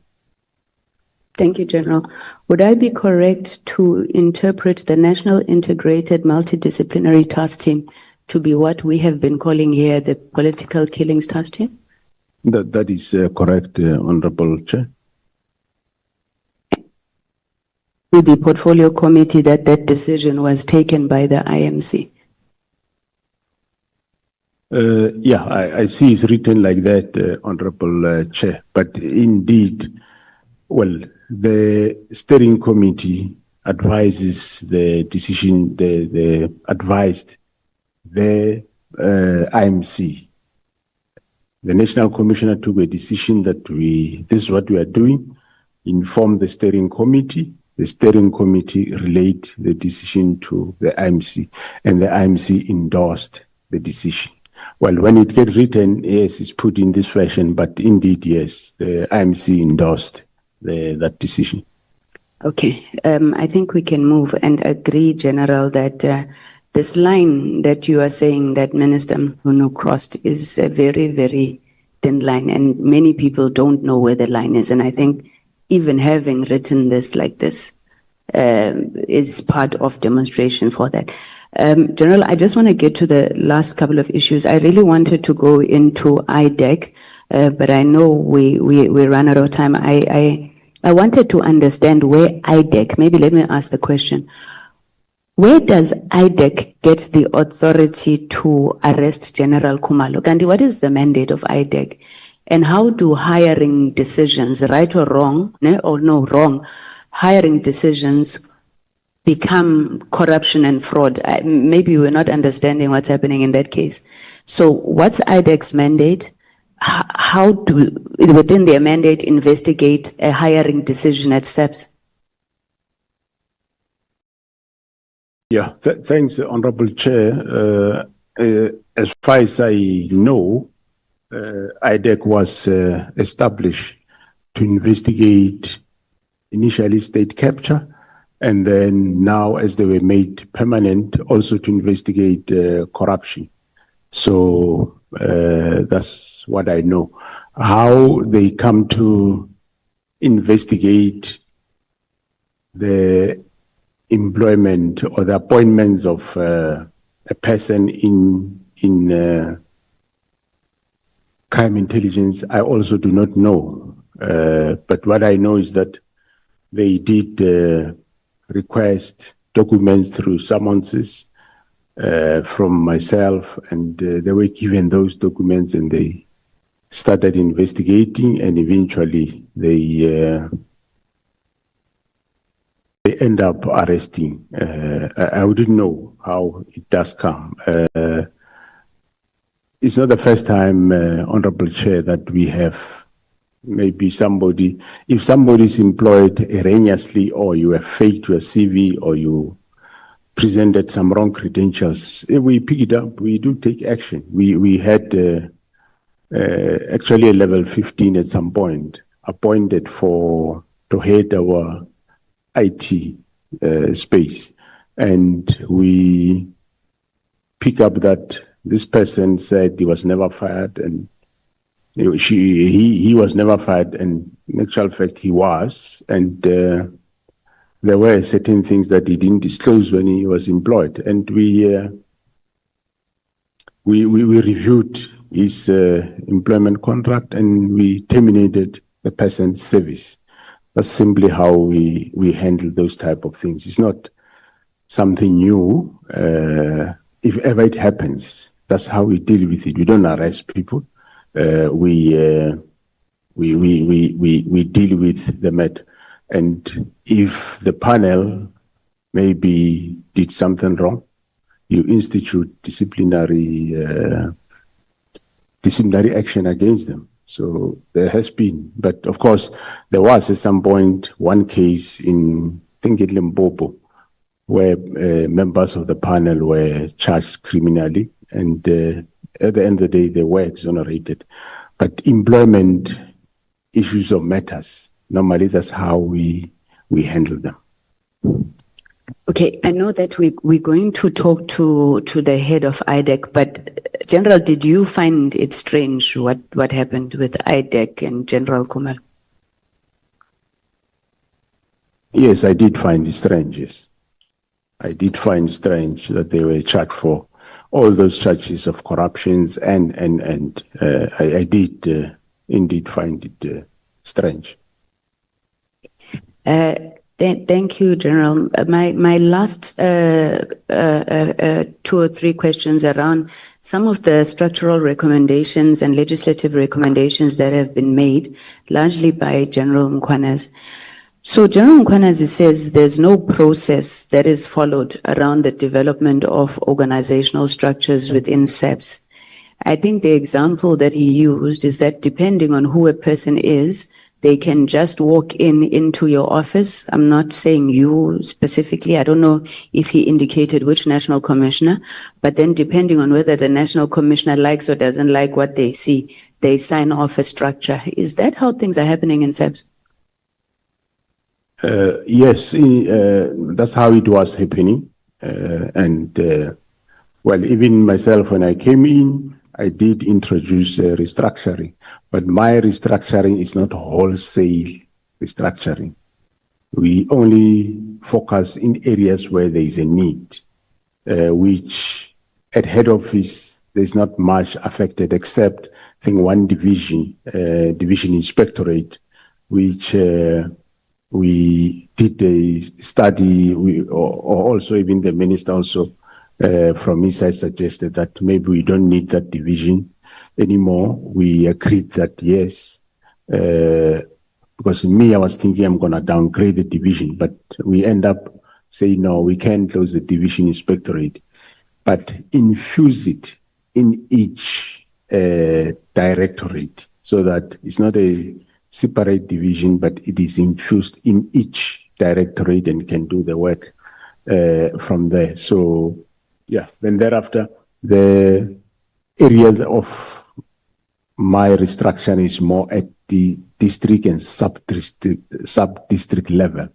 Because the district. Sorry, General, sorry. Now, I think I hear that. I was just worried about this lack of process. So are you governed only by the SAPS Act or the Public Service Act as well? We are governed by mostly the SAPS Act. But we also do have Public Service Act personnel. So the Public Service Act, to an extent, yes, it does apply. Okay. So, but you're saying under your leadership, there's process. People don't just change structures willy-nilly. I think what he said was when a national commissioner comes in, he does a restructuring. And the structure of the organization normally is valid for 5 years. So normally when another one comes, either is about to there or so, then they restructure. No, he was talking about favoritism, General, but I get what you're saying. Now, in terms of seniority within the SAPS, and this is my second last question, honestly, or in fact, it could even be a last question. In terms of seniority within the SAPS, it's the National Commissioner, which is a general. In public service terms, it's the DG, right? Then you have the Deputy National Commissioners, which are Lieutenant Generals. The Provincial Commissioners, are they also Lieutenant Generals? Okay. Now, why would General Mkhwanazi come and say that the DNCs are made senior to the Provincial Commissioners? Is that the case? I would think that they're all on the same level. Yeah, because they are appointed as deputy national commissioners. So in other words, they are extension of the national commission. So there is a regulation that has been signed off, which define the seniority, which you'll first find the national commissioner, and then you find the national head of DPCI and the deputy national commissioners, and then you find the provincial commissioners with the divisional commissioners. So it's correct then that the deputy national commissioners are senior to the provincial commissioners. It's just that General Mkhwanazi doesn't like that. That's correct. And just that the rank is the same. But yes, that's how you describe it, is correct. So would I be correct then to say, and you don't have to speak on General Mkhwanazi's behalf if you don't think you should, but would I be correct to say that the reason that General Mkhwanazi doesn't want the DNCs in the BOCs is that he wants a structure where he then feels that they're more senior to them. They are not there. It's just themselves and the national commissioner. Is there any other reason why he has a problem with the BOC? No, I think you take it from the Police Act. Remember, the Police Act says the Board of Commissioners will consist of 9 provincial commissioners and the national commissioner. What I alluded to earlier was that, through you, Honorable Chair, is that the Act doesn't prohibit inclusion of any. Hence, we include the deputy national commissioners and the provincial commissioners. What he actually said, National Commissioner, is that he feels that they can't talk there because all these other people, they get there and then they feel like they can't talk. But let me ask you something, General. When the General was acting National Commissioner, do you remember him ever calling for the devolution of powers to provinces? No, I don't remember. Actually, the first time I was appointed by him as a deputy national commissioner, the ones that you don't like now.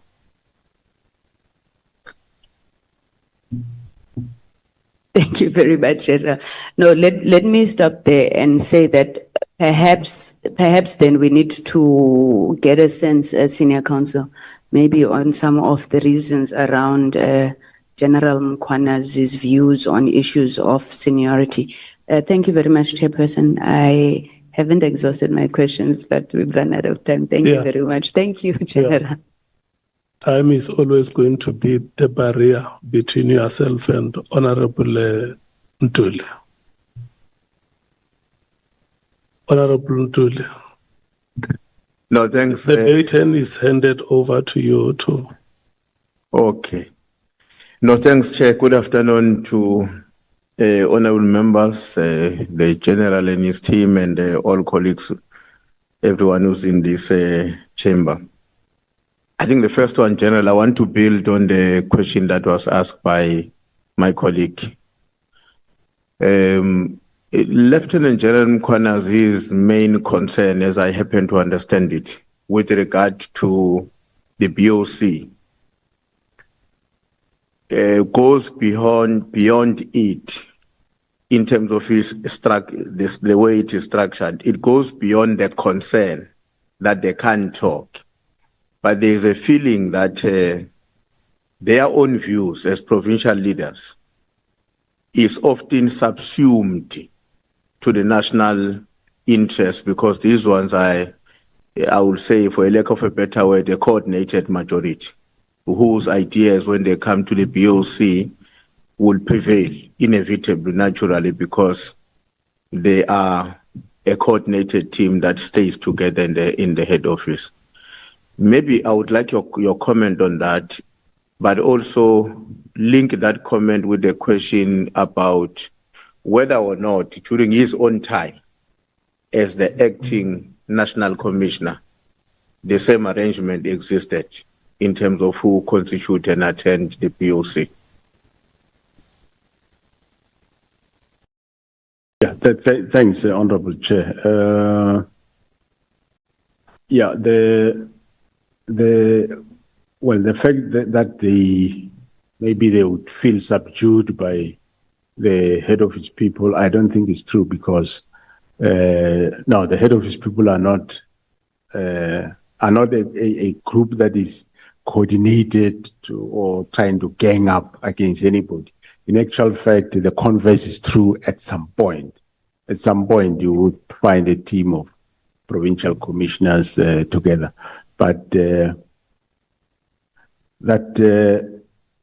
one wouldn't say was a problem. But when coming to when he was there or when he was acting, yes, the same setup was there. I'm just not sure whether that BOC was called National Management Forum or it was called a BOC. But I know that we were sitting in those meetings, be it BOC or National Management Forum, it was constituted that way.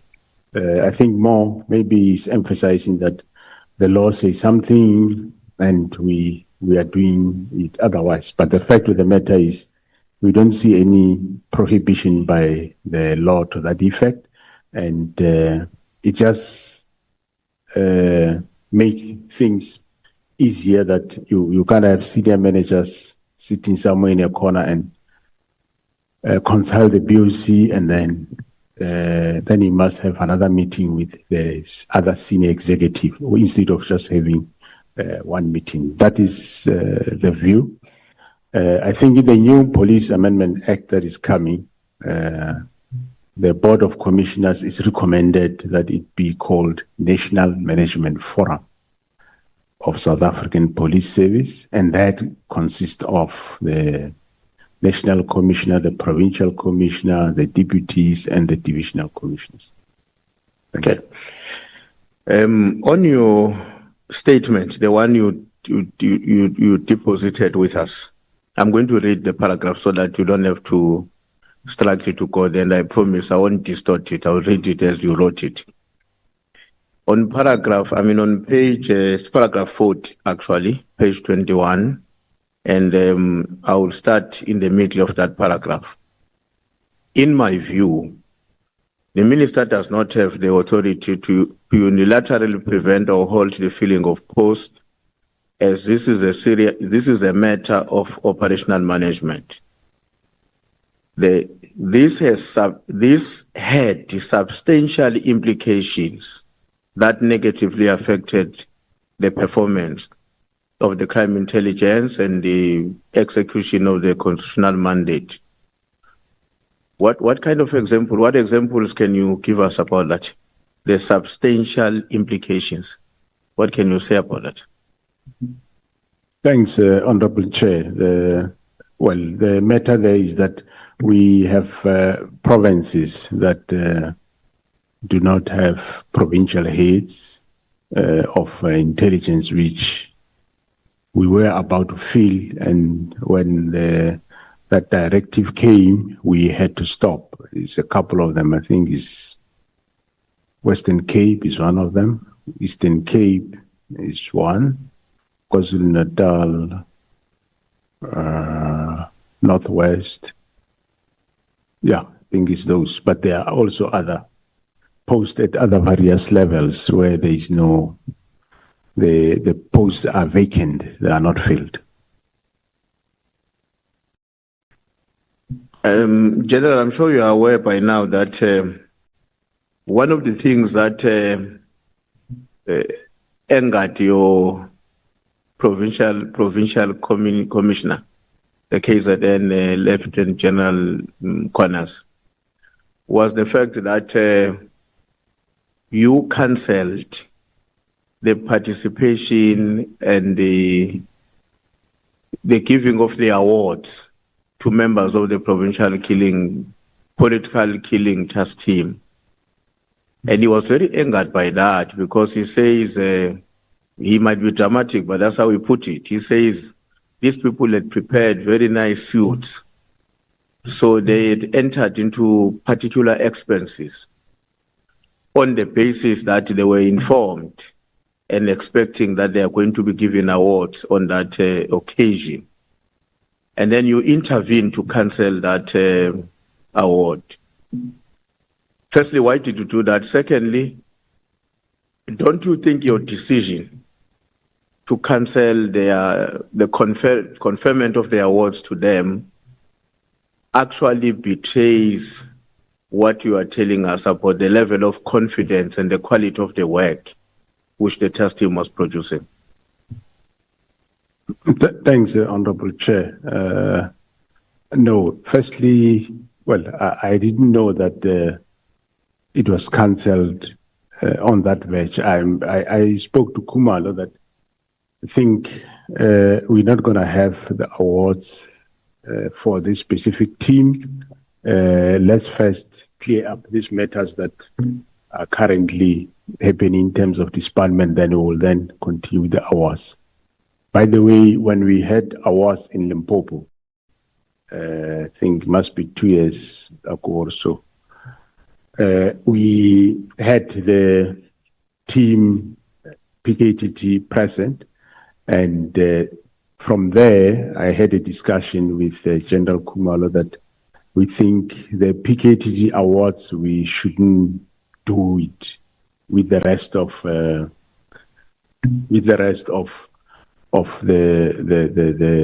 subs. We should rather do it separate.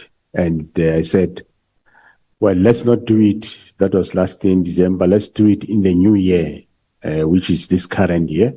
And we do it separate. So we are going to still do it. But I wasn't aware that maybe you might have got that message on the batch when people were wearing suits. I wasn't aware of that. I communicated with Khumalo quite in advance, because in Limpopo we had a problem that we were giving them awards, but there was a problem of calling them to the stage because we want to protect their identity and so on. So calling them in a big hall and putting them there saying this is what they've done, we said it was not the right thing. And we are going to do it this year. They will benefit even double last year and this time, but it will be separate. But I'm sorry if I stopped it on the verge of happening. That never came to my attention. Thank you. I want to go to paragraph 86 of the same statement, and I'll read the last sentence of that paragraph, General.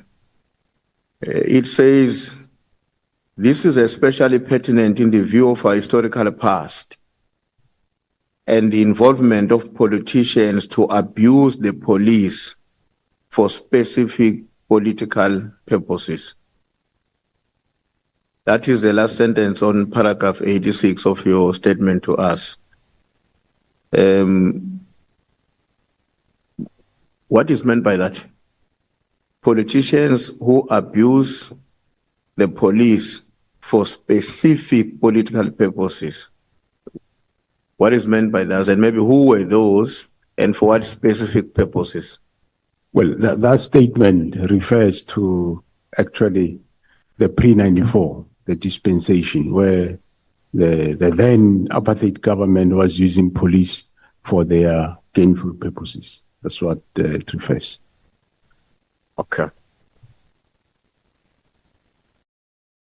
And just for my confirmation, in terms of the report that you indicated you submitted to Minister Mkhwanazi, and you said that he never responded, that means even today, to date, you have never received his response. That is a report about the disbandment.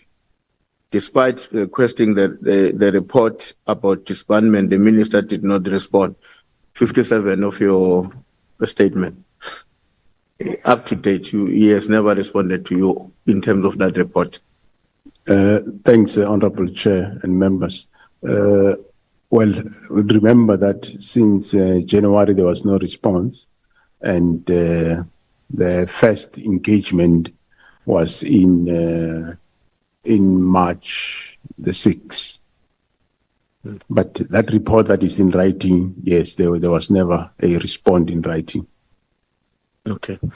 Paragraph 102, same statement. Maybe let me read down at 103, but 102, I can just tell you that the first sentence there says, on the 10th of September 2025, the DA issued a media statement indicating that Ms. Kolapana wrote to the acting minister requesting him to immediately act against myself and to ensure the rearrest of Major General Lushaba. Now I want to go down to paragraph 103. I wanted to give you context why I'm asking you to comment on that. Then the last sentence on paragraph 103, I hope it's the last year it is, it says that the motive of the statement can only be to discredit me, which is yourself, and undermine my integrity. Why do you think, what would be the reasons that the political party, in this case the DA, will be so determined to destroy you and your integrity? What could be the reason for that, in your own opinion? Thanks, Honorable Chair. I don't know. One just picked up that behavior, but really, I wouldn't know why. Why would a political party go out and put out a statement that is, from every aspect of the statement, is just a lie and is false? Why would? What would be the motive? I end up saying it's just to discredit me because, I mean, if you put a lie out to be a fact, what do you want to achieve? Rearrest of the Shaba, minister must deal with me, and I haven't done anything. I was in Western Cape. I was 8 and 9, as I said. My movements were captured quite widely and on television, and I never met the Major General that is being referred to. But even if I was in Pretoria, I met him. What crime is that? There wouldn't have been any crime. And the very same official, yes, he has been arrested twice, but he had no bail conditions, nothing. So why would then a political party come out and give this type of a statement, which everything of it is false? The only thing I could come to a conclusion is to discredit me and put a picture out there to the public and the minister that he is doing wrong things. Now, General, I'm now taking you to your affidavit to the Commission of Inquiry. And I just need clarity on a few areas there. The first one is on 130, paragraph 130 is on page 39. I'm also going to read it for you to make it quicker. And I'm going to start on the second sentence, which says, my position has always been that the PKT had to remain. Therefore, in the report to the minister, we simply stated the directive of the minister to disband has been noted, and that the initial objective and the directive by the president has been achieved with a noticeable degree of political related killings. What do you mean by the initial objective, and what could have been or will be the second and more objectives beyond the initial one? Through you, Honorable Chair, the initial objective is to fight political killings. So political killings were going down. That was the objective, was to resolve political killings, and the team was doing that, achieving. But by that one doesn't mean that's the end of it, because there were still some killings. Okay, so General, I would take it that it's just a question of semantics initially, and because we are saying the primary objective remains one, which was to eliminate politically related killings. I was assuming that there might have been something initially, which, according to the statement, appeared to have been achieved, and now we're proceeding to the next phase of what was demanded. But let me take your answer for that. On paragraph 135, same document, you are making reference there to a discussion in a meeting with the minister, deputy minister, deputy national commissioner, and where also the chief of staff was a very much active participant. and he and the SBIA were against a particular position. What I wanted to check is, has it been a common practice that the chief of staff would be such an active participant on matters of this nature whenever they are discussed with his principal and you who are meant to be the expertise in the field? Well, the specific chief of staff, it has been common that he will do. The only areas that he won't get involved is normally meetings between me and the minister where we have one-on-one. But where we have officials, he will participate. On 141, paragraph 141, you are saying the minister appeared to be angered by the fact that the statistics presented to him in the meeting showed that the PKT members were still working and had made progress. In your opinion, why would the minister be angry with the positive statistics? And maybe also, how did you determine in your observation that he's now becoming very angry? Well, you can see on a person's face that definitely made him angry. Indeed, I could see that it made him angry. The Honorable Chair, through you, I don't remember the exact number of dockets, but I think the dockets were either 114, they increased to 115, or they were 112, they increased. But in principle, what happened there was that the dockets have increased. And one of the dockets I remember very well that caused the increase is the Mandeni murder case of the councillor, where he said, but you are still taking job instead of having been disbanded. So, yeah, that's what I say. That surprised me. Even though, let's say, generally we agree that we disband, but they took more extra docket and they did good work. That's supposed to be appreciated, that they resolved, they were able to link people. Was acting honestly and coincidentally, his concerns were related to those of General SBIA?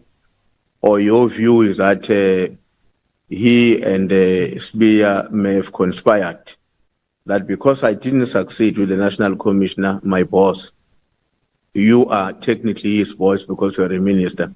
Please bring these things on the other side. Thanks, Honorable Chair. That's exactly how I interpreted it.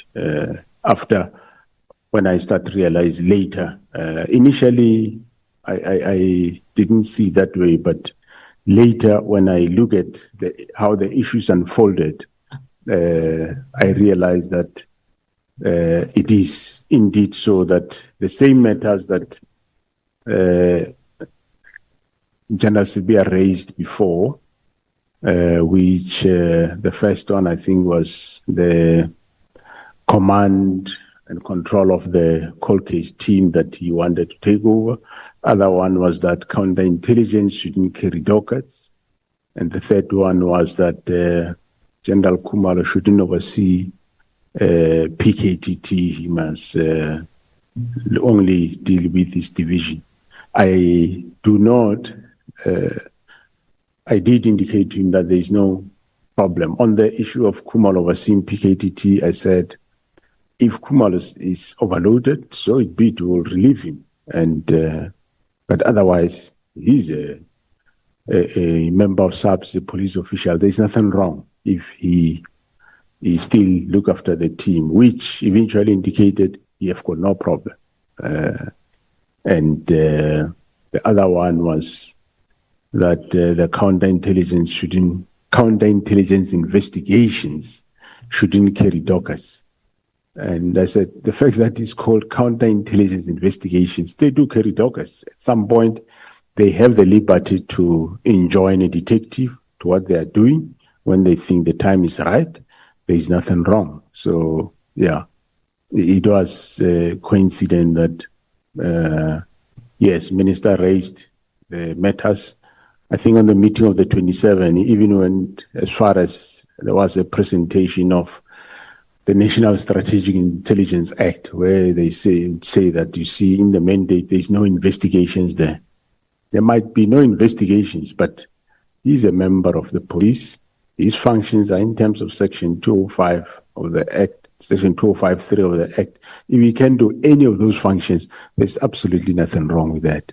And there's nothing wrong in him overseeing the investigation. Actually, it makes the work much more easier.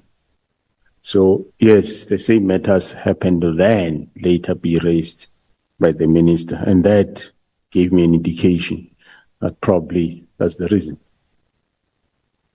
I think I'm left with about 2 or 3 questions, Chair. I know the time I'm left with is too much, but I'm going to leave it because I think some of the questions were dealt with by my colleagues. The one for those 2, 3 questions that are left, General, in terms of, I mean, if you look at I think it's paragraph 17, or I would say point 17 in the report that you've given us. There you are talking about on your evidence, you are talking about national and strategic direction as that being the responsibility of the minister, if I understand very well what you said there. So what will that constitute? National and strategic direction? Thanks, Honorable Chair. To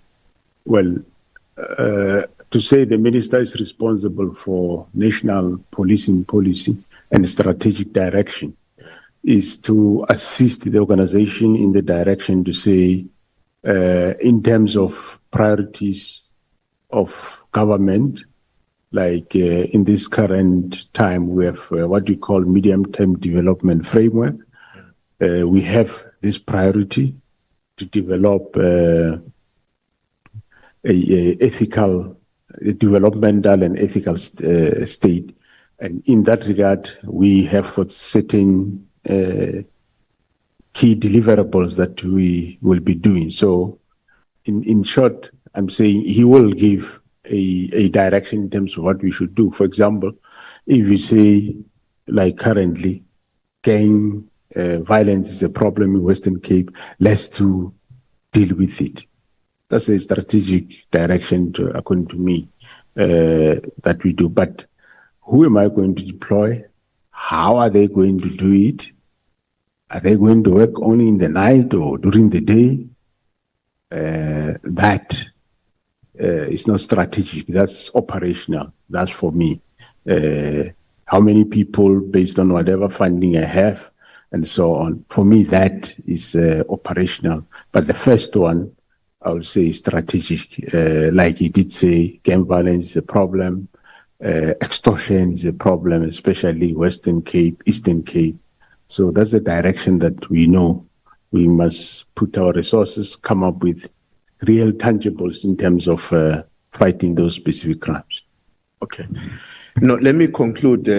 I'm going to combine the last 2 questions into one because they are not going to be difficult to combine. They are very much related. The contract awarded to the business company associated with Nhlanhla is finalized in June. And then we obviously, let me not say obviously, but when I was looking at what then happened subsequent to that contract, is that already there were some publicly expressed concerns relating to that contract. Whether they reach you or not, I'm not sure.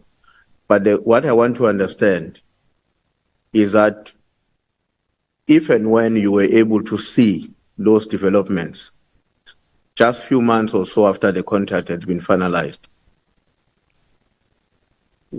did you do anything? And if yes, what did you do to respond to those public criticism or negative reporting about that contract being awarded to Nhlanhla in June?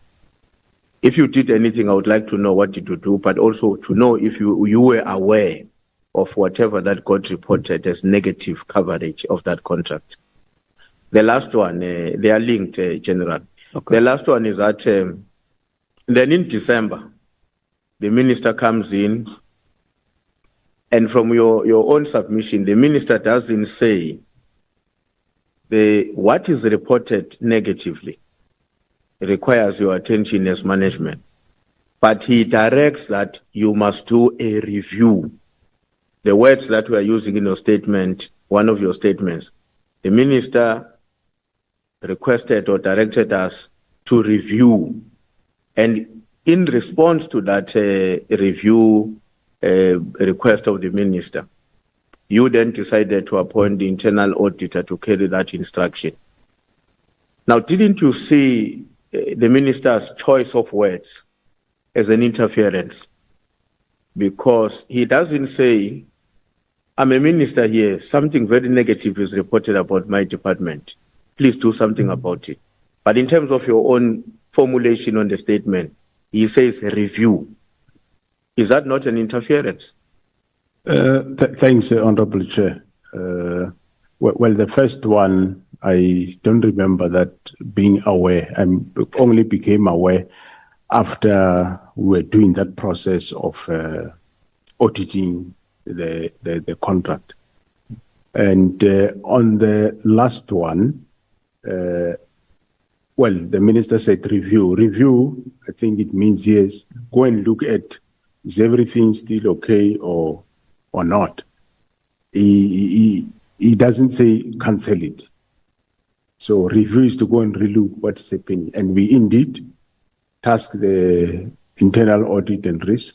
They went, they reviewed, they found problems, and eventually after legal processes, then we canceled the contract. With the, for example, the division inspectorate, that maybe the work of this division, let's relook at it, let's discuss it, whether do we still need this division, yes or no? And then we relook at it and we end up saying, no, there is a way of doing this. We can maximize our forces by doing away with the division and creating these functions within each directorate instead of having one directorate that might reach all divisions or provinces or might not. But if it's in each directorate, it will. So he didn't say, hey, disband now. He says, let's look at it. Thanks. Okay, thank you very much, Chair. I see your mic has been read already. Does it mean I was already out of my time? Or you forgot to make it not read? Thanks, Chair. Thanks, General. Thank you. Thank you so much, Chief Whip. I was warning you that you must round up. I want to give to Honorable Skosana, Honorable Nombalo. Yeah, Chair, no, I wish to have a follow-up question based on the questions by the latter speaker. Yeah, Can I? You are allowed. National Commissioner, during the period between when the instruction to review by the minister and when the outcomes were issued out of the internal audit team, was there an attempt to influence you on how the outcomes should look like of the audit team? No, there was no influence whatsoever, Honorable Chair. So the word review, does it suggest that the minister didn't give an instruction for the contract to be cancelled? He just said, do anything in your power to review the contract. And what you saw as relevant at that time is to appoint an internal audit to review, because they have skills and expertise to do that. Thanks, Honorable Chair. I might not remember the exact weight of the minister, but yes, I appointed both risk and internal audit to go and do exactly that. They are skilled to do that, which they did that work. So it cannot be correct that it's the minister who cancelled the contract. No, the minister didn't cancel the contract. I canceled the contract. You cancelled based on the recommendations of the report. I cancelled based on the recommendation of the final report, not the January report. The final report was issued in April, and I subjected that report to legal processes, which there was at some point we were going to court, and eventually the legal process says no, let's cancel. We don't even have to go to court. Is the report specific that the contract must be terminated?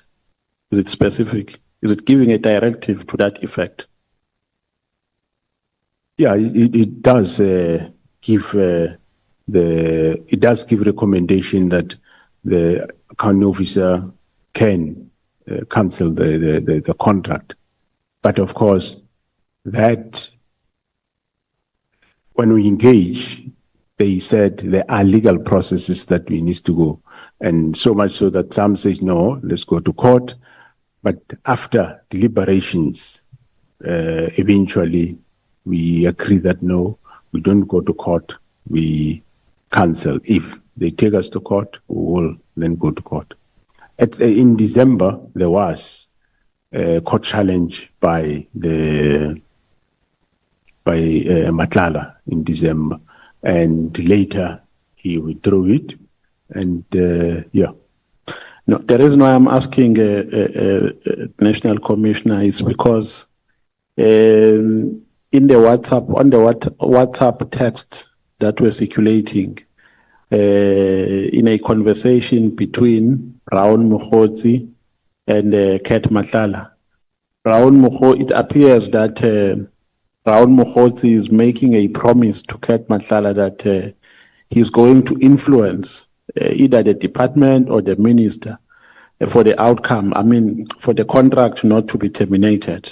That is why I'm asking if during that period there was an attempt to influence the outcomes of the internal audit. Thank you very much. Thanks, Honorable Chair. No, I was never influenced on what to do.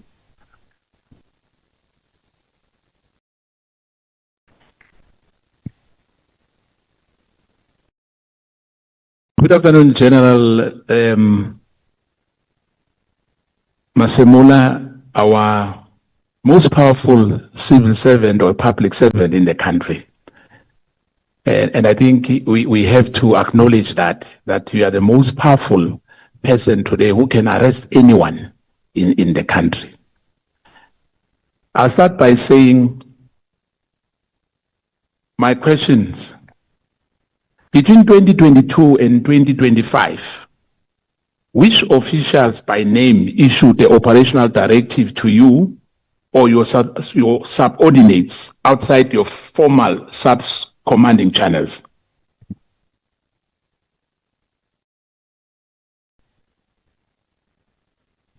Between 2022 and 2025. 25, through Honorable Chair. What is the question there?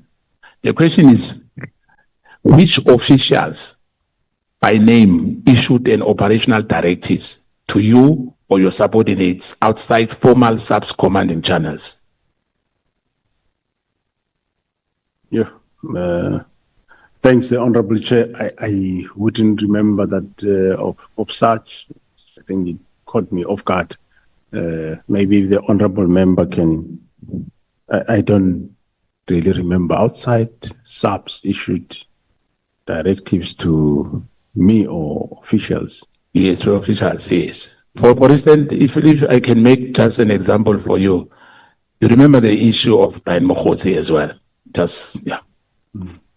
Besides him, maybe, I'm just giving you that question to say, is there anyone who has ever issued any directive outside the subs officials?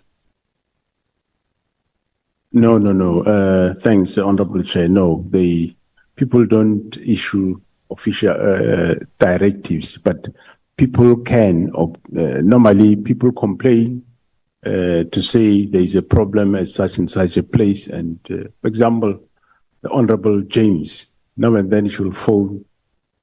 She's not giving me a directive. She will say there is a problem of a child at such and such a place, wherever. And I will then respond with the police to do that. He is not issuing me a directive. He is giving me a complaint. Yes, hence I was making an example of the gentleman called Mkhwanazi, who was related to the minister in a way. Whether he's a friend or not a friend is still going to be investigated. Did any of those instructions involve withholding evidence, delaying prosecutions, or redeploying investigators working on political sensitive cases?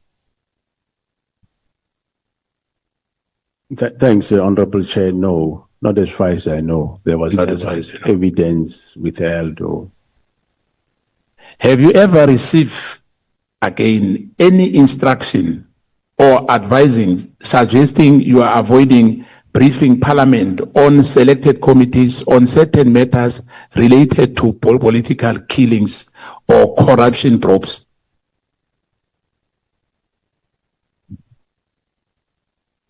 No, Honorable Chair. The minister never issued that to you. That I should not brief certain committees in Parliament. No, Honorable Chair. Were any high-profile suspect or political figures under investigation by PKTT prior to its disclosure? If yes, who were they and what became of those cases? Honorable Chair, the PKTT, they investigated any and everyone, and we never really had a problem. The problem we had, as I previously said in KwaZulu-Natal at some point, was that when they started working, some of the politicians started wanting to know what they are doing, what is happening, and eventually I did that time with the then minister, agreed that, that's why you heard me saying that we agreed that the team is not going to brief anybody else, including whoever was the provincial commissioner at that time, including even the MEC in the province. They didn't brief him. Everybody will only be briefed when we have an IMC, or maybe I go down, they brief me. So, no. Do you believe that the disbandment of PKTT served the interests of justice or the interests of those implicated in its investigation? Well, it can and could only serve the interest of those that were implicated in. Were you then at any stage pressured or cautioned not to oppose the task team closure? And if so, by whom?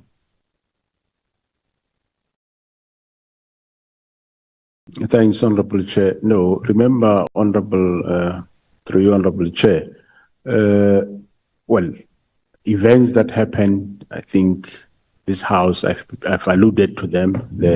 This House is quite aware what I said, but I was never pressured to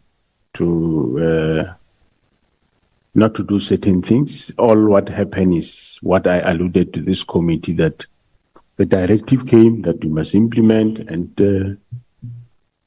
we delayed the implementation until we found out what the reason was for this closure or disbandment of the team.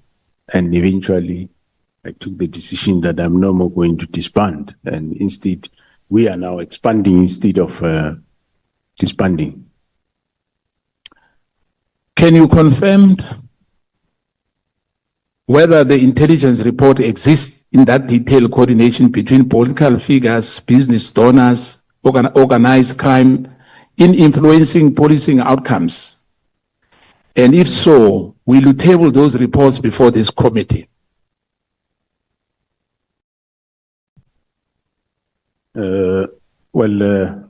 Thanks, Honorable Chair. There are, of course, reports that entail a lot of figures of the cartel, and that is still under investigation by the counterintelligence. So it's not reports we can table at this committee. Only when we are finalizing the investigation, we can come and report the outcome. For now, it's sufficient to say you have seen we have arrested Katie Mulefe, we've arrested Ket Nhlanhla, and you have heard about the Big Five. So we're still gonna continue. So once we're done, we can be able to table a report to this committee. Is there any imminent arrest of Mr. Mahumela? If any, if you know anything about it? No, not that I know of from SAPS. I wouldn't know from the Hawks and or IDEC, I don't know. Are there any known criminal syndicates that have penetrated or corrupted South African Police Service operation in specific provinces, particularly in KwaZulu-Natal, Western Cape, Gauteng? Name the syndicates and those compromised divisions, if there's any. Yeah, Honorable Chair, I can't name names of syndicates. Otherwise, then I've got no job because I want to find them. They'll run away. But what I can tell you, the cartel that we identified in Gauteng, it's not for Gauteng only. Yes. It have got links here in Cape Town. Yes. It have links in KwaZulu-Natal. So it's not a Gauteng matter. It's a national matter. Yes.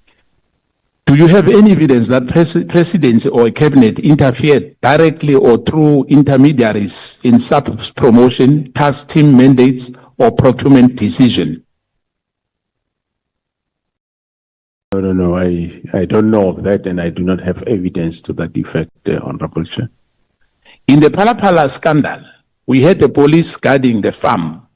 Major General Rode investigated the matter with his team.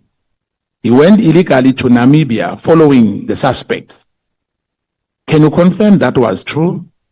If so, why was it General Rode illegally went to Namibia? Or was it legally for him to do so? Thanks, Honorable Chair. I'm not aware that General Rode investigated any matter that I know of. And going to Namibia, I am aware that was during, I think, General Stolle's tenure. And yes, he did went, whether legal or illegal. But I'm aware that he was signed off. So it wouldn't be illegal if General Stolle signed for him. That wouldn't have been illegal. And don't have the facts to allude to that matter now. General, previously you mentioned that the media is being used to smear and running campaign to tarnish the reputation of South African Police Service official. However, there were media reports stating that officials from the Investigative Directorate ID visited you regarding the potential case. Louis Vuitton handbag alleged with the intention of making this matter disappear in exchange of appointment and investment and promotions.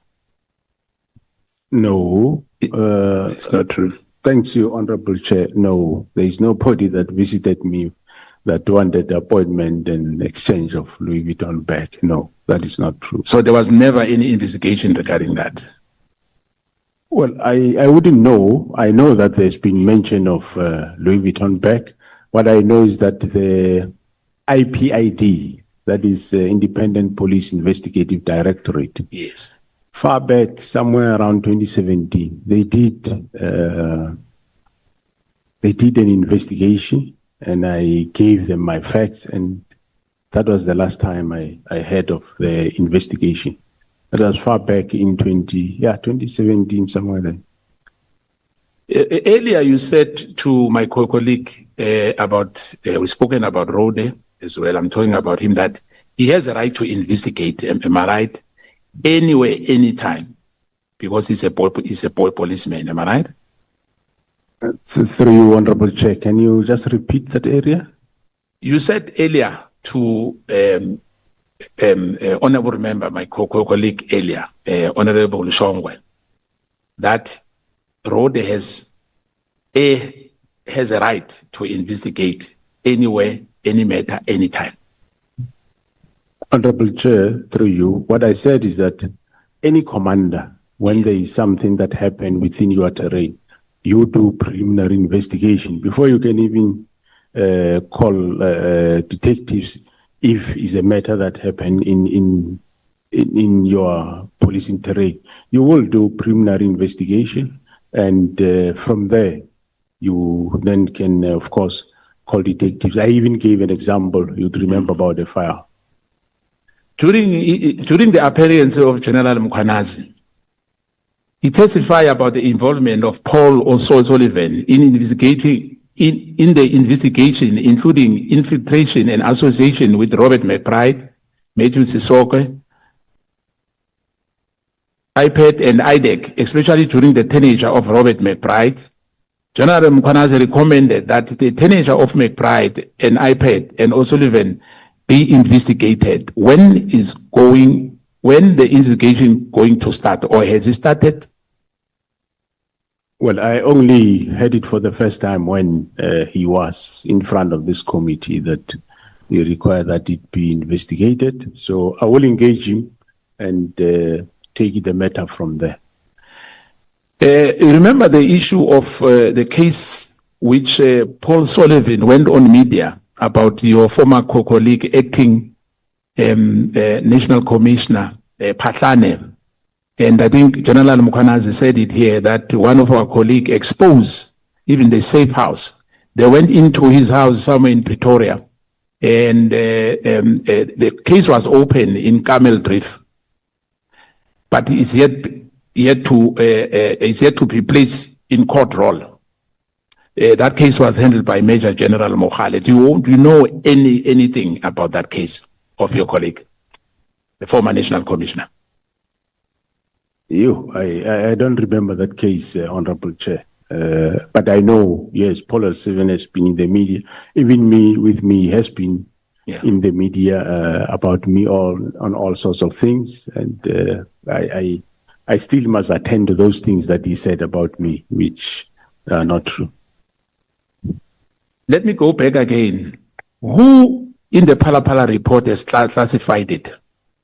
Is it the minister? Is it IPAD, or is it the National Commissioner? Thanks, Honorable Chair. I did allude to the fact earlier. The classification is done by the author. So if it's an IPAD report, it will only be classified by IPAD. It can't be classified by the minister, can't be classified by the National Commission. It can only be classified by the author. By the author. Yes. Is the National Commissioner aware that in terms of the Constitution, you don't report to the minister?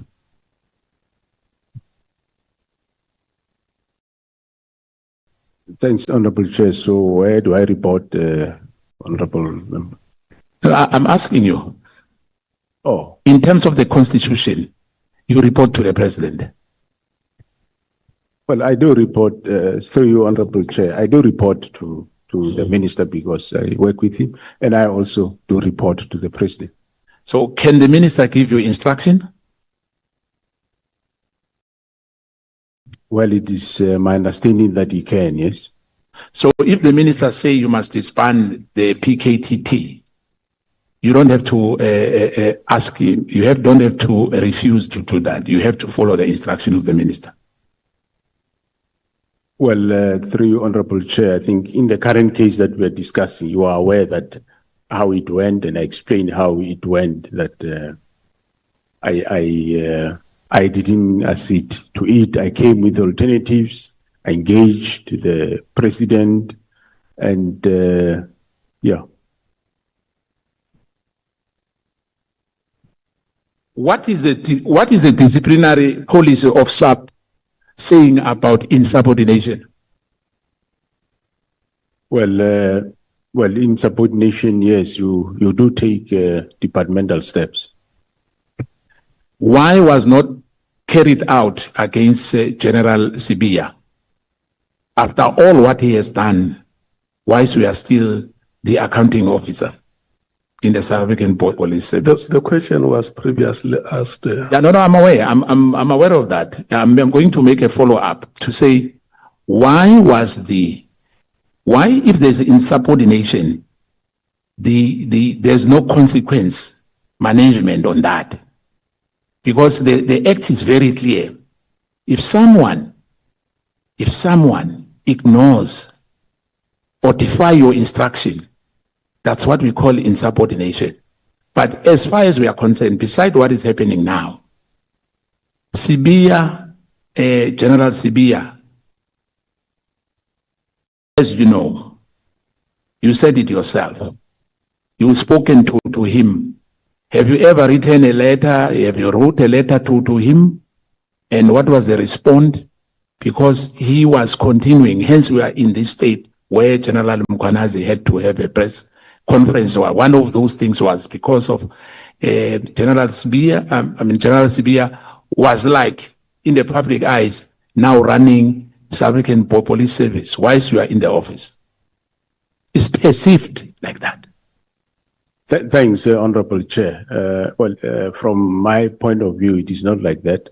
You would recall that I did say, I did call him and rebooked him. And, the fact that General Mkhwanazi went to the media won't be the sole reason be General Sibiya. I did explain to this committee that after the discovery of what was on the phone, and after they compiled a briefing, they briefed me. That's when we saw the intensity of the problem. Hence, I said, out of that, I'm also going to brief the president. And before that, he went to the media. Are there SAPS members or external contractors licensed under the false identities or shell companies who perform covert work for the state yet answer to the private or political interests? Do you know anything about anyone? No, Honorable Chair, through you, I wouldn't know that, and I think that can be best be handled at the Joint Standing Committee of Intelligence, I suppose, yes, Chairperson. Has any forensic or internal audit traced financial transactions or asset ownership linked to SAPS officers to known gang or corporate criminal network? That question relates to the current investigation, Honorable Chair. That's what we are investigating. Have you ever briefed personally the President about the consequences of disbanding the MKTT, including stall investigation, pending arrest, or comprise evidence chains? Thank you, Honorable Chair. You say, have I ever briefed who? The President. Thanks, Honorable Chairperson. I think I did allude on my briefing to the President earlier. I did allude to this committee, I think, more than once, still today, in terms of what I said to the President, and I will repeat that the President was taken aback when I say the team is being disbanded. And I did say, Mr. President, if ever it has to be, I suggest it gets done in a phased approach, which he said, yeah, I agree, and he will speak to the minister. The National Commission's agreement that the minister and his boss undermines the constitutional framework and operational independence of South African Police Service. This is entrenched in Section 205 of the Constitution. As an accounting officer, the National Commissioner's role is distinct, not subordinate to the minister. I don't think the commissioner understands on that matter, or perhaps the way you explain it. And I think my colleague has asked several times about that. And I think the answer for me was not convincing. And I think we have to make sure that everyone, when we went out of here, understand that you are an accounting officer and your responsibility of the South African police operational issues belongs to you only, not to to the minister at all. Thanks, Honorable Chair and Honorable Member. I do understand that what my function is. Yeah. But remember, I said I do my work on the also on the direction of the minister. So the issue of the direction, I think, is what also the committee needs to interpret as to what does direction mean. I think rather, I don't mind the committee condemning me that I'm wrong in what I'm doing, but rather be of assistance to say direction means 1, 2, 3. I think that will also assist the situation. I think the National Commission must understand that the issue of corruption in terms of the executive, SARS itself and ordinarily the ANC itself, Phala is how linked to the president and the minister to corrupt activities and misusing the executive authority to hide criminal activity on the president part. I'm not sure whether the issue, you understand it very well, that South Africans were very concerned about the Phala, because now we are told that that matter is classified. I just want to say to you, I'm not sure whether it will sit well. I understand it's a very complex issue once you say the matter is classified. Are you happy in terms of how the Phala matter was investigated? Thanks, Honorable Chair. I can't comment on something that I haven't seen. I haven't seen the investigation. I can't comment on something I don't know. It was investigated by the Hawks, and that is it. The investigation that I know is the one that is currently pending at court, but this one you're talking about, I wouldn't know. Thanks. We view it as an illegal encroachment. We suspect that is an illegal encroachment, which we think that it should lead to actions. And this can be reported to the president as well. We know the president is conflicted on this matter because this thing happened at his farm. The issue of the dollar happened at his farm. And South Africans have confidence in the South African police in particular. That is their responsibility if there's crime, to make sure that they investigate the matter to the latter. As a national commissioner, are you happy the way the Phala matter was handled? Thanks, Honorable Chair. I will say again that I don't know. You can be happy if you know what the investigation entailed. So I'm not privy to the contents of the investigation, so I wouldn't know. Even myself, I was accused of sending a chopper to Phala, falsely so. I mean, I never knew about anything about Phala. So how would I even have sent a chopper there? So I think there was one of the members from this honorable house that said I sent a chopper to Phala, which I didn't do. So I can't comment on investigation. I don't know, Honorable Chair. For me to be happy or whatever, I should know the intricacies. Then I can express my opinion.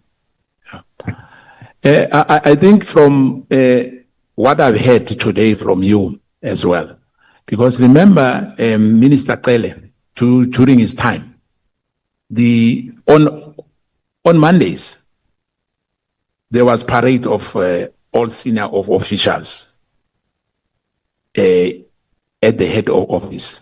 Is it still happening as we speak? Parading to the minister? No, I don't know of that parade, Honorable Chairperson. I know that we had a meeting on crime where we review crime for the past week and talking about crime, what can we do where, and yeah. So, well, even now I do have meetings myself every Monday where I get reports from the 9 provinces. Can you assist and clarify any grievance or complaints that made the minister to stop the post, this advertised a post from the crime intelligence and public order policing. I'm sure maybe you have explained a bit, because there's an outcry that the posts were freezed by the minister. Is that true? Thanks, Honorable Chair. I think is the freezing of post of crime intelligence. It is there in the directive. We alluded to it earlier in this meeting.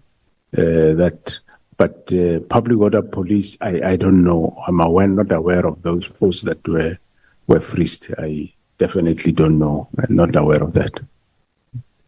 Now, I'm not sure about the issue of the minister. Maybe you can clarify for us to understand the relationship between you and the minister when it comes to the issue of General Sibiya. Was General Sibiya more closer to the minister than yourself? Well, that's my my reading of the situation. Correct, Honorable Chair.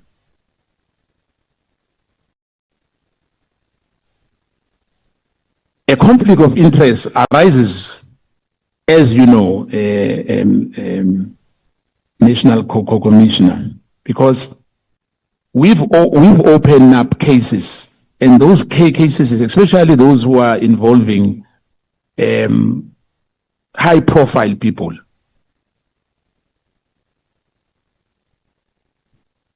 The delay is unnecessary. And sometimes, the police, why they don't investigate matters properly, they take the matters to the prosecutors. And when those cases are being struck off the roll, or there's no case at all, it's because of the investigation is not proper. Don't you think that we have to improve on that regard? Thanks, Honorable Chair. Where such matters happen, I indeed say yes, we must improve. But it's not generally everywhere that happens. It is the role of the various branch commanders to see to it, while they check dockets, see to it that investigation is being done. And where it is not done, they must give the necessary directives so that investigations happen. And if any member, including members of this House, you become aware that this case was struck off roll because it's poorly investigated, let's get to know about it and get it back for further investigation. I thank you, General, and my colleague will wrap it off for me. Thank you. Through you, Chair. What is it that you request to do? Oh, it's a follow-up question, Chair. Okay. Yes. It's a follow-up question on classification, Chairperson. The National Commissioner kept on saying he doesn't know when the latter speaker was asking about the information which relates to the content contained in the information that is classified. Now, what I want to understand is, and please explain like you are explaining to a layperson. What I want to understand is, what does classification mean? Does it mean that even yourself, as the National Commissioner, can have access to a classified information, even if that information has findings of wrongdoings which warrant arrest? Kindly explain. Thanks, Honorable Chair. A classification, there's various confidential, secret, and top secret, and so on. So what I said is that the author is the one that classifies a document. And it is the author again that declassify the document. It doesn't mean that if something warrant arrest, it can, some documents do get classified for purposes of investigation. That does happen. No, I don't think you have heard my question correctly, National Commissioner. The question is, can an information with findings of criminality, for instance, which warrant arrest, be classified? And if so, what does that mean? Does it mean you can't have access to it, even you as the National Commissioner, because it is classified? And does it mean that you can't arrest people because it is classified by the order? Honorable Novan, let's do it like this. Let's take the questions one by one so that you don't drown the witness.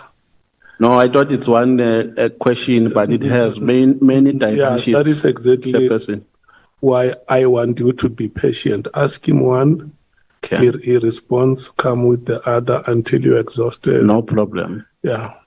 But did you get the question that I've asked, Commissioner? Yeah, no, Honorable Chair, if the document really, deals with, is classified and it needs to be used for arrest, so one would request the author to declassify it. And if I do have security clearance to the level of the document, it doesn't need to be declassified. Whoever can give me the document, then I can have a look at it, depending on the classification level. So if the classified information has findings of criminality, you would ask the author to declassify it. Am I following you correctly? Correct, depending on... But how would you know that it has findings of criminality? Because you would have not had access to it because it is classified. Well, if it's classified, it never reached me, then I'll... Accords a cabinet member responsible for police a responsibility of policing policy. Section 2071 of the Constitution accords a responsibility to the National Commissioner, the implementation of the policing policy. And the cabinet member responsible police has a responsibility of oversighting the implementation. So it can be logical that the National Commissioner does not account to the Minister of Police. I think what we're confusing, Chair, is the significant difference between an appointing authority and an executive authority. To stop that point of... Thank you very much, Chair. We're confusing two things, two aspects, different. Appointing authority, executive authority. There is no point of order. Honorable members, let's have our meeting on Wednesday. No, it's not quite fast. He is out of order, Chairperson. I'm not out of order. We did not invite his explanation. No, Chair, I don't need to be invited by Mr. Nomva. Witnesses here. Don't project yourself as an expert. You are not an expert here. Order, Chair. Do not ask for your opinion. We are questioning the witnesses. He must be quiet. He must be quiet. We don't need your opinions here. We're questioning the witnesses. Order, Chair. Order. You must keep quiet. We did not invite your opinion. Chairperson, order. Who are you to advise us? Chairperson, order. Who are you to advise us? You are not an expert here. Chairperson, we have a legal advisor seated next to me. If we need a legal advice, we will speak to him, not him. Chairperson, on a point of order. Chair, I rise on a point of order. Because the point of order by Mr. Nomva is actually out of order. He has been allowed numerous times to make... If you allow him to patch, you are also going to patch. Even yesterday. If you allow him to do what he is doing, we'll do it as well. No, you are not a whip. And we can do it better than what he does. No. Don't make it... We're not going to be bullied by Nhlanhla here. Making useless threats. We'll never be bullied by Nhlanhla here. Sir. He projects himself as an expert. You are not an expert here. We have a legal advisor. Sir. We're asking questions from witnesses, not from you. Who are you?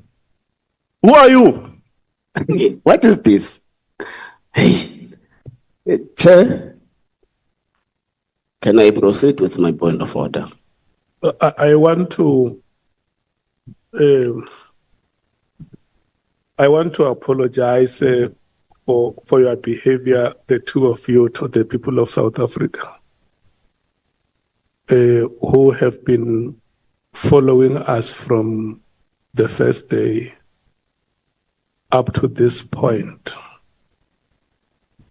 And but I can still afford you more time. Yes, I can still give more time and maybe just sink my head below the table. I will rise when we are ready to proceed. And my profuse apologies, General Masemola.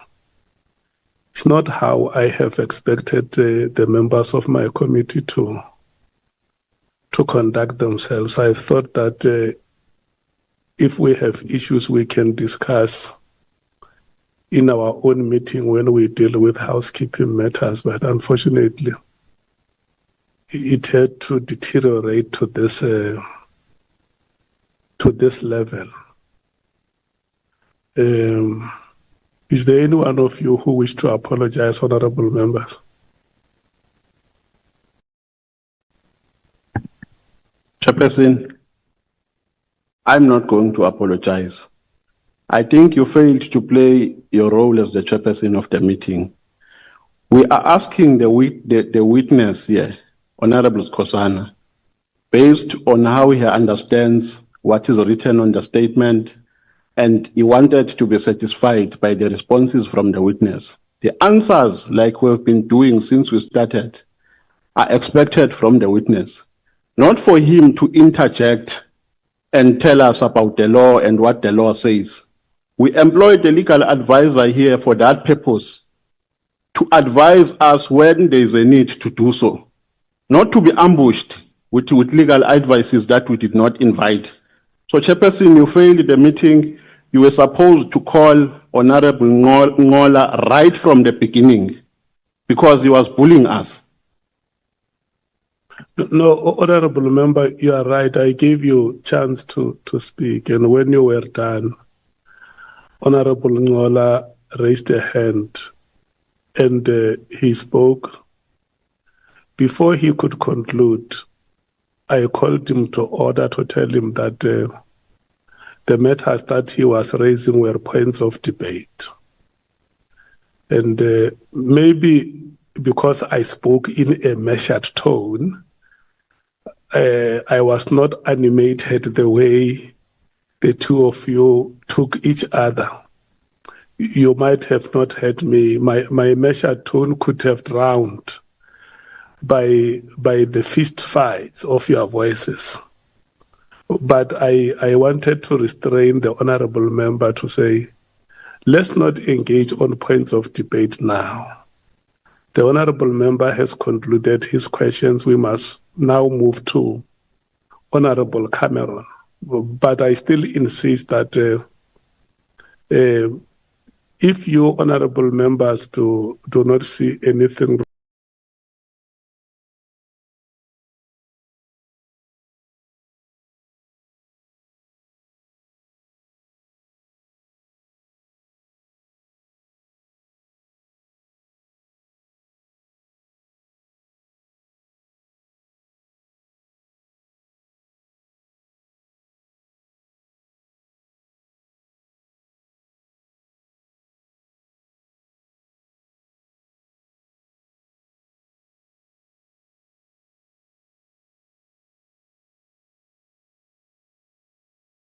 in between. So it was just a pure intervention, but I apologize. Thank you. Honorable Nhlanhla, do you apologize? Yes, Chair, I apologize and I forgive Mr. Nomvalo for Do you apologize for the manner you reacted? Yes, Chair, I apologize and forgive Mr. Nomvalo. Thank you so much. Honorable Cameron, can you just take a breath so that I can see that you are not animated? I am certainly not, Chair. I was scared you're going to ask me to apologize in advance. Okay, no, thank you so much. You are allowed, you can proceed. Thank you. Thank you, Chair. Thank you, General Masemola, and for your patience today. General, yesterday when you were speaking, you said that the portfolio committee should have read between the lines on the 5th of March meeting. I quoted that from what you said. To realize the closure of the PKTT was irregular. What exactly did you mean by reading between the lines? Are you saying the committee was expected to interpret silence or omissions from SAPS as evidence of wrongdoing?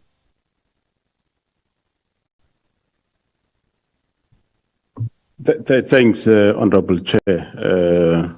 Well, what I was saying is that the team was being disbanded, and you did a good thing to invite us to come and tell you why is the team disbanded. We briefed the committee and also said committee is doing well, and General Mkhwanazi expressed his side of the story on unhappiness about the committee being, the PKTT being disbanded, and yeah, that's where it ended. But General, help me understand the rationale between expecting the committee to read between the lines, specifically that line, read between the lines. The reason I ask is I want to understand, do you believe that Parliament should conduct its oversight by questioning whether presentations from SAPS or the ministry, or for any other department for that matter, reflects the full truth? Because if we read between the lines, you leave the interpretation open for us. So should parliamentary committees generally be expected to distrust official briefings and infer irregularities rather than being transparently informed? No, I think through you, Honorable Chair, the briefing that we did to the committee that day was we showed the work of the team, how well the team is doing. And General Mkhwanazi did express that also that this is what the team is doing. And he expressed his view on the closure of the team. And that was then the end of the meeting. Sorry, General, I'm going to labor the point. So I want to get back to reading between the lines, because what I'm asking you is, are you then suggesting that Parliament's oversight role depends on suspicion rather than transparency? And the reason I say that is because if you say we had to read between the lines, it means we had to do some guessing work. And the thing is, General Mkhwanazi wasn't part of the presentation. He was in the meeting, but General Khumalo did the presentation. And in that presentation, and the reason I'm saying this is because, and I'll get to the details now, but there's an impression that Parliament didn't act. And that was what was said at the Nhlanhla Commission as well. And I feel that we should set the record straight. And I'm going to get to more details now. The point is, there was no objection. So how were we meant to read between the lines about the unhappiness of the disbanding of the political killing task team?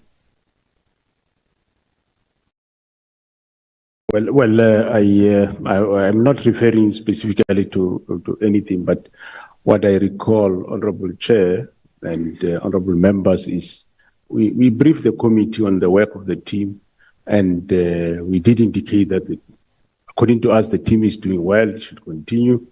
And thereafter, General Mkhwanazi came, he was part of our meeting, and he expressed also his side of the story in terms of the team.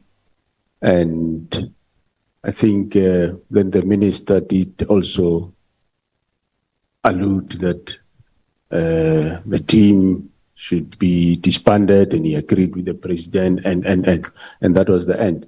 And the portfolio committee was accepted. I would presume they accepted that because there wasn't an objection by any of them. Well, come back to it again, General. There was no objection from the police. There was no objection from you, General Khumalo, or General Mkhwanazi. In fact, when General Mkhwanazi spoke at the end, he didn't object to the closing of the political killing task team. not from what I see in the record. So, General, earlier you told the Honourable Breitenbach that you had learned your lesson and that next time you would come to the Portfolio Committee on Police and openly say if the Minister was interfering in your work, correct? No, through you, Honourable Chair, I did say that, and I do accept that, yes, one learn a lesson. In future, one will approach things differently. But in this specific meeting, yes, I think what I remember, General Mkhwanazi explicitly did indicate his unhappiness on that. General, we'll have to then go and revisit the minutes on the presentation. So after saying about learning a lesson, General, what I want to say is that despite all of the concerns that we've heard since the 6th of July regarding the closing of the political killings task team, the concerns were raised by you after the 6th of July, General Mkhwanazi, and I'm guessing to a certain extent General Khumalo, although I haven't seen any kind of official document. You never came to the police committee to disclose those concerns, did you? No. I never came again. But in the meeting of the 5th of March, through your Honourable Chair, well, maybe you will have to go to the transcript. I haven't read it now, but I remember General Mkhwanazi, he did mention to it. He did allude to his unhappiness on the closure of the team. He did mention it. It's interesting, General. I again would have to go back to the transcript because from me reading the record, again back to the presentation on the political killing task team. I'm not referring to General Mkhwanazi now. I'm focusing on the bit about the presentation. No one reported any kind of objection to the closure. You didn't tell Parliament that the Minister was interfering, one, and no formal objection was placed on record. So there was no part of that entire 5th of March meeting. The impression that was created at the Nhlanhla Commission was that Parliament heard all these things and Parliament didn't act. That is explicitly, Major General van Rooyen sitting behind you said Parliament failed and we wouldn't be sitting at the Nhlanhla Commission, meaning you, had Parliament acted. But I can tell you from the record that none of that was objected to Parliament. It wasn't said. It was explicitly not said. So in my opinion, and you could likely agree, the committee was kept in the dark. And Parliament cannot be blamed for decisions that were chosen not to disclose. Is that not correct? Thanks, Honourable Chair.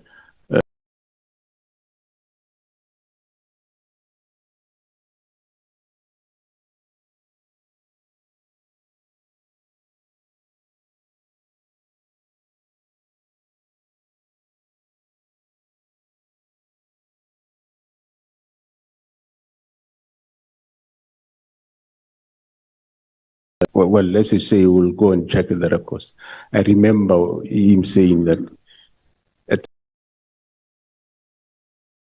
some point that he will open a case, whoever come there to disband the team.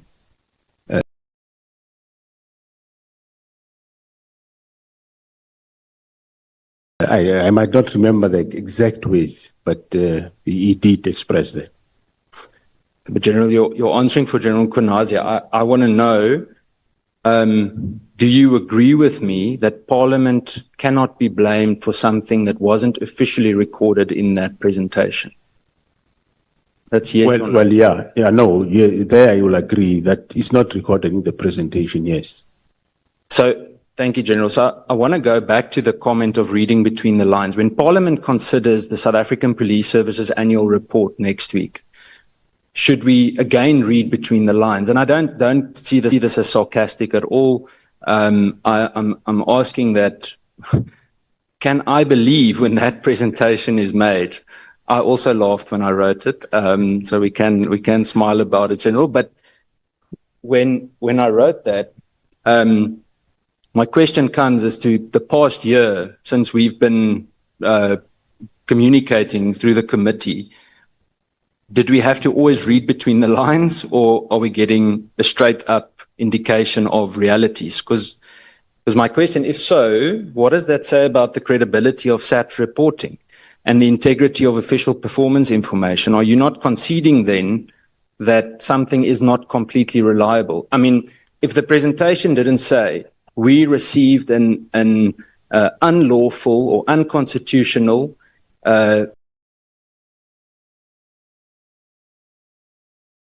directive from the Minister of Police to close the political killing task team, and we object to that, Parliament, please help us resolve this. If it didn't say that, then I come back to how was I meant to read between the lines? No, thanks, Honorable Chair.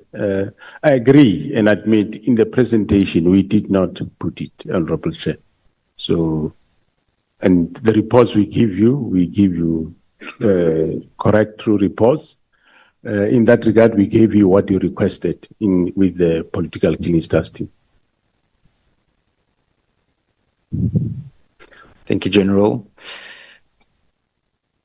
Quickly, I was scrolling now. What General Mkhwanazi did actually say, he didn't say he is discontent about the closing. He actually said it will continue in KZN as a by the way comment. So he indicated that just for clarity's sake. General, and I'm going to come back, I'm going to use the APP hearings that happened earlier this year in April. The Portfolio Committee on Police compelled SAPS to increase the detection rate target for murder specifically, which was initially set at only 10%. What informed such a low performance target for one of the most serious crimes in the country, and how do you justify this in light of SAPS's constitutional duty to ensure public safety and accountability? Thanks, Honorable Chair. Well, there was a lot of factors brought into consideration, the shortage in the detectives and so on. So as management, we did allude to that. And, but of course, we went to revisit this, where the discussion was, we lost over, detectives were around 25,000 and we were around 16, 17. So, hence, the target was reduced that way. But we revisited the target, Honorable Chair, and because I said we giving detectives more personnel. Not all might have been trained, but a substantial number have underwent the college, and let's increase the target to, I can't remember the figures exactly where it is. So yes, that's why we ended up reviewing it. Thank you, General. General, I want to put it to you that, I hate saying that, it sounds like Harry now. Let me rather just say, I want to mention to you that the team, in my opinion, misled the Portfolio Committee on the 5th of March. And I'm going to share with you why, and why I believe it's factually correct. I mentioned Major General Van Rooyen that told the Nhlanhla Commission that the Police Portfolio Committee failed in its duty. But that same committee, the Police Committee, relied entirely on the information that you and SAPS provided, correct? Yeah, well, as I said, Honorable Chair, we briefed the Portfolio Committee on what you requested.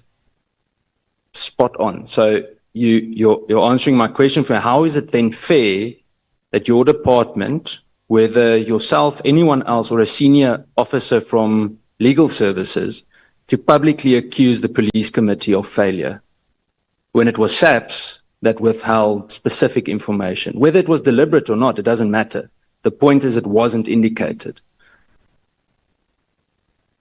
Well, I never listened to General van Rooyen when he was doing that. Yeah, I'm sure we can go to the records and look at that and take it from there.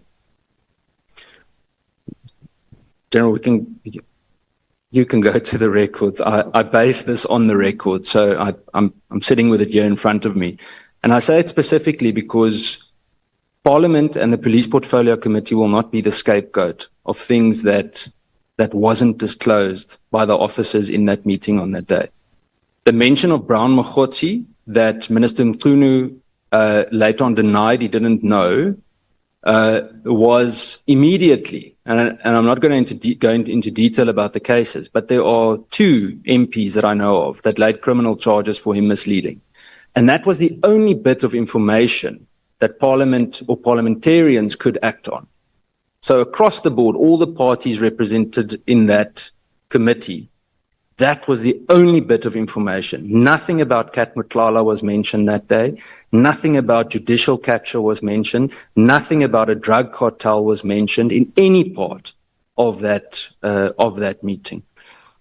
General, I want to go to ask you, with what we've just discussed, why do you think the perception now persists that Parliament didn't act, or persists to prevail or exist? What created that perception? What created, through Honourable Chair, that Parliament didn't act? I take it that maybe the perception arises out of what General Mkhwanazi said on the day in question. And this is where I want to go back to the July 2025 press conference, because the issues that were raised publicly in July 2025 by General Mkhwanazi were not disclosed to Parliament in March 2020. In March 2025, on the 5th of March, in that meeting. Yourself, General Khumalo, Minister Mkhwanazi, and almost everyone else that spoke, particularly when you explained the phasing out of the political killing task team. No one, again, I repeat, no one objected to that. Parliament couldn't have done anything.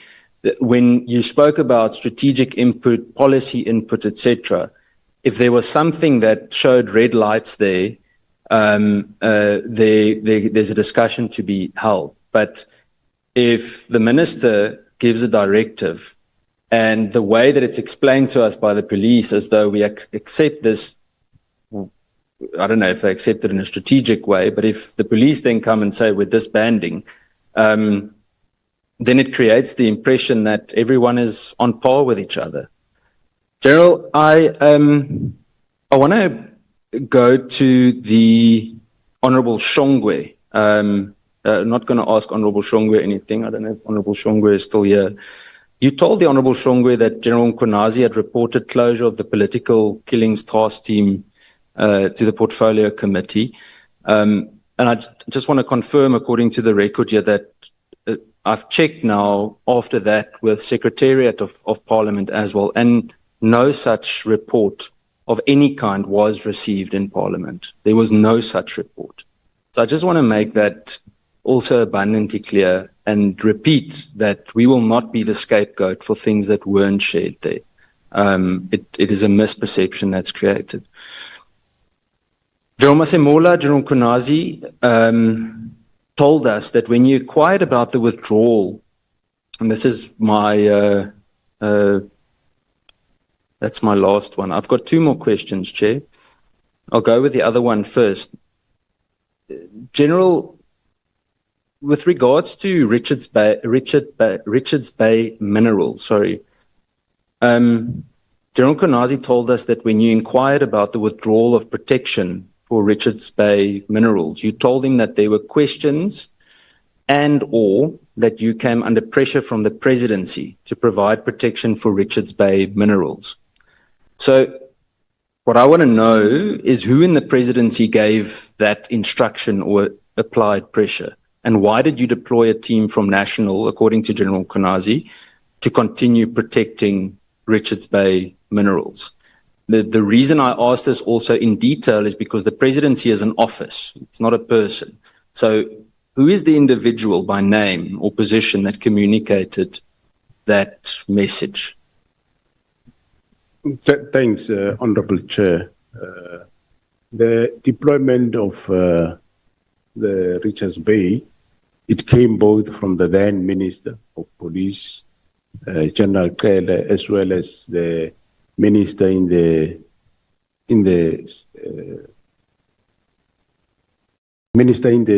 presidency. Minister Njaveni. And the team was then deployed there. And the team was not a protection team. It was a team that were policing that area. There has been executives of the mines that were killed in that area. There has been murders, serious crime that happened there. And later, of course, with the help of the province, some of the suspects were arrested, some were killed, even by the team from the province. I know there was a shootout at Palito between one of the suspects and the NIU in the province of KwaZulu-Natal. So it wasn't a protection. Those members were deployed based on crime what was happening there. It happens quite often, Honorable Chair. Even currently as we speak, in Mpumalanga, there is in Mpumalanga and Northwest, there is groupings of mine, call it mine companies that are fighting the same side. It's a new trend that is coming now, especially in Mpumalanga, Northwest, where looks like people are licensed to mine in the same area. So one quite often finds such complaints and you can't fold your hands. You need to respond, and we do our work in that regard. Thank you, General. Then my last question, General. Do you agree that Parliament did not fail in its duties on the 5th of March, 2025? No, I listened to what you say, Honorable Chair.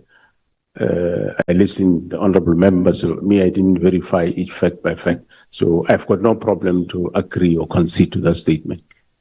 Thank you. Thank you, General. Thank you, Chairperson. Thank you so much, Honorable Cameron. Honorable Sols.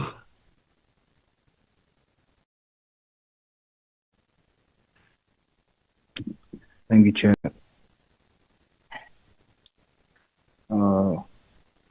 Commissioner, I realize that the burden of security you carry, over 65 million South Africans, and the added unfair burden of the massive number of undocumented foreigners across 1.2 million square kilometers is immense. I recognize the scale of that task, especially when some of us struggle to secure even 40 square meters of our homes for a family of two. So as a patriotic South African, I extend the respect your office and rank demands. I despise the bad police, but knowing that when I thank you, I'm also indirectly thanking all the good and dedicated members of the South African Police Service you lead. The position I hold requires me to remain impartial, of course, at this time. I have no bias toward you, no bias toward General Mkhwanazi or any other witness that will appear before us. Only after this entire process, I will then take a position. I ask that you participate truthfully as I seek clarity on specific actions you have taken. So let's start with the elephant in the room. I must first commend you for arresting DA councillors convicted of murder. And then you also testified about the presence of my party deputy president, the Honorable Kenny Kunene, at the house of Mr. Molefe. You stated that he was there twice in your testimony. Commissioner, are you 100% sure that Mr. Kunene was found at the house of Mr. Molefe 2 times?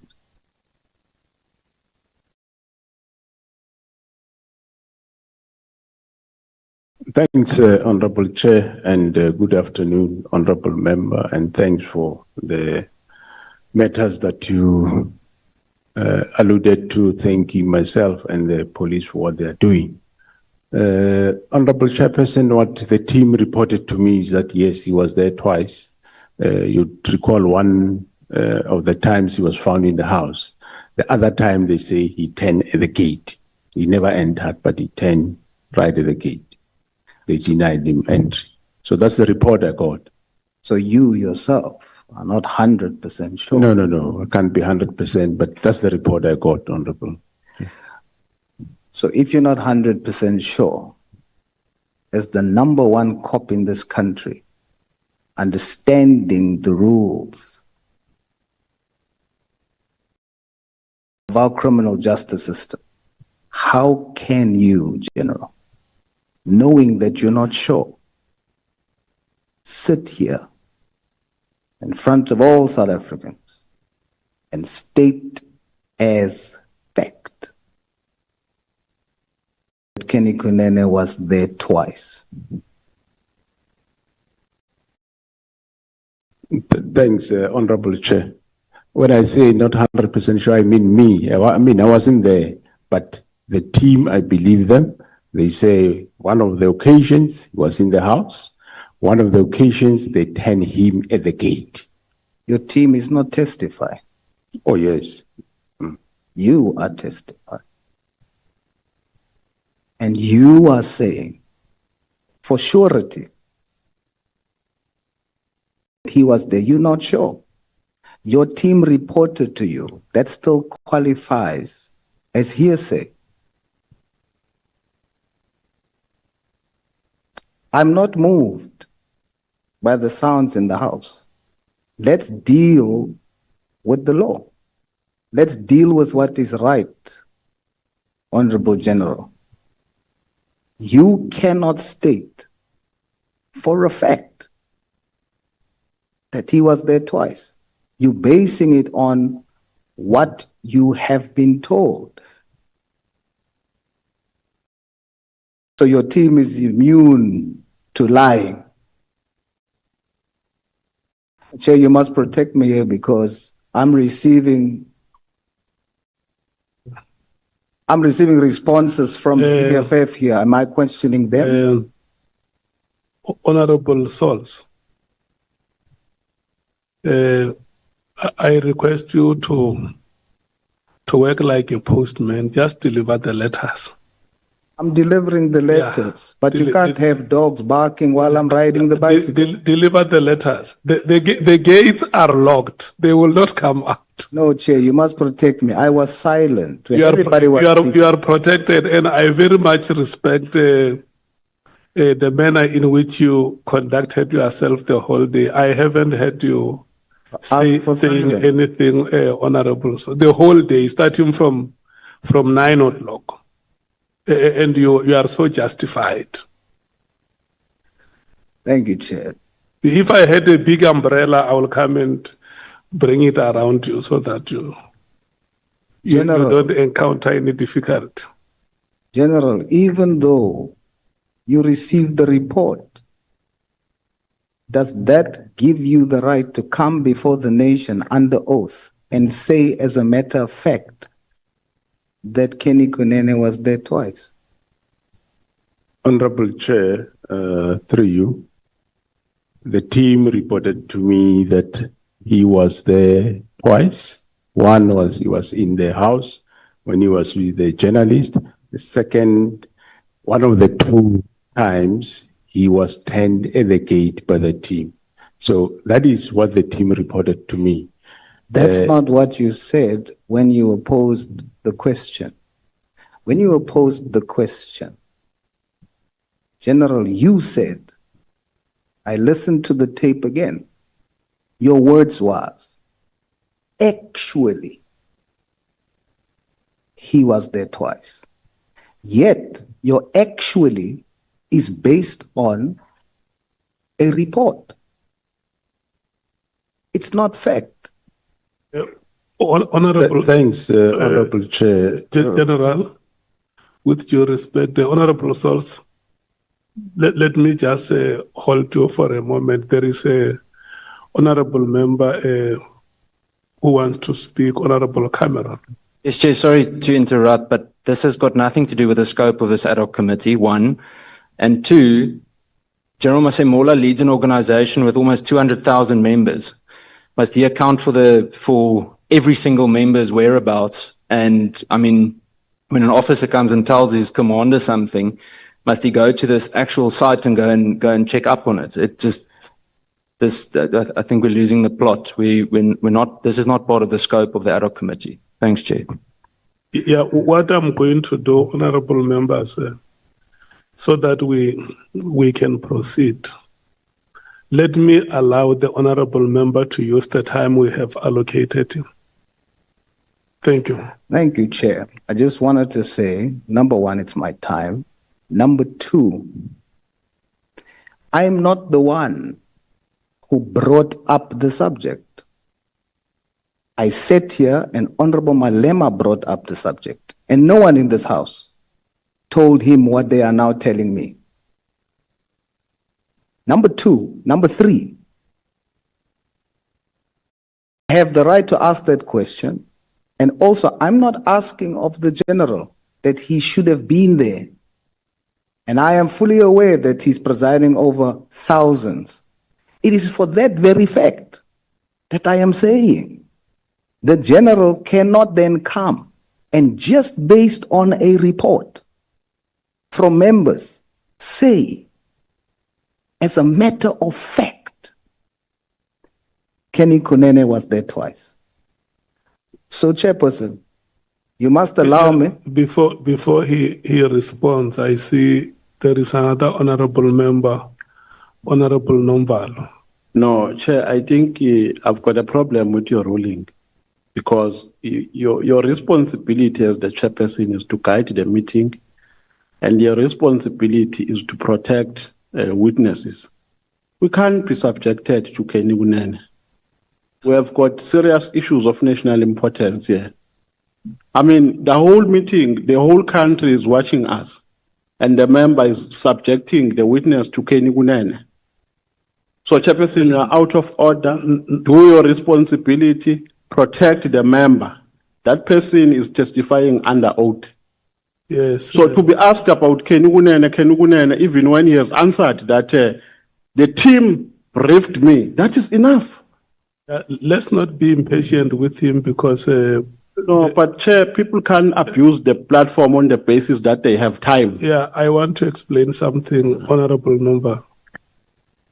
You earlier on during the proceedings, you reminded us of Rule 1.4 on the scope that any other matter thereto related can be investigated. The name of a citizen here called KT Molefe was mentioned on record.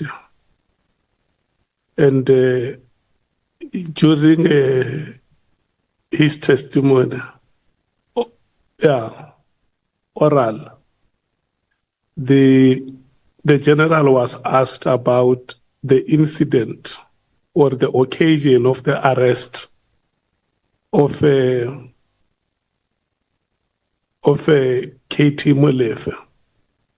And then he says that at the time of the arrest, Mr. Kunene was there. So it is on record in these proceedings. And so the honorable member is asking that question, and if we can please have the patience to allow him to ask what he wants to clarify, I think it's only fair. Because those statements that have been made here have gone to the records of these proceedings. Thank you. Thank you very much, Chair. The same vigor was not shown earlier when the statement was made, when an untruthful statement was made. General, you were not there physically to see that twice. You just received the report and you want the country to believe that your members does not have the possibility of lying. That every single member you have speaks the truth to you. Is that what you're saying to the country? Every member that reports to you speaks the truth at all times. They don't have the potential to lie to you.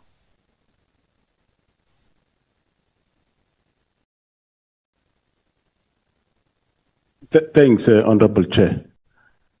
All what I said, Honorable Chair, is that the members told me that he was there twice at the house. So whether they're lying or not, I took it that which they told me, and I'm not sure. Let's agree, Honorable Member, that me and you were not there. We are the same. But however, the report I got is that he was there twice. So I will leave it there, and thanks, Honorable Chair. It would have been different, General, if that is what you said when you were asked the question earlier. When you were asked the question earlier, you did not say, it was reported to me. You said, actually, he was there twice. Now you're saying, we can agree that you were not there. I wasn't there. Based on that, you must now then state for the record that it is only an allegation. It is alleged that Kenny Kunene was there twice. Please confirm.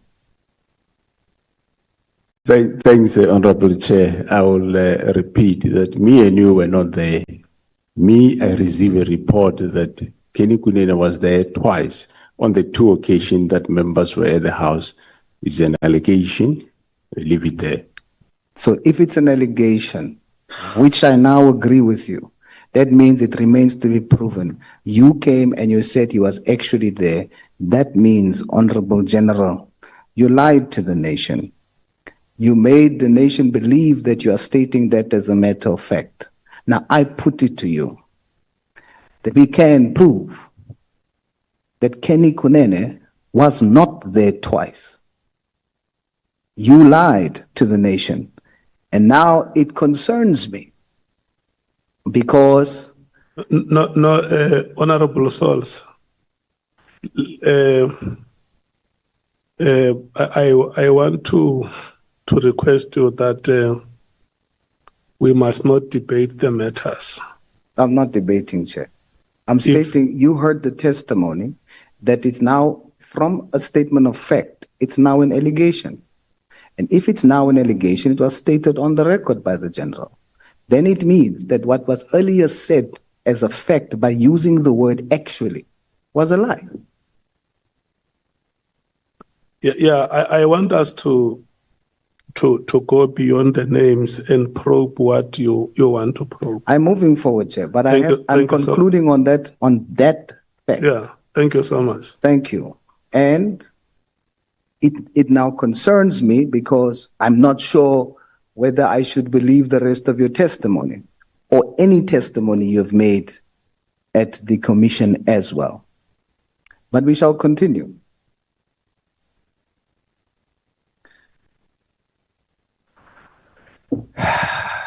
You know, General, this is a bit personal for me. I'll have you know, and I want the nation also to know, that my leaders have served their time in jail. they paid the price, and they worked daily to repay society. To the point where our president showed decisiveness and removed our deputy, Mr. Kenny Kunene, who equally stepped down, subjected himself to an independent investigation. He was cleared and now he's back in office. If ever our criminal justice system can have something to be proud of, it is the genuine transformation of Gayton McKenzie and Kenny Kunene, whom I am a proud product of.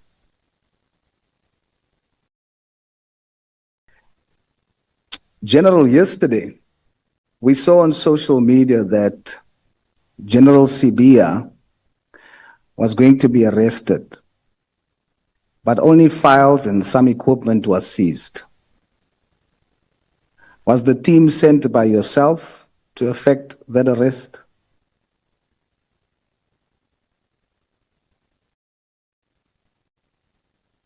Thanks, Honorable Chair.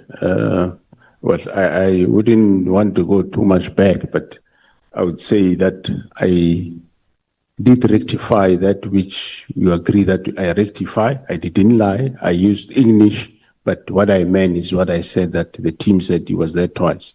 Coming to the last question that you were asking, well,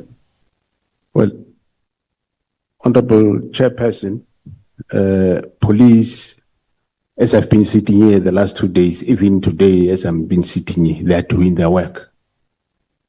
I don't send them to go and do a specific work. They do continue with the work they do.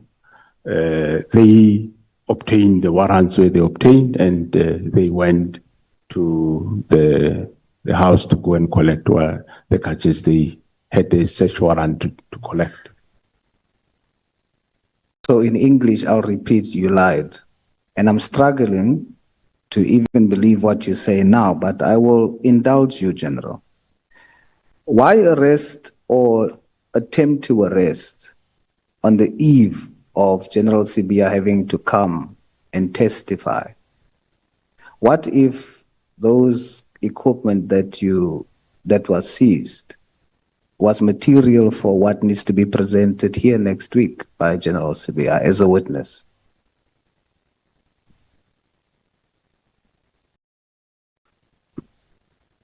Thanks, Honorable Chair.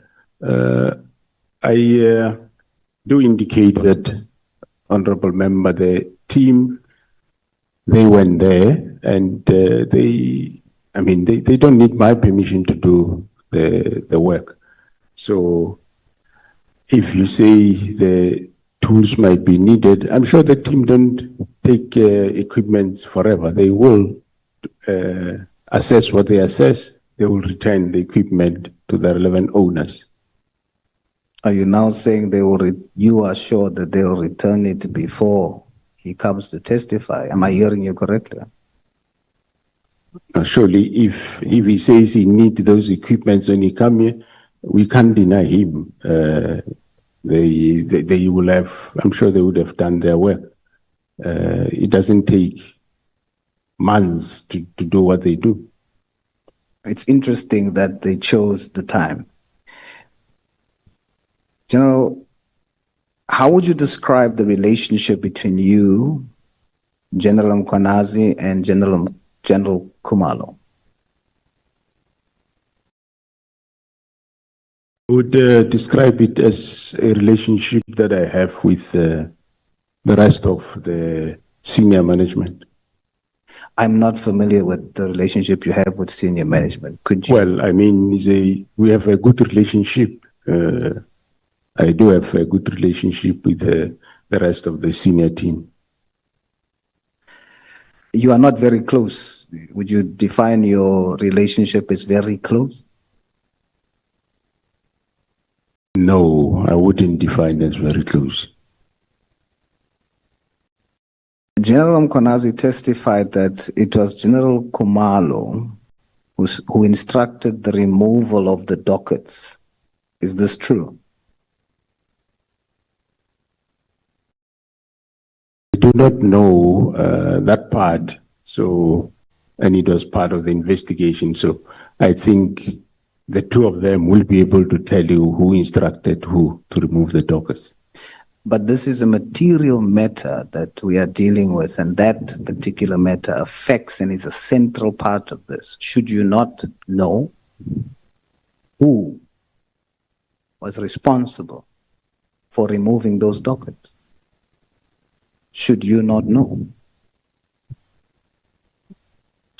Honorable Chair, I did indicate that late April, May, I did pick it up from General Sintumuli that General Sibia instructed General Khumalo to remove dockets from KZN.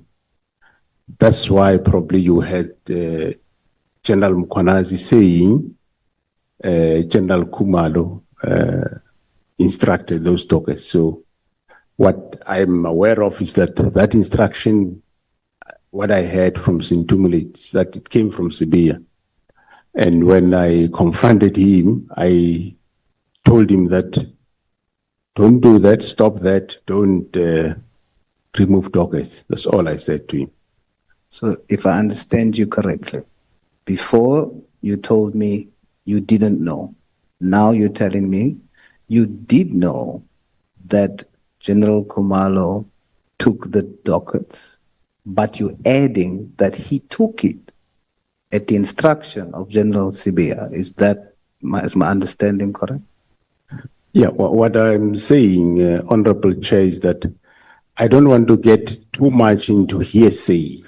The General Mkhwanazi told you that Khumalo took the dockets. And I'm saying I heard from General Sintumule that General Sibia instructed that dockets be taken by Khumalo. And me, I called General Sibia to say, don't do that, stop that. So. Yes, but you didn't say that to me when I asked you the first time. When I asked you the first time, you said you didn't know. What I mean by that, why I say that, Honorable Chair, is that I don't want to give evidence of somebody and somebody and somebody and somebody. But you just did that, and you did it with my deputy president. That's your style. Well, with No, General, I don't think that you, with due respect, you must not respond to a statement like that one. Honorable Souls, may we please not impugn on the personality of the witness. Chair. Look, when you make a statement and say, this is your style, you impugn, number one, on the personality, and number two, on the morality of the witness. It's like you are casting aspersions on the witness. You want the witness to assume another identity in front of the people of South Africa, to be perceived differently from how they have known him before, when this committee has not arrived at a determination like that one. So I think it's very much unfair, not only to the witness, but any person against whom such reference may be made. And if you find it moral, you may withdraw that kind of statement. Point of order, Chair.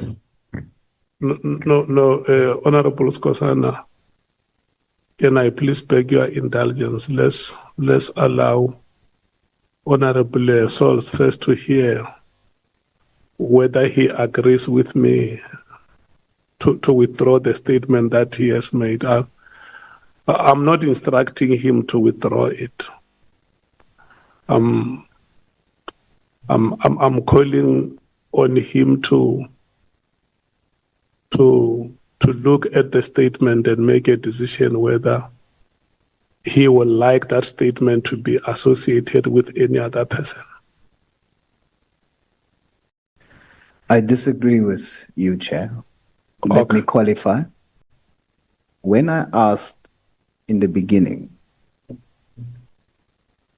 is that hearsay or statement of fact? The general, when we were talking about Honorable Kenny Kunene, the general said, I'm stating that, and I stated it earlier, on the basis that I was told, I was reported to.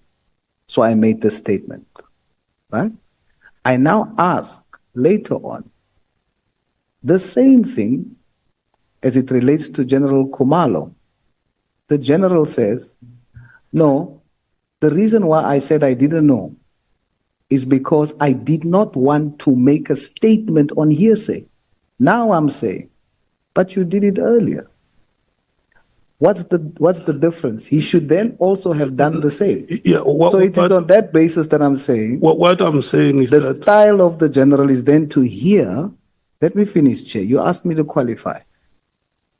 Order. You asked me to qualify. I'm qualifying, and then you must tell me. You must now correct me. I will gladly submit to your correction based on my explanation to you. You must correct me to say I must understand. In the first instance, the general is doing what he says in the later instance he's not doing. I'm pointing out, you listen to hearsay and stated it as fact. You come later and say, I can't listen to stories, therefore I didn't say General Kumalo took the files. No, honorable members, I don't want us to derail the proceedings. Please correct me, Chair. Please. But Chair, based on my statement. We must not derail the proceedings by bringing unnecessary interjections. Yeah, but Chair, it's not only an interjection, Chair.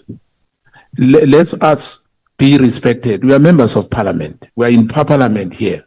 It's not correct and it's unparliamentary to say the general is lying. And he knows that, the honorable member. And this character assassination reflects back on all of us. We can't be discussing Kenny Kunene this. Whether he was killed by his party, that is we are not campaigning here. We are dealing with a serious matter, a national issue. It can't be about Kenny Kunene every time. And the General Kumalo will come in here. He'll answer for himself. This is what I'm avoiding, honorable members. But it's unacceptable, Chair. That the general can be really dragged into this. I have called on the member and I have called him to order not to impugn the integrity of the witness. And I thought that was sufficient. Chair. Honorable Souls is defying you live. We've got a responsibility as members of this committee to respect you. Whether you are coming from the ANC or from any party, this committee is dealing with serious work and everybody is watching it. It's going to set a wrong precedent if you give an instruction and Honorable Souls defies it. We can't allow that. It must not be optional. He must withdraw what he has said to the general. No one here must be wrongly crucified. The role of this policy, of this committee, is to investigate. How did he arrive to that conclusion? And he has been partisan here, campaigning for his party. We also come from political parties. But because we understand the responsibility of this committee, we can't be talking about MK here. We know where to campaign. We know where to locate the people when we need them. Not in ad hoc committees. Honorable Souls must withdraw that statement, Chairperson, unless you want people to lose respect in you. You are the Chairperson and you must be respected. We can't allow people, you are our Chairperson in this committee. So if you don't protect yourself, we will protect you. He must withdraw that statement. Yeah, but the last, don't inject fear in the Chairperson. Honorable Nhlanhla. In addition, Chair, to the members, the two members, we also have a responsibility as the ad hoc committee to protect our witnesses. Parliament in its nature has got a responsibility to protect all citizens of South Africa. To Chair, it is incorrect to want to give a hearsay status to an official report by a junior to a principal. A hearsay is what you get on when you walk on the streets hugging your friends. Juniors, when they report to the National Commissioner of what they would have found from a official investigation, can't be accorded the status of being a hearsay. So if the general says there is an official report by the team, my team, that is working on this investigation, the report is that the aforesaid person was found twice on the gate and inside the house, then we can't accord that it's an official duty report, Chair. It can't be a hearsay. We've got a different understanding of what a hearsay is. Thank you. Honorable Cameron, do you still want to speak? I think, Chair, most of the members have covered it, but I just don't want this to degenerate. We can be direct, but we can be respectful. We don't have to do it this way. And this isn't the Kunene Commission. This is the ad hoc committee to focus on allegations by General Mkhwanazi. Thank you, Chair. Okay. Look, honorable members, our responsibility is not only to keep the decorum of the House. Each one of us here has a right to a good name. The reason why we are called honorable members is because we are expected to conduct ourselves with integrity as leaders of society. And the title honorable is conferred to you from the day you are sworn in as a member without even knowing who you are. The moment you are called honorable, rise to the occasion and prove that I qualify to be called an honorable member. So I want to request all of you here, and I kept on reminding you that every time you open your mouth to speak, you must know that you are not limited to these four walls. The whole nation is watching the proceedings, and what they want is inspiration from all of us. The presentations which have been made here show the extent of difficulties that SAPS as an institution is going through. And you are the top leadership of this country, Parliament. Can you please help the ordinary citizens who cannot speak for themselves, who cannot be here now to interact with General Masemola, and believe in your abilities as leaders, that you can help them and steer this country in the right direction? Can we please serve the people of this country? Thank you so much. Honorable Chairperson. I want you to move towards. I'm moving, but to move towards concluding, Honorable Sol. It is wrong. The time that has been allocated is not for debate. It's for you to ask the general questions. Chairperson, I'm asking a question. None of you said what you're saying now earlier. None of you. None of you said it's not the Kunene Commission when it was raised here earlier. But so Honorable Source, may you please ask questions? Chairperson, I am dealing with what has been posed here. I'm not grabbing a topic from outside of this house. The center of whom we are speaking about here is also an honorable member who's an MMC in Joburg. He is the deputy president of a party here. to say. We don't have a problem with that. No, you do. Look, I don't want you to veer. I want to show you something, Chair. Please No, allow no, me. No, Honorable Source, I don't want you to veer off and start. I'm not veering off. No, don't concentrate. I'm responding to the House and I'm responding to yourself. No, I'm not going to. These honorable members are not witnesses. The witness is here. But you allow them. He is the one that you must ask questions. I'm asking and then they interjecting, Chair. I'm asking the witness. And then they are interjecting. They were calling a point of order on it. And I have the right to respond to it. You are now suppressing me, but you allowed them. Chair, let me show you the material problem. If I leave it, then it means the impression that's given is that an independent investigation can lied because he said he was there one. So we'll move along. And I'll say, but I will put to this House, I will not withdraw.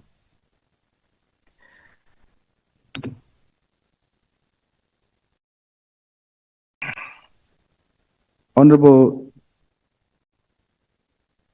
General, you testified then, now that you are now conceding that the testimony of General Mkhwanazi was correct when he said that General Khumalo was the one who took the dockets. But you qualified that later on by saying it's because General Sibiya told him to do so. Did he do the right thing? Did General Khumalo do the right thing? Thanks, Honorable Chair. Honorable Member, I think you were in the House. You heard it, I suppose, more than once that General Sibiya ordered dockets from KZN to come to Pretoria. Well, that order have went through different people, which myself, I don't want to go through those layers. Those people will come here, they'll come and say, me, I was given this order by who to do what and what and what. So it is not the right thing for the dockets to be removed from KZN. So General Khumalo did the wrong thing. Well, he will come and explain himself through you, Honorable Chair. According to you as his superior, did General Khumalo do the right thing? Well, I told you that I learned later that he was ordered to do so. He did not do the right thing by not consulting the provincial commissioner. General Sibiya did not do the right thing by consulting the provincial commission. That's fine. So you are basically saying both of them didn't do the right thing, including General Khumalo. Yeah, they didn't do the right thing. Should he not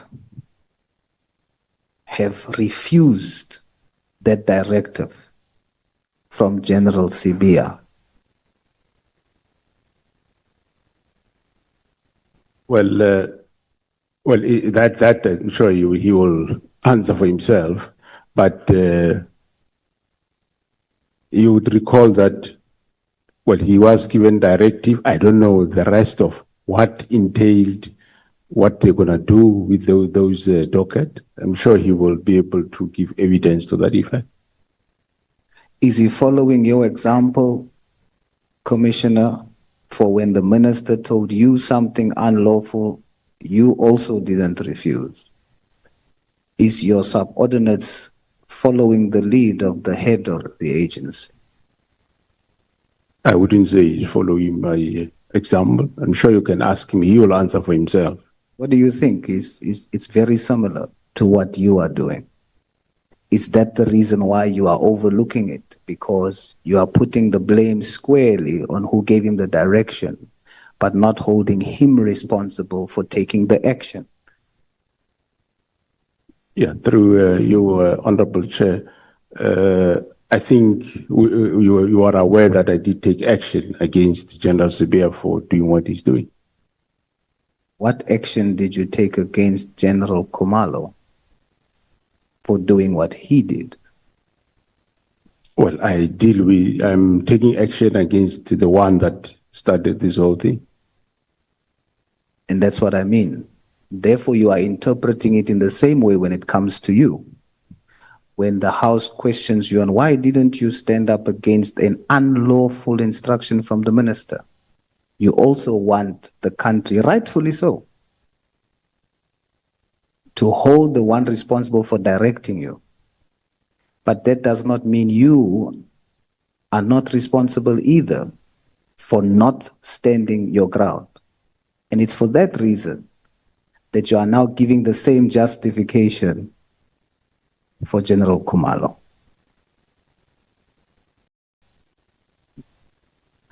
Well, through you, Honorable Chair, well, I'm taking action against the one that caused the whole thing. And I think it's the right thing I'm doing. And everyone that is attached to it, he had a duty to refuse an unlawful instruction. He had a duty to do that. He did not. And therefore you should hold him responsible too. I agree with you.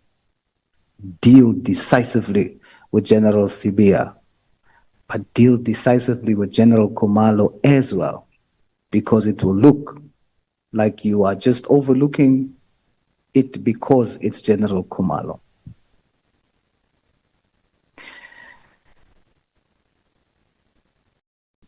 The honorable member, your time is up. My time is up.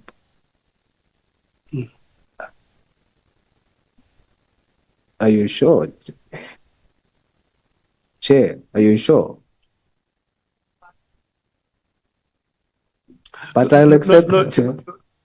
I shall accept it. You can ask the honorable members, they will tell you how long how long the microphone has been on.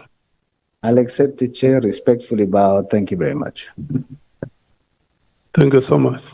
Honorable Vessels.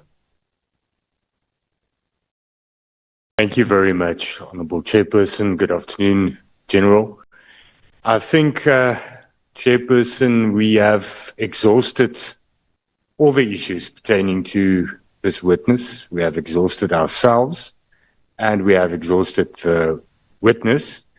My questions have all been covered, so I will not be utilizing my time. Let's go home. Thank you. Very, very progressive. General, is your senior management of the SAPS divided? Thanks, Honorable Chair. No, I wouldn't say they're divided. They are together. There will be problems there and there that now and then come, Honorable Chair, but surely they are not divided. You will find in any organization, you will find that now and then there is conflict, but they are not divided. The problems in the institution that you have alluded to, spanning over a decade, can we say that what we see now is an institutional implosion?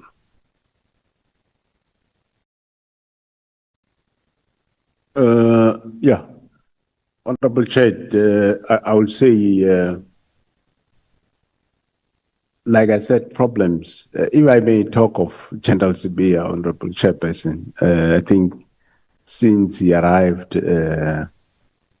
well, it's quite a number of people that he encountered problems with. I kept on resolving those problems. Firstly, he had a problem with General Zulu.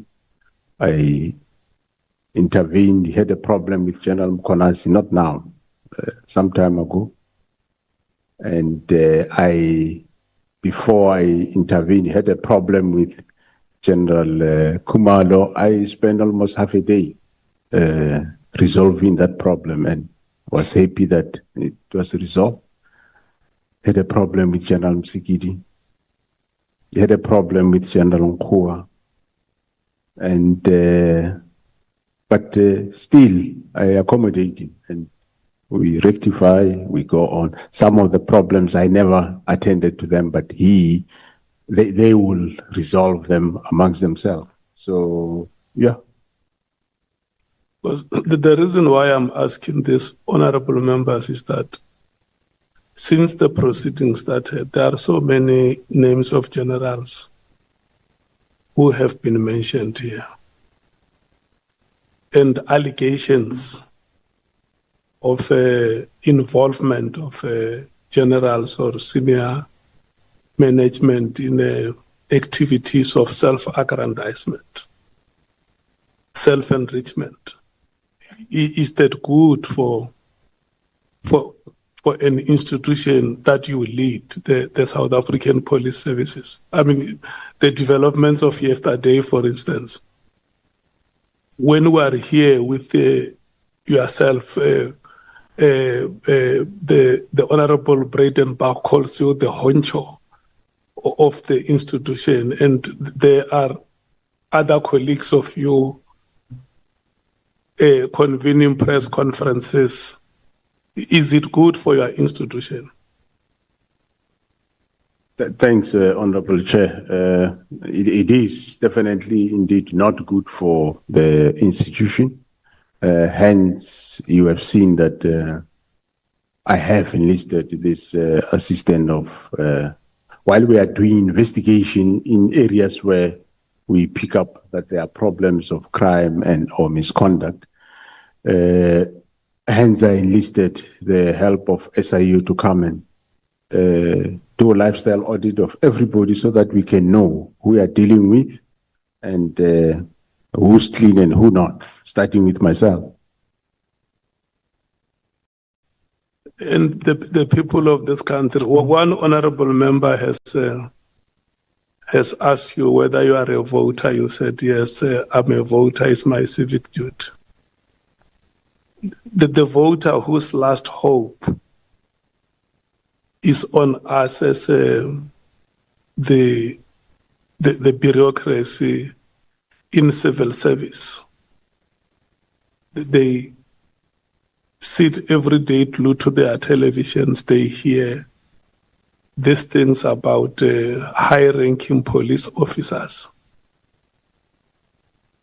Their expectations have been that when we hear stories about the police, should be that criminal A, criminal B, criminal C have been arrested. And now they come to hear this very, very disturbing allegations about high-ranking police officers. What does that do to the mentality of the voter or the ordinary citizen?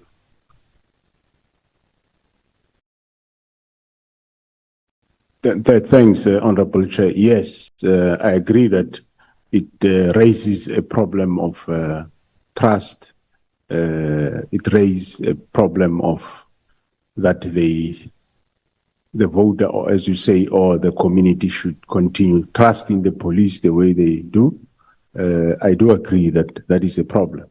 And it is an area that we are going through. And as an organization, we are not sitting back. As we are dealing decisively with areas where there is crime, Honorable Chairperson, and also cleanse ourselves by making sure that everyone that is there is above board.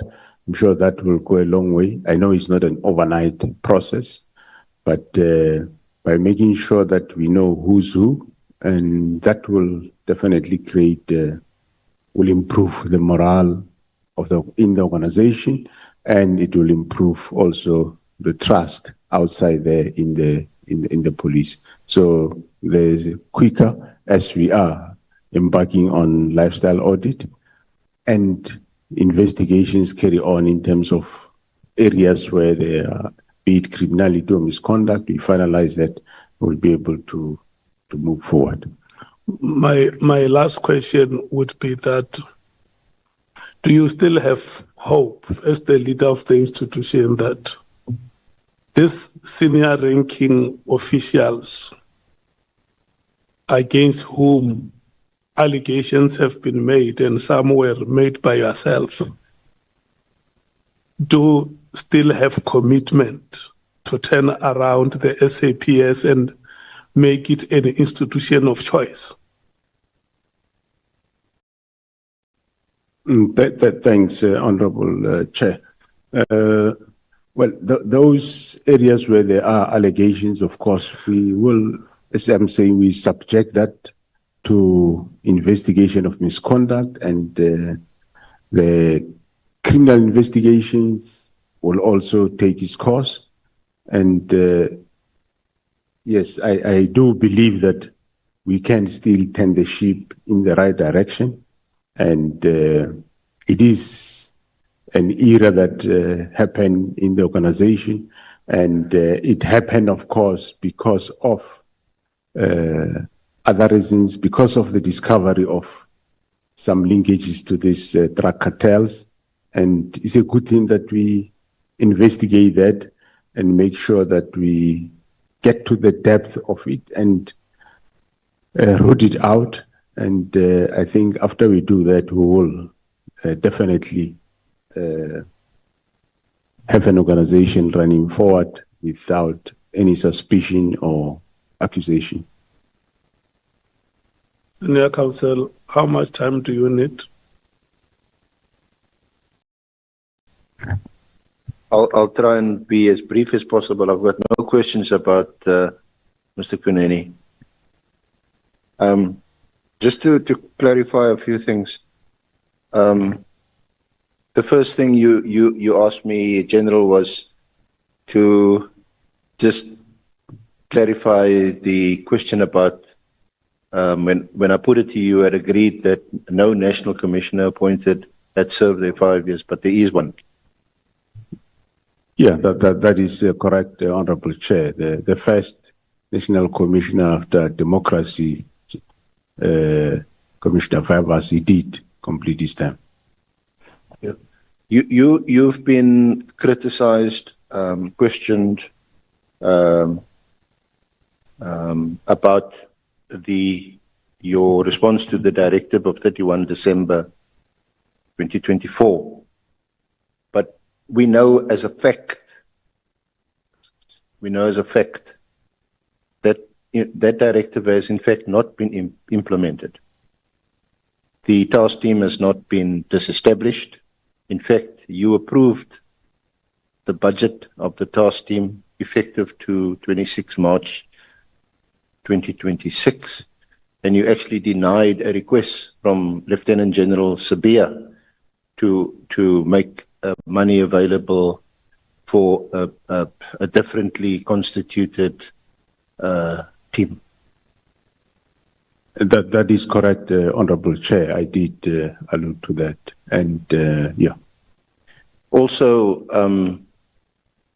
when lawyers look at sections 206 and 207 of the Constitution, they lick their lips, because you'll find one lot being very clear that you have management and control of SAPS and that ministers may not interfere.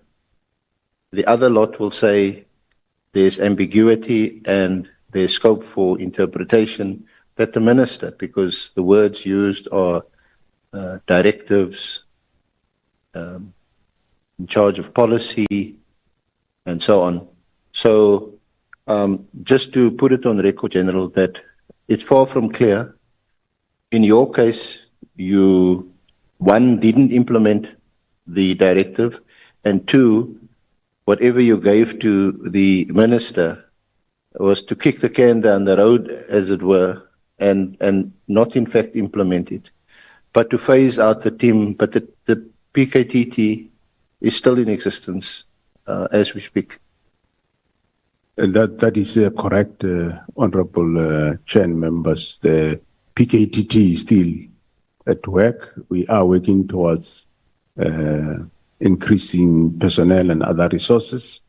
And also, we are establishing one in Gauteng because we also do have problems in that province. We know from General Mkhwanazi that he obtained an affidavit from you on the 4th of July. Is that correct? Or a statement? Yeah, that's correct. That's correct, Honorable Chair. Now, he wouldn't disclose the statement because he said it now forms part of a criminal investigation. We would like to know what is in that statement or affidavit on the 4th of July, because his evidence was also that he was not going to go into the media briefing on the 6th of July without that statement from you. Well, that statement, Honorable Chair, it talks about the defeating the ends of justice is more a case. It talks about those that participated in efforts to disestablish the PKTT. That's what the statement would entail. Would you object to making that statement available to us? I can make it available, provided it doesn't get into the public domain. Into the public before it gets to court. So thank you. We'll ask crime intelligence to look after that one. It's okay. Now,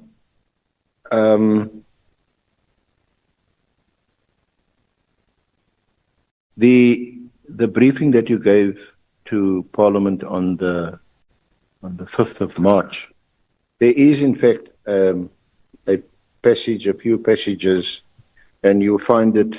You don't have to look at it now. It's just for the record. Okay.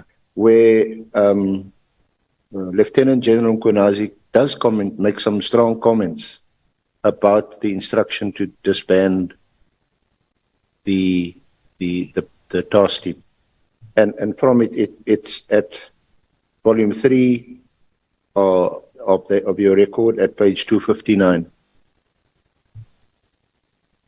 Okay. Can you recollect or recall that he, from what you were saying, and I know it's difficult, so you can't ask about body language because it was an online meeting, that he wasn't happy. He made comments at the beginning of the meeting. He commented twice, close to the beginning of the meeting and then towards the end. And at the beginning, he mentioned sections 206 and 207, mentioned them. And at the end, he was unhappy. That's correct. I know he did. He was.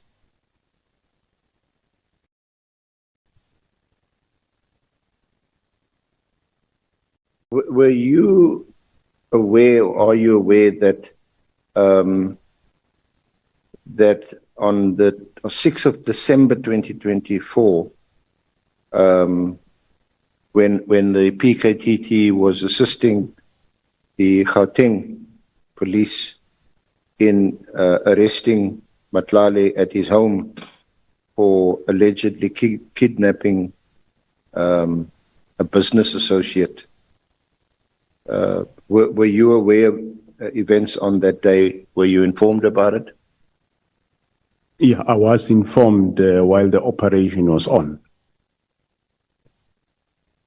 Because it would appear that it's that gave rise also when Lieutenant General gave evidence, and you seem to be of the same view. It's only when you started joining the dots, as it were, and you're putting some things together that you realize that there was something else that informed the directive of 31 December 2024. Yeah, correct, Honorable Chair. The operation of the 6th, I think the arrest of Molefe, and not arrest of Nhlanhla, but it was a search of his premises where the team was looking for a kidnapped victim, Mr. Jerubushoa. So that operation of the 6, according to records of Nhlanhla's phone, that was then confiscated later in May 2025. Indications are that the disbandment letter of the 31st of December 2025 was activated by the operation of the 6th of December 2026. Thank you. And just lastly, I know we retired. Sorry, Honorable Chair, 6th December 2024. Yeah. But I mean, I was always intrigued by this until I had to look these things up and got paid to do it. So it wasn't a problem. But the difference between crime intelligence and crime intelligence as addressed or spoken about or prescribed in the Police Act, and then intelligence under the Intelligence Act, and the way the police service conducts intelligence operations, and the intelligence under the State Security Agency. I think many of us, many people would want to just understand those crucial differences, because even in the Lieutenant General Mkhwanazi's evidence, he at one stage there was talk of bringing in the State Security Agency to conduct some or other operation. I don't know whether to assist the crime intelligence. So perhaps just give us your understanding of how the two operate. Do they complement each other? Do they do different things? I know State Security Intelligence mainly is concerned with protecting the borders and the integrity of the Republic. But we know also from the directive that was given on the 31st of December, one of the very interesting, intriguing directives is that relating to border control and border entry. Yeah, thanks, Honorable. Sorry, I didn't mean to give evidence or make a speech. Okay, thanks, Honorable Chair. The State Security Agency, of course, is responsible for intelligence, more on the country, security intelligence for the country, state security. However, crime intelligence deal with intelligence relating to crime. But the state security, as they do their work of state intelligence, they will come across intelligence relating to crime, so that they will obviously pass to crime intelligence. And in terms of the cluster, the Justice, Crime Prevention and Security Cluster, commonly known JCPS, state security is part of that cluster, just like defense, NPA, corrections, and all other departments. So when we do work, we work as a cluster, hence they will have a representative. They might not have a representative down on the ground, but in meetings, they will have a representative. As and when they pick up whatever, they will, if it's crime related, they will give to us. That's the difference between the two. And they are, of course, controlled by the National Strategic Intelligence Act and all other legislation related to intelligence. But the crime intelligence is a division of the police service. And they are collecting crime on intelligence. So their activities somehow are controlled by National Strategic Intelligence Act. And both conduct covert operations. Yeah, well, they can be both. Crime intelligence is accounting. We have the two accounts, both covert and open account. That's how the nature of how they conduct business. Just lastly, would you, because it's also one of the things this committee must look at in terms of proposing some remedial measures to Parliament, would you appreciate a clarification of what 206 and 207 means? Do you have a clear understanding of what it entails and what it means? Well, I think I do have understanding, but where clarity comes in, when Section 207 talks about minister responsible for national policing policy, I think that is very clear. There is one policy signed this year, and but where it says directions by the cabinet member responsible, that is the area that requires clarity as to what are those directions, at what level they are. Yeah, because I think some of the honourable members pointed out, some were even appear to be a bit horrified that you said your boss is the minister. You're accountable to the minister.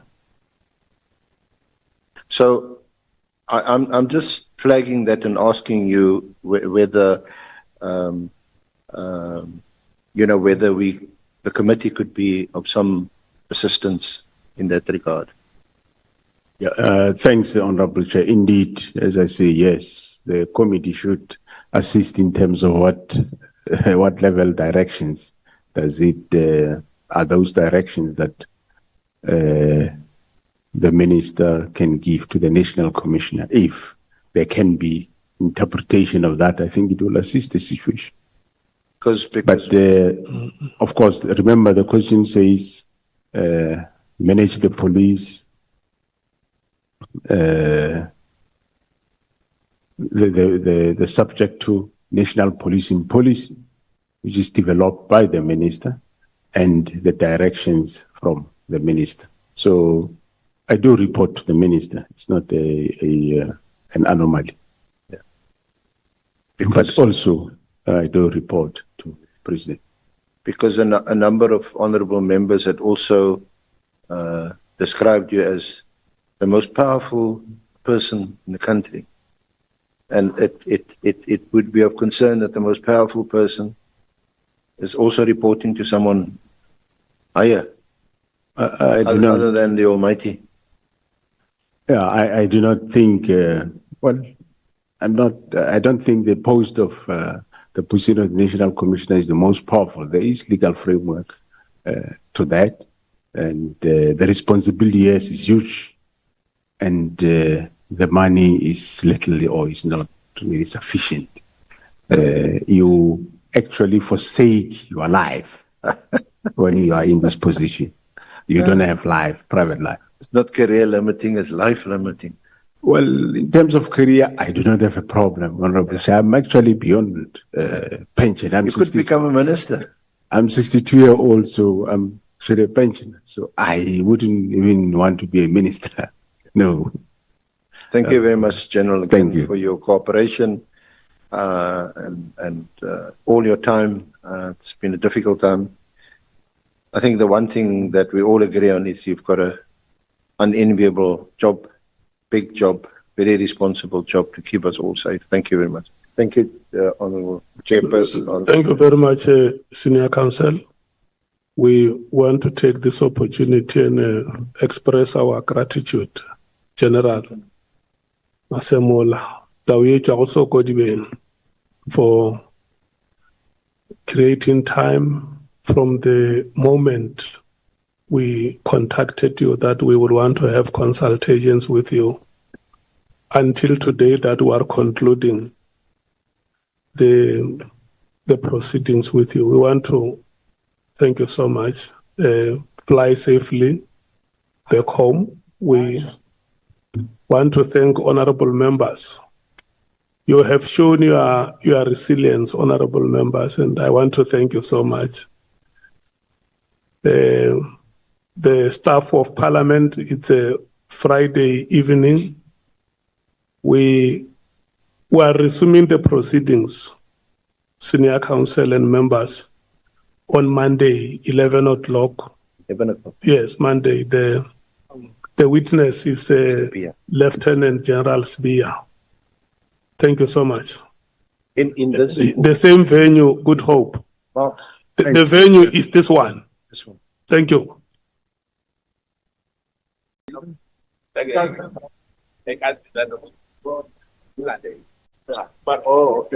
Interact with General Masemur. Can we agree that way? Thank you so much. There are honorable members who have indicated to me that they may want to be released at some time during the proceedings, and I have granted them the permission. But I will try and give them chance reasonably to speak before they leave. Can we get ourselves organized, honorable members here?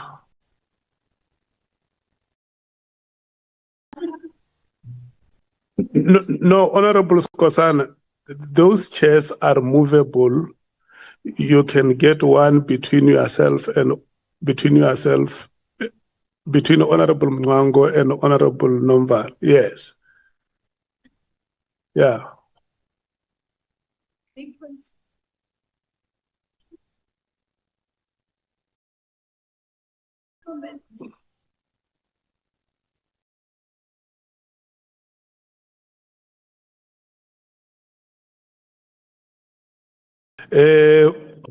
Honorable members, can you just share with us why today you decided to be in the front seats?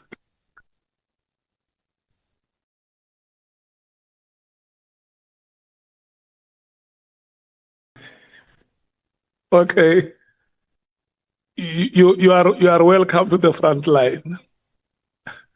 Thank you so much. Senior Counsel, can we proceed? Morning. I want to check if you are ready for us to proceed. Yes, we are, and we obviously in your hands. Yeah. Now. General? Thank you. Okay, thank you. Thanks. Good morning, Honorable Chair and members. Thank you. Yeah. Honorable James had requested me that she may want to be released at 10 o'clock. I'm going to give her an opportunity to ask questions now. And today, Honorable James, I'm not allocating time for alternates. I'm just being merciful. Yeah. Thank you so much.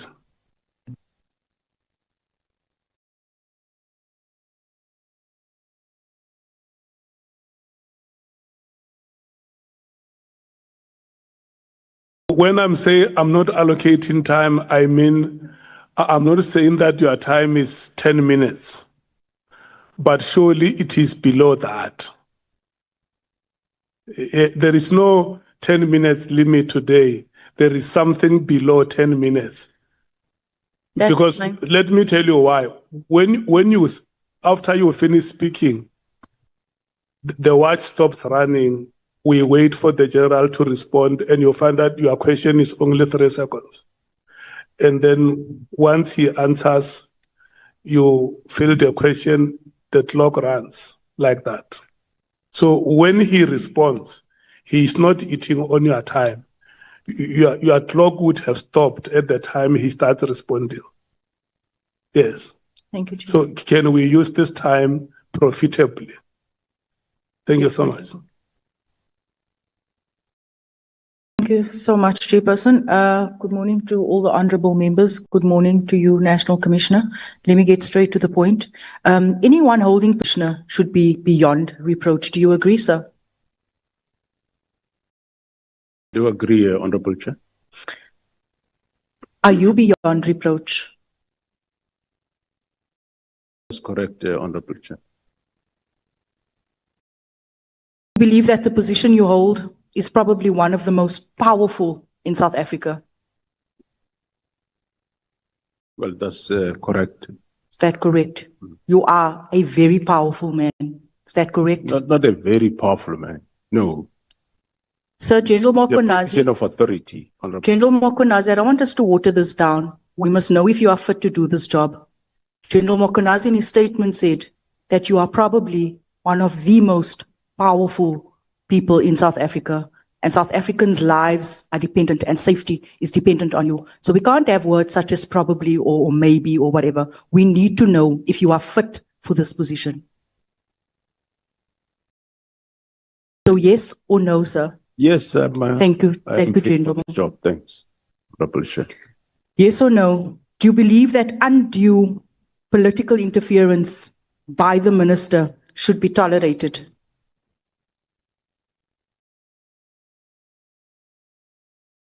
Just repeat the question, Honorable. Do you believe that undue wrongdoings by the by the minister should be tolerated?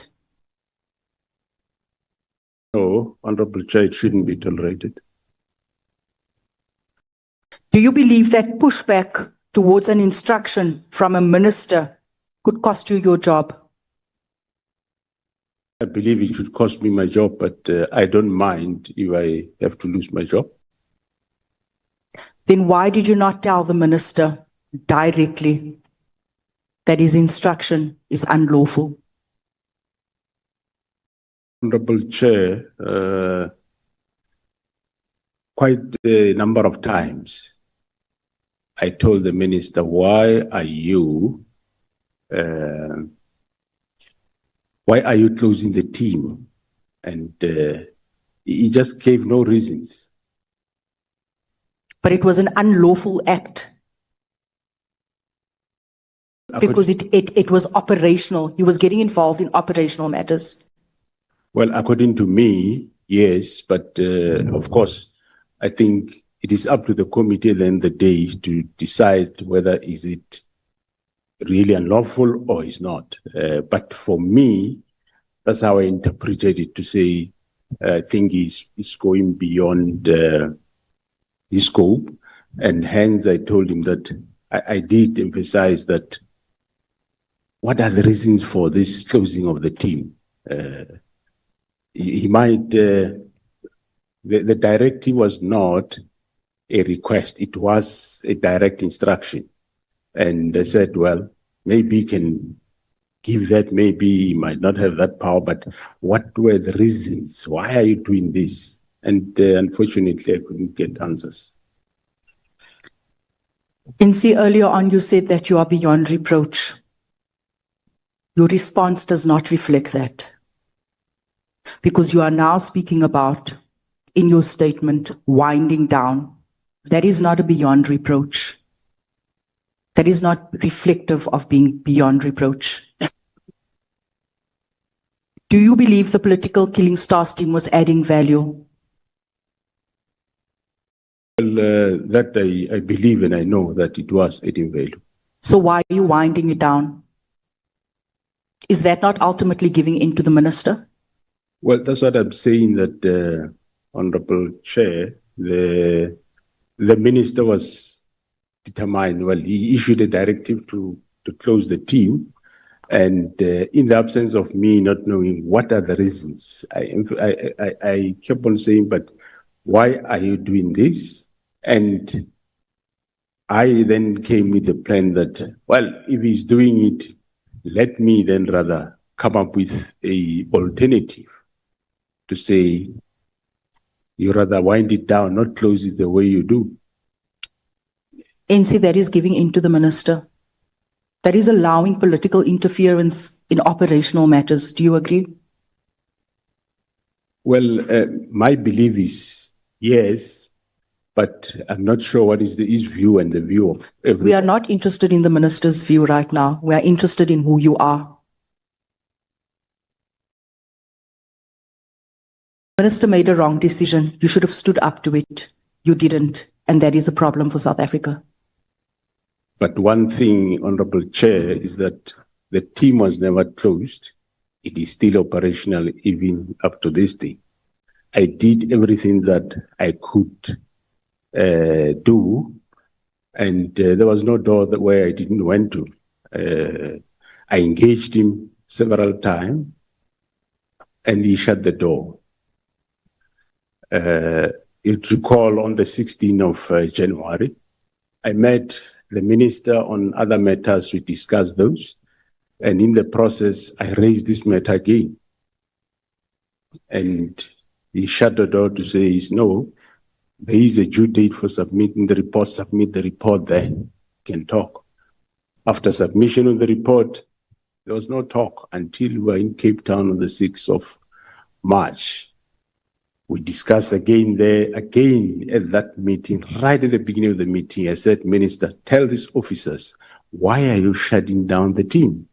Because I don't see the reason why you should do it. And there were no real cogent reasons that came about. But one thing which I did, I came up with that alternative that rather than let me just wind down because this directive looked very suspicious. So rather let me come up with the strategy of winding down. Maybe one will end up finding the reasons for the closure of this team or the disbandment of the team. And eventually at the end of the day, we end up finding out the reasons. And also, I do take what the Honorable Minister is saying, but however, the instruction was not given in secret. It was out, yes, and for some reason it was leaked to the media on the 31st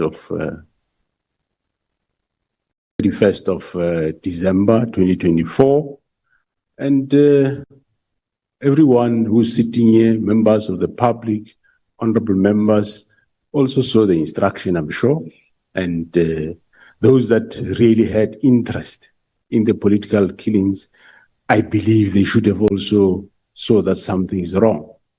And I'm definitely sure, Honorable Chair, that if, just giving a scenario, if this instruction was about the disbandment of a task team that was investigating farm matters, I can guarantee you before the 3rd of January, all association and organization around agriculture, they should have rise up to this matter because they would have seen it in public. They should have done something. But this very one, everyone, all analysts that are the best of today analyzing, including members of this house, it was quite okay. I did the best I could alone, and I tried my best. But if I have to be blamed today, well, I accept, but I did my best. And as we speak today, the political killing task team is still existing, is still working. Never mind, yes, I might have done it differently. Anyone will have an opinion how best you could have handled it. But I handled it my way, and I eventually was able to pick up what were the reasons why is the minister doing this, and the team is still there, is functioning. Thanks, Honorable Chair.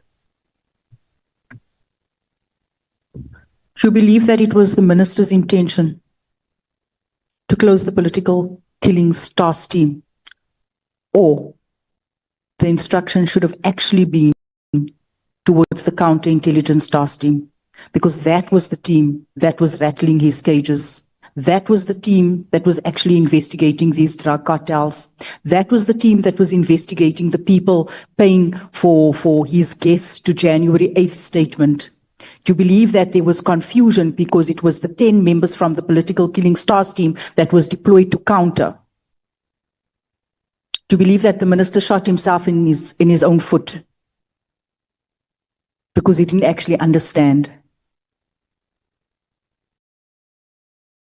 Thanks, Honorable Chairperson. Yes, today, as we are sitting here, indeed, I agree with you, Honorable Member. The intention was for whoever will be dealing with the counterintelligence operation in Gauteng. But remember, myself and you that time, we were all not aware what the main intention here is. It is only after the confiscation of Mr. Matlala's phone in May and later in June because it was, I think, 14 May, Mr. Matlala was arrested. The team took quite some time to analyze what is on the phone. Only later, now we have the advantage on a hindsight to know actually what was happening. But that time, we didn't know. Okay. I just had suspicion something is cooking here, but I didn't know what it is. And today it shows that your suspicions were correct. It shows that the minister wanted to put a stop. The minister, the ANC minister, wanted to put a stop to investigations pertaining to a drug cartel that has captured our country. Is that correct? So, Honorable Chair, is not the Minister of the ANC, is the Minister of Police in the Republic of South Africa. Deployed by the ANC. Well, that, yes. We need to identify where these people come from. We need to identify where it comes from, where the rot comes from. We can't be pussyfooting. Our children are dying. Yesterday, a 4-year-old child died in Mitchell's Plain. Monday, a boy was kicking his grandmother's head around because of drugs. Tuesday, a boy was chopping his mother with a shovel because of drugs. We need to understand who are the enablers that's doing this. We're not here to play games. These people are ANC aligned. It's been going on for 2 years. You and I know each other for over 10 years. We're here to rot them out, and we must name them. So don't come here, ANC. I have great respect for you and speak about winding down and say that you are beyond reproach. You did not protect South Africans. You exposed us to drug cartels. The minister told you, close this door to you. We should be closing the door to the minister. Honorable member, the chairperson has exercised his mercy for you to ask questions. And I know this is a chamber where we usually debate, but let's not debate the issue. Let's interact with the police commissioner. Apologies, Chair. I want to ask the counterintelligence operational team, how many cases do they have, NC? And what are the case types, mainly those case types? Because we want to determine here what the minister was actually trying to stop.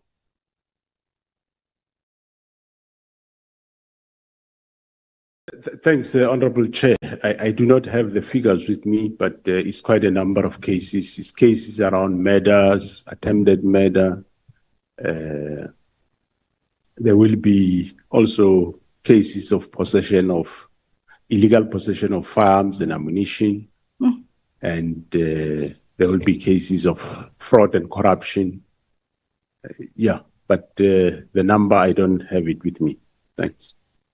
And most of those cases are the cases, as you have seen, the cases that are around Matlala's appearance, Ket Matlala, and also cases around KT Molefe. Those are the type of cases, but I don't have the figure, but it is those type of cases, murders, attempt, possession of firearms and ammunition, illegal possession, or dealing in drugs and or manufacturing of drugs. So the cases are still under investigation. Thanks.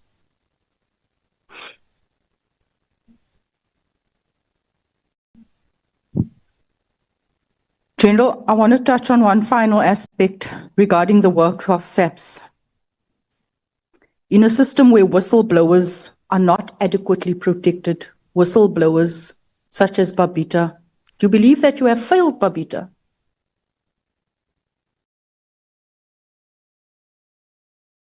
No, I don't believe I failed her.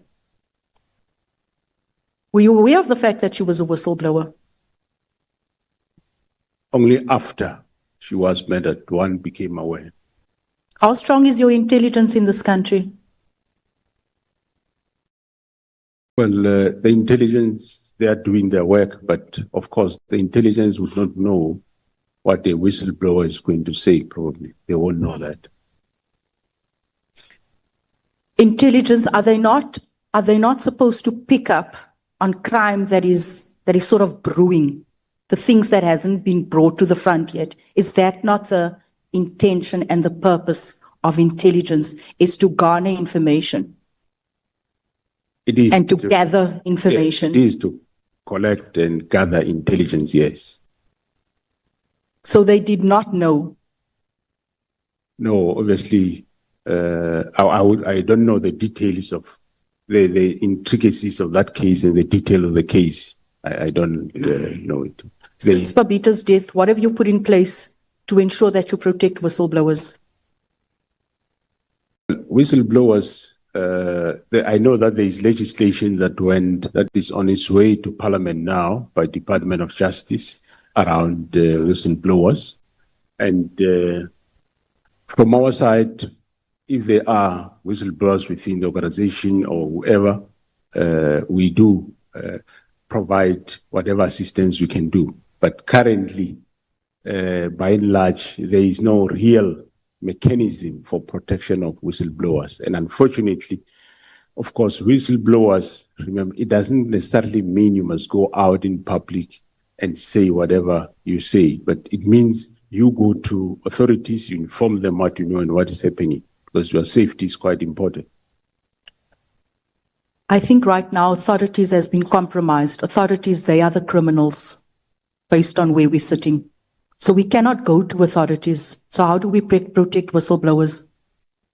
If the minister himself, the head, is stopping drug cartels, and today you are saying that whistleblowers must go to SAPS. Does that make sense, General? Well, I think you are, through your Honorable Chair, the honorable and honorable members, we should at least take pride that which they intended that it happened, it didn't happen. We're able to stop it, and we are investigating it. We arrested people. They are the people in court, and we even discovered more. The current Ket Nhlanhla, we discovered 18 more cases that were there lying all over, and they are brought now, they are being investigated, and you'll be facing all those cases. So we have done something, and we are still doing something with a view to deal with the matter. And this is the team, the counterintelligence operation that the minister wanted to close down. Yeah. I want to ask you in closing, do you believe the minister must be arrested? No, I can't express an opinion on that. There is a case that is being investigated. I think you heard from General Mkhwanazi when he was here, that Honorable Chair, that there is a case that is being investigated, and one cannot comment on cases that are still under investigation. I think my final question, do you believe the people from the Cape Flats deserves an operation like the political killings task team, since the numbers on the Cape Flats triples that of the political killings task team, and the political killings task team has been made permanent. It has been ongoing since 2018. The killings on the Cape Flats has been ongoing for 3 decades. That is linked to the rest of the country, that cripples the economy of the country, because you have a concentrated section belonging to where you see mainly colored people that contribute 6% to this population, contributing the highest counts of murder and crimes to the national statistics. Do you not believe that too, since it impacts South Africans and investment, do you not believe that this province deserves, the people are worthy of an operation that is focused on rooting out drugs? Thanks, Honorable Chair and members. Matters of Cape Flats. The Honorable Member would be aware that we have been deploying this province since many years ago. As far as 1996-97, during those time of Pagat, we have been deploying this province and changing strategies. I do agree. Currently, as we speak, there is over 200 police members that are in this province of Western Cape that are not belonging here. They come from other provinces to come and assist in this province. And also, we look at the strategies that we have been using, and everyone, I'm sure, knows that we arrested most of these top leaders of these very cartels. As we speak, Modak is inside, he has been sentenced, he's still facing more. There's quite a number of them that we have arrested. And also, I think at some point somewhere last year, we even commended how the media is being used and how the media is being used and also to the detriment of the public when we have the Stanfield and his wife arrested. We went to that court with the former minister myself. I don't know whether you picked up through Honorable Chair that after that court appearance, there was never an article in the media about his arrest and his appearance in court. If ever there was, it was really just 2 lines. And we were asking ourselves why. So it shows how they have influence. But we've taken down some of the gang leaders in this province are behind jail. They are arrested. But we haven't stopped there. We are still going on. As we speak, we have changed strategies. We have developed a new plan, which was never there before. And we are now starting to implement that plan. Might not give all the details, but it is a plan that is specific, focused, unlike when we do stabilization and have one team doing investigation. This time we have specific teams doing different things while we are stabilizing the Western Cape. In terms of personnel, the province of Western Cape for the past 5 years, this is the only province that got more than 4,000 personnel additional to what they have. That shows we have interest in what is happening in the province, and we also doing our best to make sure that we fight this gangsterism. And also it gives one a relief that, yes, we have dig so much that we understand what is happening with these drug cartels, how they work, how they are linked. And we are dealing with that, and if we finish or finalize that, we'll be knowing exactly where we stand. So we are prioritizing Western Cape. It was never. Some provinces don't even get more than 10 people at any given time, but this province was the one given more police members, and we went as far as going to the previously advantaged areas. You are Cape Town, you are Claremont, reducing police personnel there and send them to Cape Flats. For example, the Makaza police station is made up of majority of police members that come from your likes of Camps Bay and Claremont and so on. So we did rectify to make sure that we don't ignore the Cape Flats, and that's what we are doing. Thank you. Thank you so much, General. I think in closing, let me help you. You say that you are trying to find out how they work. They work. The alternates, those who want to speak, may you please raise your hands, the alternates, so that I can note you. I see Honorable Shikelen, Honorable Leanne Matthews, Honorable Nomvalo. Is your alternate speaking? Okay. Honorable Sokanyile, do you want to speak? Yes, that's why I want to check so that I note all of you speak and we know we're done. And I must make it very clear. I see Honorable Vessels is not here. And we have not received his apology. And he also has not indicated with me as the chair that he will be arriving late or he will not be here. So I have said that you are speaking on my mercy. So at the time this mercy is being granted and you are not here, you forfeit. It's not a right that can be claimed. Okay, we are going to proceed like that. Honorable Sokanyile. Thank you, Honorable Chairperson. Good morning to you. Good morning. Maybe just before you start, Honorable James, at any time that you may want to be released, you are released. Thank you. Continue, Honorable Sokanyile. Thank you. Good morning to the honorable members. Good morning, General. Morning, Honorable Member. Yeah, I wanted to hear greeting. Then also to the administration. General,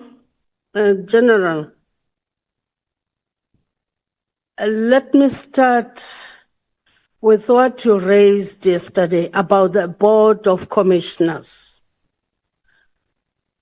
whereby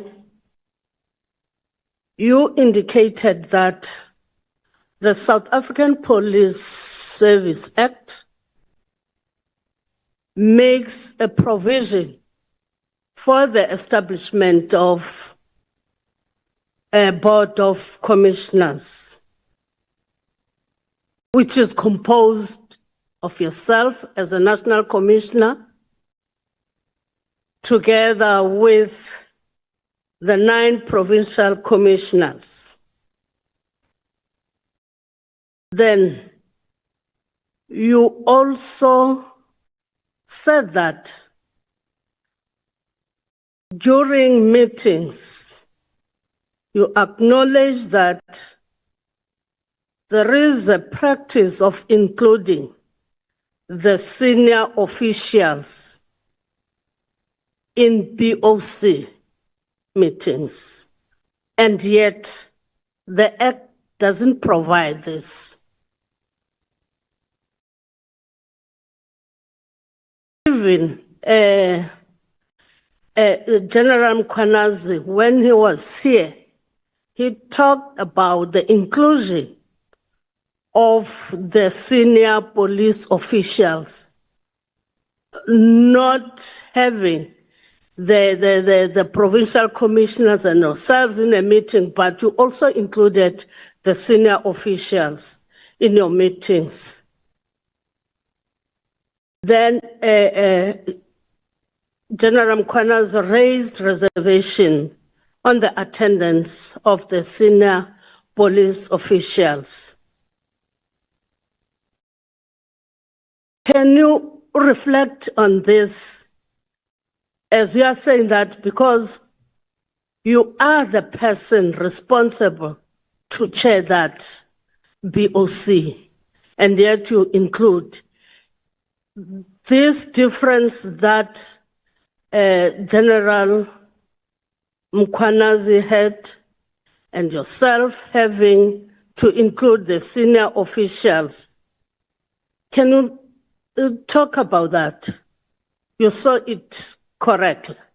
Can you express your views as well as the reservations that General Mkhwanazi had on that?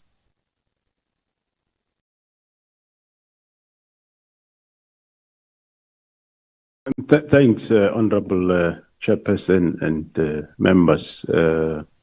Yes, the board is established in terms of the Police Act to constitute exactly, as you said, the National Commissioner and the 9 provincial commissioners.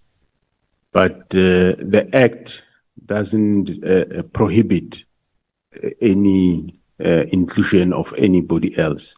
And the purpose of the board is an advisory body to the National Commissioner, which we, from the legal point, the legal advice that we got, that there is nothing wrong to include senior officials in that because it's not prohibiting that, and it is an advisory body to the National Commissioner in terms of various matters of coordination of in provinces. So we saw no issue or no problem because the provincial commissioners will still be included, so their views will still be taken, because it's not to say their views is going to become law or is law. They are just advising the National Commissioner. Instead of creating maybe two bodies, go and meet with the board and then go and meet with the other senior officials at another angle to hear their views. We saw it just as fit to have both in one meeting, and they exchange their views, give advices, and you get it from one meeting. And we saw more advantages in enriching one another in the development of the subs going forward, other than limiting it to the only 10, which if after a year or 3 years you want to go back to the memory lane, I'm sure you might not find a single one of the 10 who was there. So we saw it fit that in order for the institutional memory of the organization and development and skilling of future leaders in the organization, it is best not to lock them out, but rather include them so that you have one comprehensive management team that is moving forward in a synchronized manner. Honorable Member will also recall that I did mention that practically if you have the 10 in any given time in a meeting, you will always have this risk that they have got various periods by when they will be leaving, and also one has to take the interest of the organization into consideration, and it's hard. Not that they don't, but the fact of the matter is they're human beings. As I said, some of them might be left with a month, some might be left with 3 months, and here you say that body must advise the National Commissioner on decisions that will go beyond their stay in the organization. Whether those advices will be for the better of the organization or not is questionable, can go both ways. But basically we saw no infringement on the part of the Act to include them. We saw it as it is good for the organization to have them. Thank you. Okay. Has any of the 9 provincial commissioners raised his or her dissatisfaction in the inclusion of the senior managers to the BOC? Because General Mkhwanazi raised it here in the ad hoc committee to say that he was not happy about that, because it means that it is not catered for by the Act, but we're doing it. And did he in particular raise that with you, or any other 9 provincial commissioners raise that with you? Thanks, Honorable Chair and members. Yes, I think in one of the meetings, couldn't remember when he did raise it, maybe 1 or 2 years they did raise it. And it was discussed and we obtained legal opinion and we found it not to be a problem of including them. Okay. You may not know why he wouldn't want other senior to be there. As you are saying that he did raise it, maybe looking at things because it is good as you are narrating it, but why specifically wouldn't want other senior below him, want them to be there? You wouldn't know. Honorable Chair, I wouldn't know. Okay. No, it's fine. Thanks. Then going to the 31st directive, because you said you regard that correspondence as the 31st directive, whereby you were on leave on the 30th. Then there was a correspondence that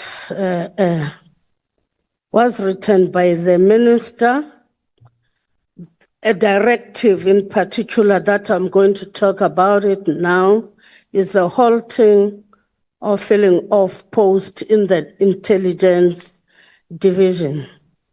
On point 36, that is page 19 of your statement, regarding that directive, you were on leave, but there was a directive that was directed to you.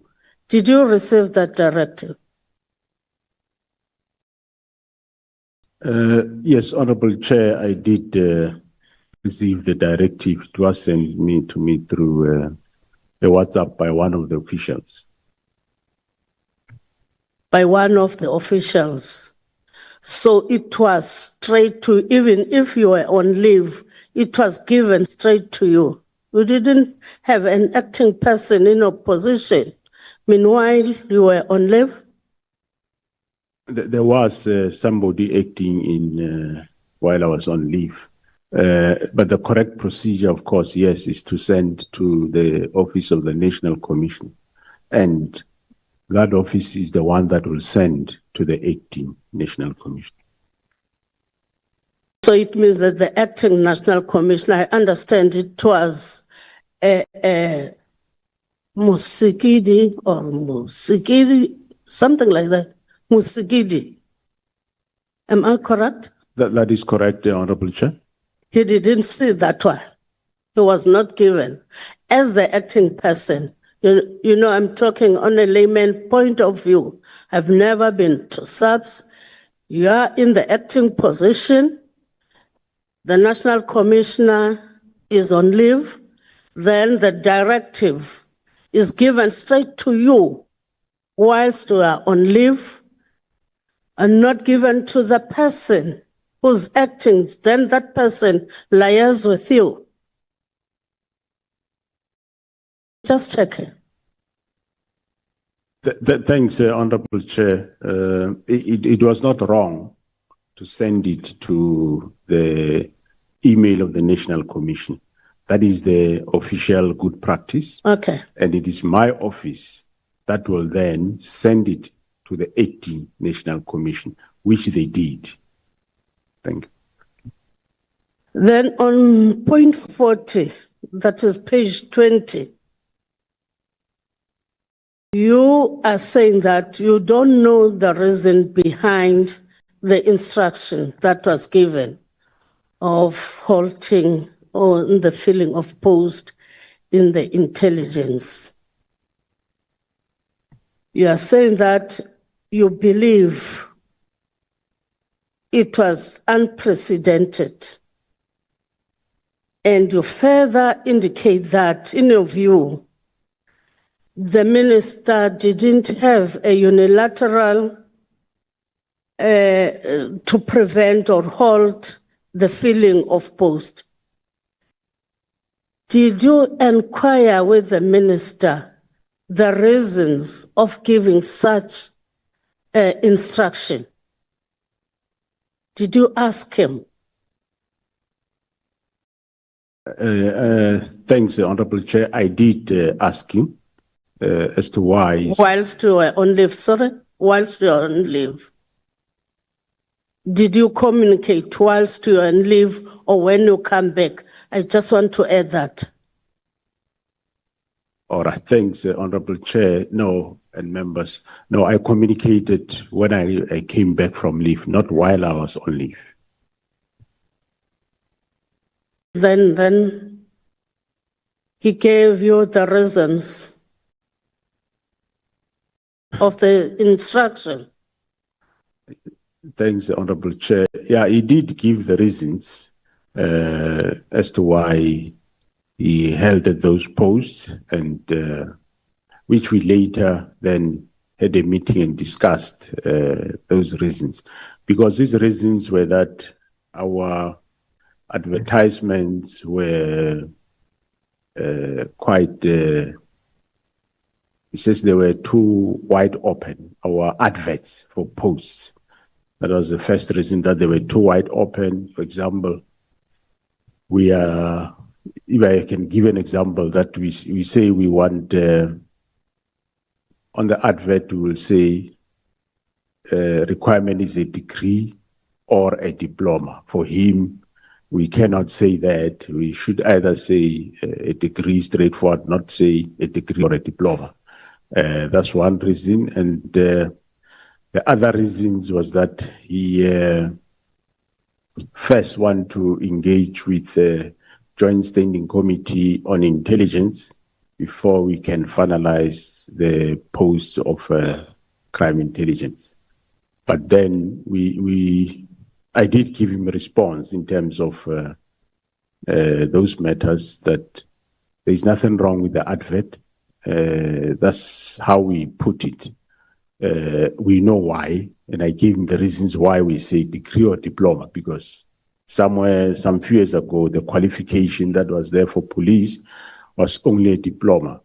Degrees came of late. So if you say only a degree, you will be disadvantaging a certain group of employees.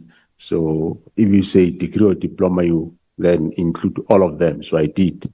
And on the Joint Standing Committee of Intelligence, I told him that it's important that we fill up the post. But he said, no, once they have engaged the committee, then we will fill up the post, which, well, that took time to engage the committee. But we have since now advertised those posts. Thank you. Then going further to disciplinary cases, on point 63, page 31, a disciplinary case against senior management, including Major General Khan. Do you mind sharing with this ad hoc committee the details of the disciplinary case against Major General Khan, and what were the outcomes of that disciplinary process?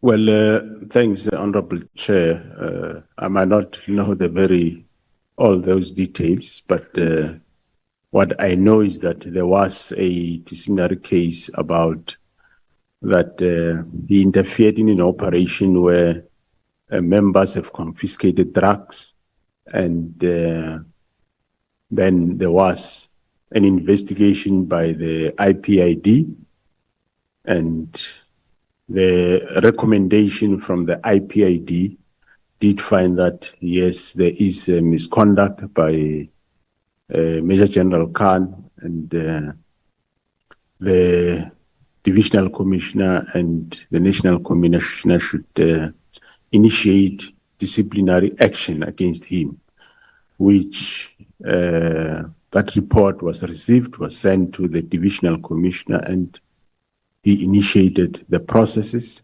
and the relevant employees, that is employer rep and the presiding, were appointed, and the disciplinary was finalized, and he was not found guilty. Thanks. Okay.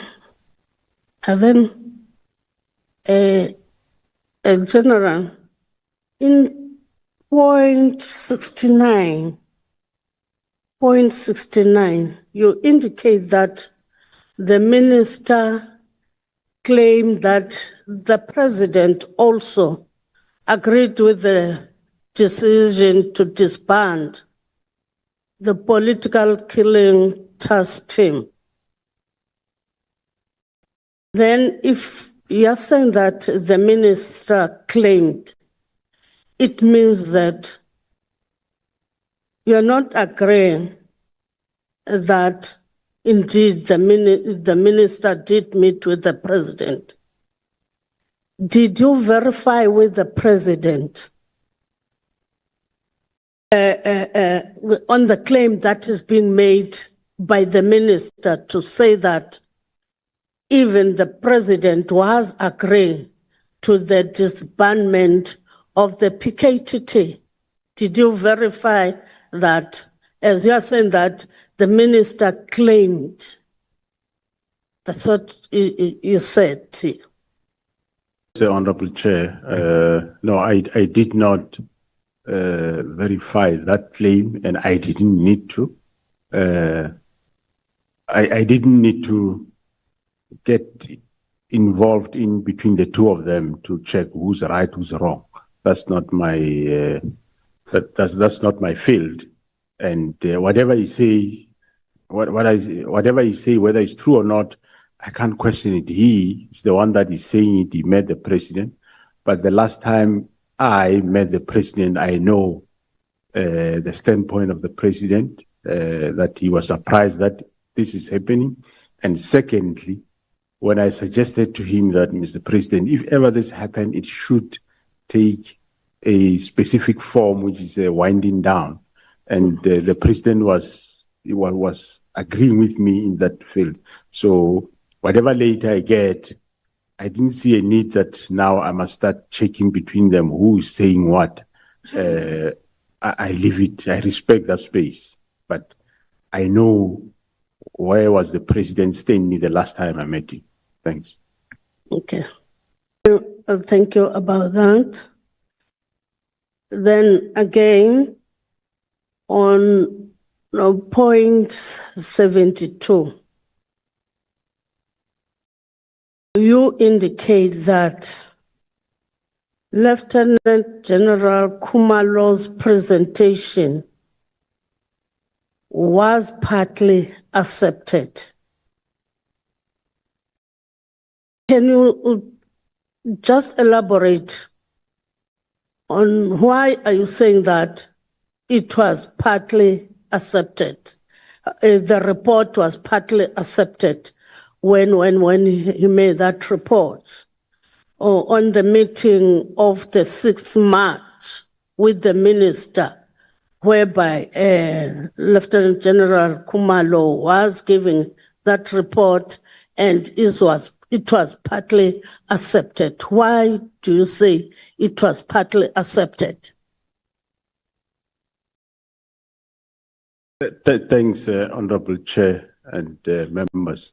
What I mean when I say it was partially accepted is that, remember, I made a proposal to the minister on the 22nd of January. I gave him a report, and there was no response. Then on the 6th of March, when we presented this idea that, well, if ever you decide to disband the team, rather let it be wind down. So there was contestation on a lot of matters there in that meeting. And even though he didn't expressly say, I agree, but he says, no, well, after this presentation, certain matters were agreed to, or were not objected. They were not outrightly objected, but there were those that were objected. For example, the taking of dockers to province was objected, and the issue that the task team go long beyond that was also objected to say, no, it must, this last span must come to an end this very year of 2025. So when one says partially, we refer to that, it looks like for some reason, it looks like he was amenable to this winding down in a way. Okay. I think the chairperson is looking at me. This last one. You know, when General Mkhwanazi gave evidence to this ad hoc committee, there are recommendations that he made for the parliament to consider. One of those is the decentralization of the police function to provinces. As a national commissioner, what is your view on that recommendation made by General Mkhwanazi, especially on the decentralization of the police function? It will talk to the constitutional amendment. What is your view on that one? Well, thanks, Honorable Chair. The current constitution says there shall be a single police service in the country. And my view, I subscribe to that you have one national police service. And the current legal framework, I think, is quite sufficient enough to have certain functions done at the provinces. I do not think you need another law to have functions be delegated to provinces.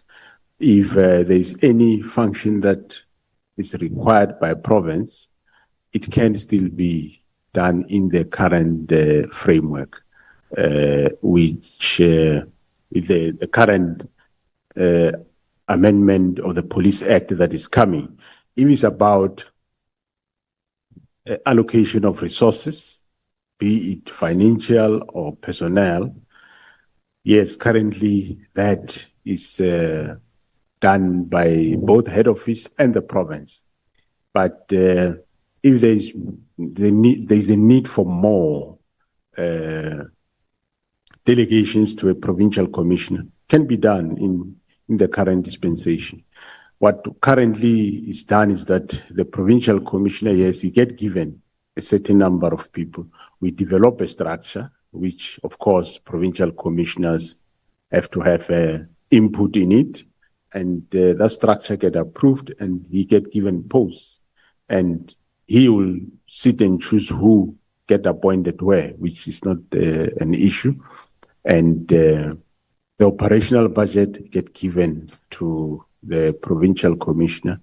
The compensation of employees, that is salaries, is managed by national. And well, whether you delegate it or you do it national, if you are paying 10 personnel, you'll still be paying 10.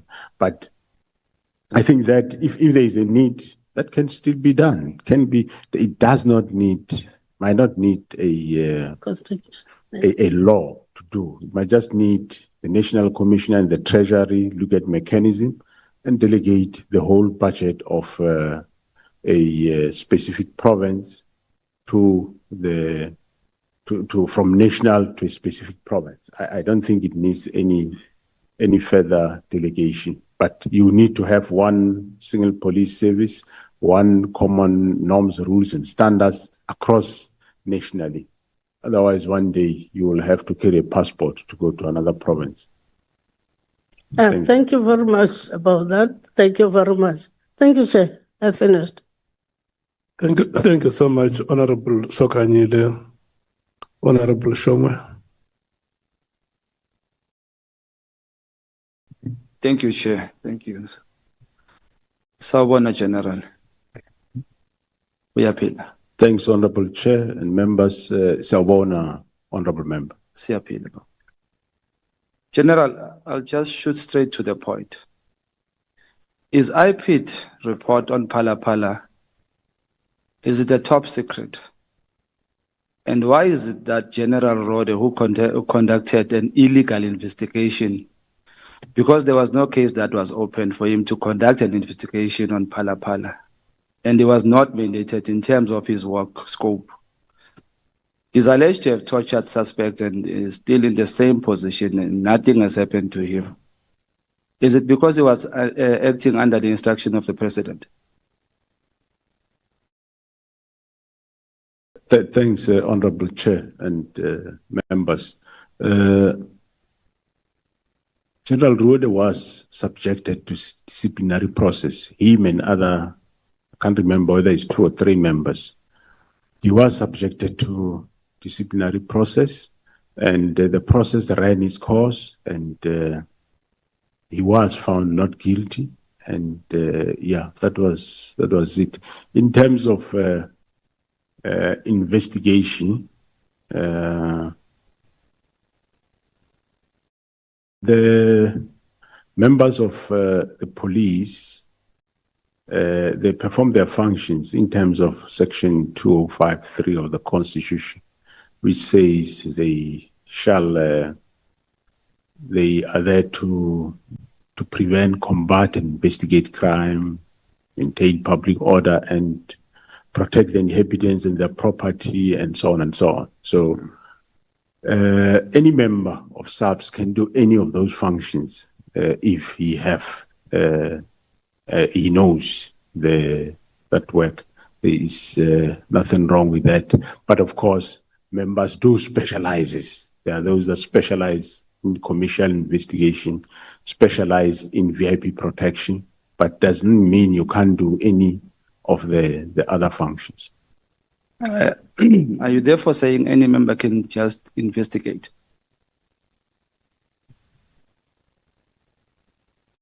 Come again, Honourable Member. Are you therefore saying any member can just do an investigation, can be a detective or do an investigation at any time? Well, my question is, was he mandated to investigate Phala Phala? Thanks, Honourable Chair. No, the investigation was done by detectives. The investigation at Phala Phala was done by detectives from, I think, Bela Bela, if I'm not mistaken. And in as far as preliminary investigation, yes, the commander can and is expected to do preliminary investigation or whatever happens. Let's say a member loses a firearm here in Parliament. The commander is not going to sit back and phone Cape Town Central detectives and say there is a firearm lost here. No, he's expected that commander to do preliminary investigation, find out what happened. Is it indeed this firearm lost wherever? Because quite often things are not the way they are. So he's expected to do prelim investigations, and thereafter the detectives or the assigned component will come and take over and do whatever they expected to do. Is the Phala Phala a top secret thing? That question you didn't top secret. The IPID report. Well, I wouldn't know. I received a report which, based on that, we charged General Rode on. I'm sure IPID can answer that question better. So IPID doesn't report. Honorable Shongwe, before you. Not at all. General, the statement that you deposed with us, does it have the part that you are dealing with now, the two of you? It doesn't have, Honorable Chair. Are you comfortable to respond to questions that are not on your statement? I'm not comfortable because I might not have other facts to the matter at hand. Okay. Well, I will advise you, Honorable Shongwe, if there are additional matters to the statement that you may want to raise with the general, you can do that in writing, so that we do not inconvenience the witness. And I think this is a fair point, honorable members. Honorable Malim. No, Chair, you're not going to make such a ruling. The general was asked yesterday about people who are being searched when he was sitting there. People who are being searched while he was sitting there. It was not in his statement. He was comfortable to answer those questions. So if you can answer about something that it didn't happen when he was in the office, when he was on a witness stand, what stops him about us answering a question that is police related? And he has been doing well. He says, well, I may not answer that one. IPIT might be able to deal with that. But to stop members from asking the top cop about issues of the police, they don't have to be in his statement. He answered yesterday comfortably about a matter that was taking place at that time while he was here. So it's unfair to rule a member out of order and say he must write a question, which is a well-known issue in the country. It's unfair. It might not be in his statement, but it's a well-known issue. He wants to respond to it, he will respond to it. If he thinks he doesn't have facts to that effect, he will say, no, I don't have facts. Please refer it to the relevant people. And we take it like that. Not that we must write questions when he was comfortable answering questions about a prevailing matter while he was sitting here. Thanks. Honorable Nombalo.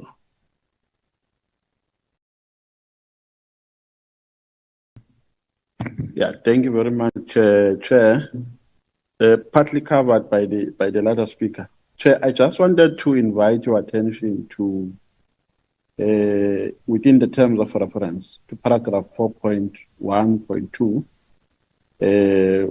which says, amongst the things that we need to investigate is any related claim regarding corruption, financial or otherwise bribery or misuse of public resources within SAPS and any other relevant institution. So the question raised to the witness is not peripheral. It is not of context. It is within